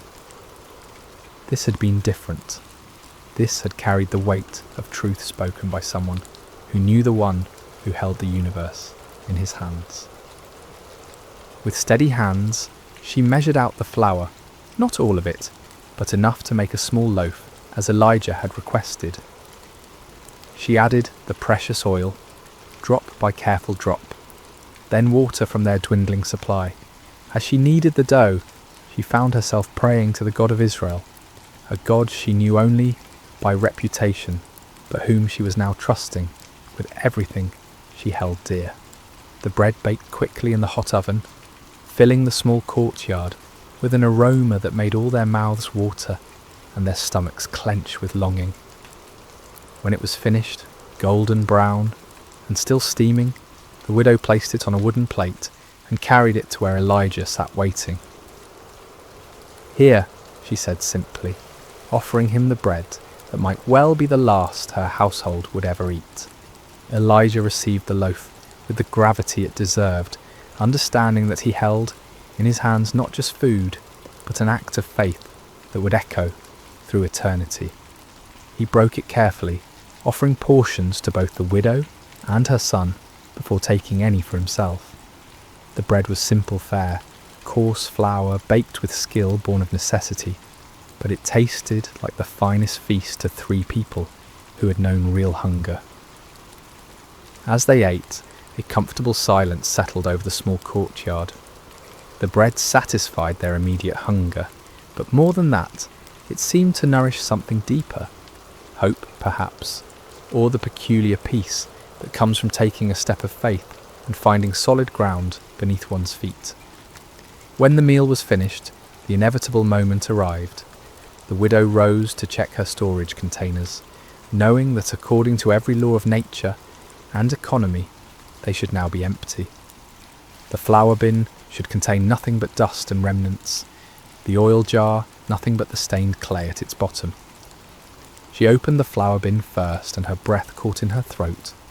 Where she'd expected to find emptiness, there was flour, not the handful that had remained before, but the same amount that had been there that morning. Her hands trembled as she reached into the jar, running the grain through her fingers to assure herself that she was not dreaming. Next came the oil jar. She lifted it carefully, feeling its weight, hearing the liquid slosh against the sides. It was full as it had been when she had first measured out the precious oil for their bread. "Mother?" her son whispered, seeing the wonder and disbelief that played across her features. "The word of the Lord is true," she breathed, her voice filled with awe. "The flour and oil have not diminished. They are just as they were before." From that day forward, the miracle continued. Each morning, the widow would wake expecting to find her containers empty, only to discover them filled with the same amounts they had held the day before. She would measure out flour for the day's bread, pour oil for cooking, and use what was needed to sustain her household and their guest. But each time she checked, morning, noon, and evening, the levels remained constant, as if invisible hands were replenishing what had been taken. Word of the miracle spread slowly through Zarephath. Neighbours who had expected to attend a funeral instead saw smoke rising daily from the widow's oven. They saw the boy playing in the courtyard with more energy than he had shown in months. They saw the foreign prophet living in their midst, his presence somehow bringing blessing rather than burden to the household that sheltered him.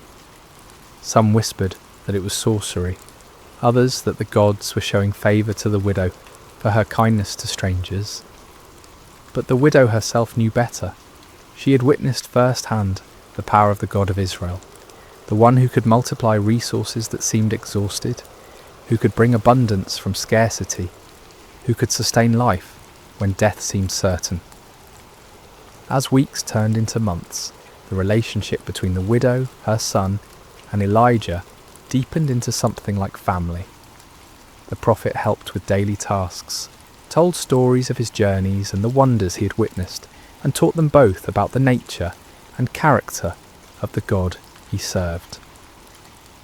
The boy, who had never known a father's presence, began to look up to Elijah with the mixture of respect and affection that a son shows to a beloved elder. For his part, Elijah found in this simple household something he had rarely experienced in his years of prophetic ministry, the warmth of ordinary human fellowship. Here, far from the palaces and temples where he usually delivered his messages, he discovered the profound joy of seeing God's love expressed through daily provision, through the laughter of a child who was no longer hungry, through the grateful smile of a woman who had learned to trust in the impossible. The jar and jug that never emptied became more than just a miracle of physical provision. They became symbols of a deeper truth, that the God of Israel was not limited by human boundaries, that his love extended beyond the chosen people to encompass all who would trust in him, that his power was sufficient to meet every need of those who placed their faith in his promises. In the small house in Zarephath, as the drought continued to devastate the surrounding lands, a different kind of abundance flourished. It was an abundance measured not just in flour and oil, but in faith rewarded, hope restored, and the quiet joy of lives sustained by the inexhaustible love of the Almighty.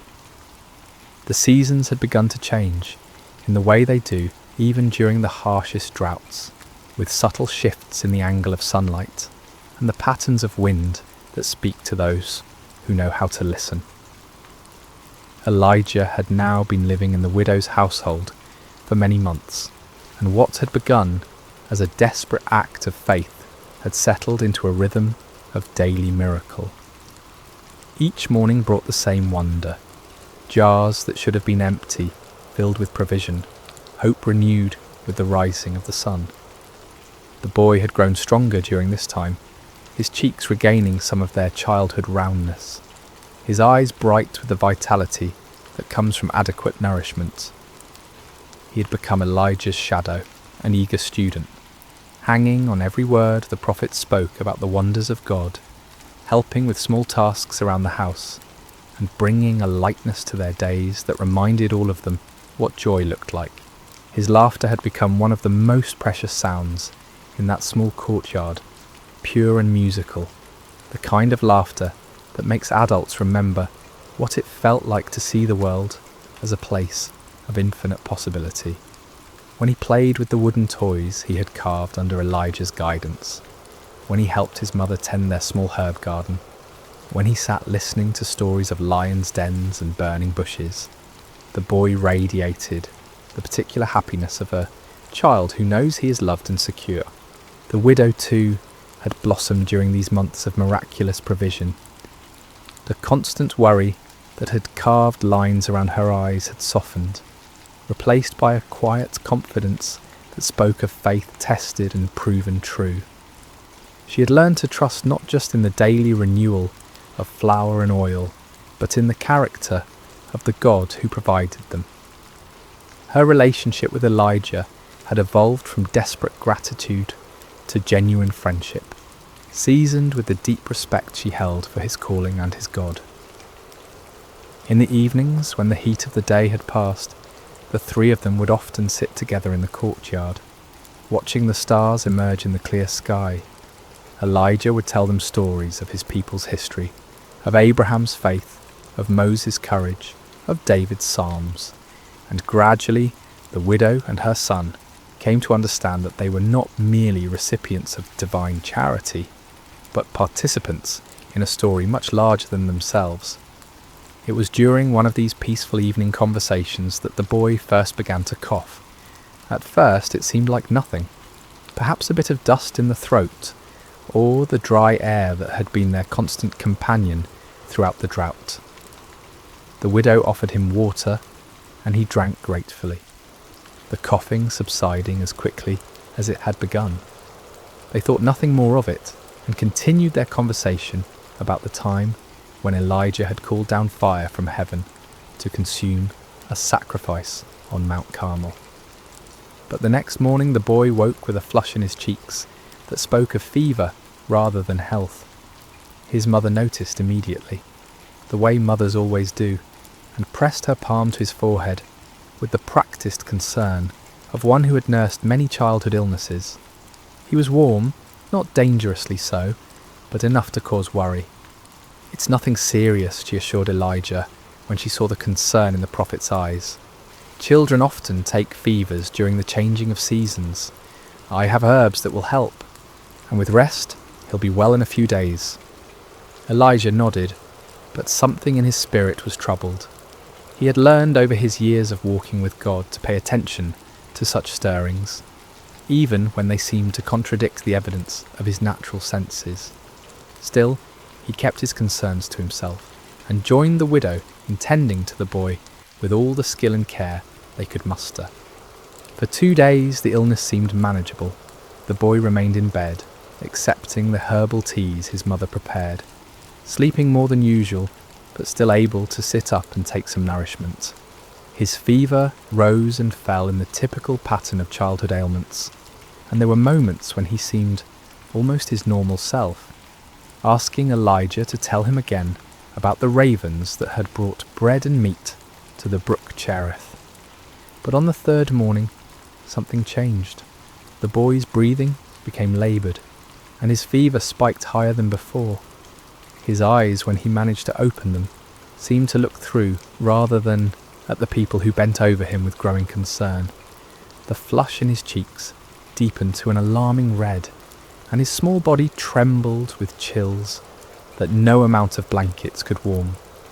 The widow worked with desperate efficiency, trying every remedy she knew.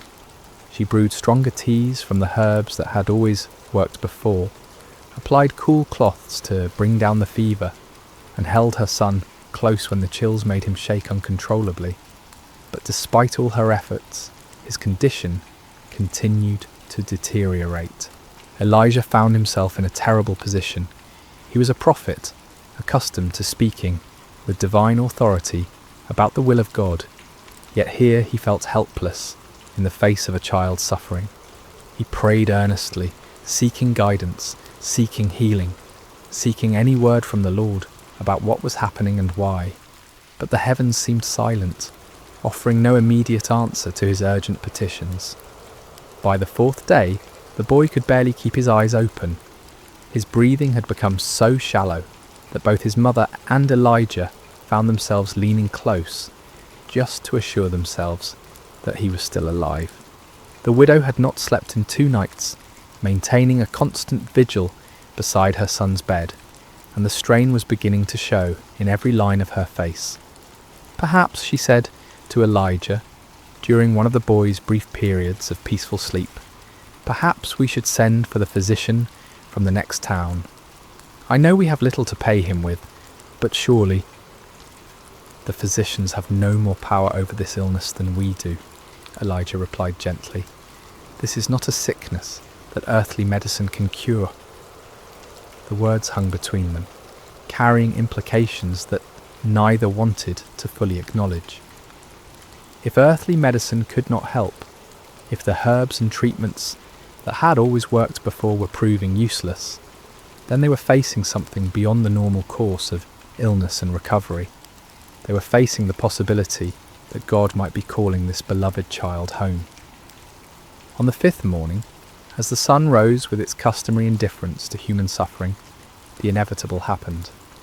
The widow, who had dozed fitfully in her chair beside the bed, was awakened by a silence that was somehow more alarming than any sound could have been.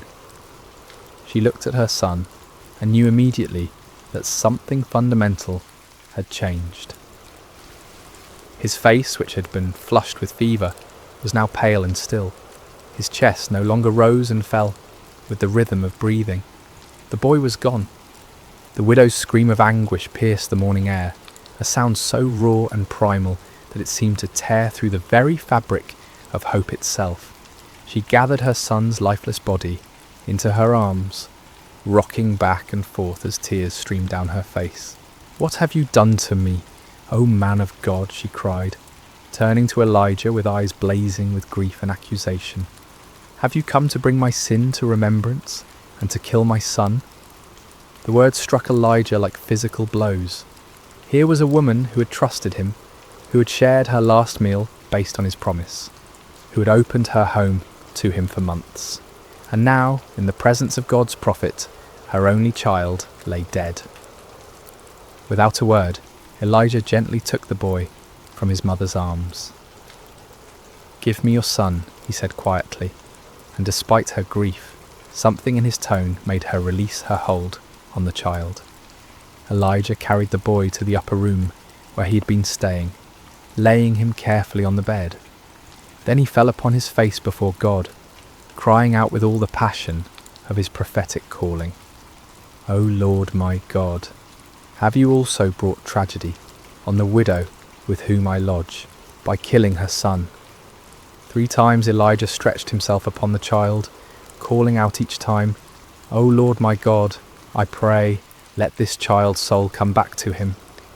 The silence that followed seemed to stretch into eternity. Then, like the first breath of dawn, after the longest night, the boy's chest rose. His eyes fluttered open, clear and bright, and he looked up at Elijah with wonder. "Teacher?" he whispered, his voice weak but unmistakably alive. Elijah gathered the boy in his arms, his own eyes wet with tears of joy and gratitude. "Come," he said, "let us go to your mother." When the widow saw her son walking down the stairs, alive and whole, she fell to her knees. "Now by this I know that you are a man of God," she declared through her tears, "and that the word of the Lord in your mouth is the truth." The miracle at Zarephath teaches us profound truths that echo through the ages. First, we learn about faith in scarcity, how the widow trusted God's promise, even when her cupboards were bare and death seemed certain. Her willingness to give from her need rather than her abundance shows us that God often asks us to step forward in faith before we can see how he will provide. Second, we see the power of obedience before understanding. The widow didn't need to comprehend how flour and oil could multiply. She simply needed to trust the word of the Lord and act upon it. Blessings flowed not because she understood the miracle, but because she believed in the one who promised it. Third, this story reveals God's care beyond all boundaries. Here was a Hebrew prophet ministered to by a Gentile widow, showing that God's love transcends nationality, culture, and religion. The miracle in Zarephath foreshadowed the day when God's salvation would be offered to all nations. Finally, through Elijah's intercession for the dead boy, we glimpse God's ultimate power over life and death itself. This miracle points forward to the resurrection, hope that would one day be fully revealed in Christ, reminding us that with God, even death is not the final word. As our story draws to a close, I invite you to consider the empty jars in your own life, those places where resources seem exhausted, where hope feels depleted, where you wonder if God sees your need. The widow of Zarephath discovered that the God of impossible things delights in filling what appears empty, in multiplying what seems insufficient, in bringing life where death has reigned. Perhaps tonight, as you prepare for rest, you can release your own impossibilities into his capable hands. Trust that the same God who filled flour jars and oil vessels in ancient Zarephath is still working miracles today, sometimes dramatic and visible, sometimes quiet and hidden, but always rooted in his unchanging love for his children. The sun has set over that ancient town by the sea, and a gentle breeze stirs the olive trees, where a widow once gathered sticks in desperation, and found instead a destiny of faith. In that small house, the jars remained full, the boy grew strong, and 3 hearts learned to trust in the God of endless provision. May you rest tonight knowing that your own story is being written by the same loving hand, and that tomorrow's provision is already prepared by the one who never fails to keep his promises. Sleep well, dear friend, and remember, with God the jar never truly empties and hope is always renewable.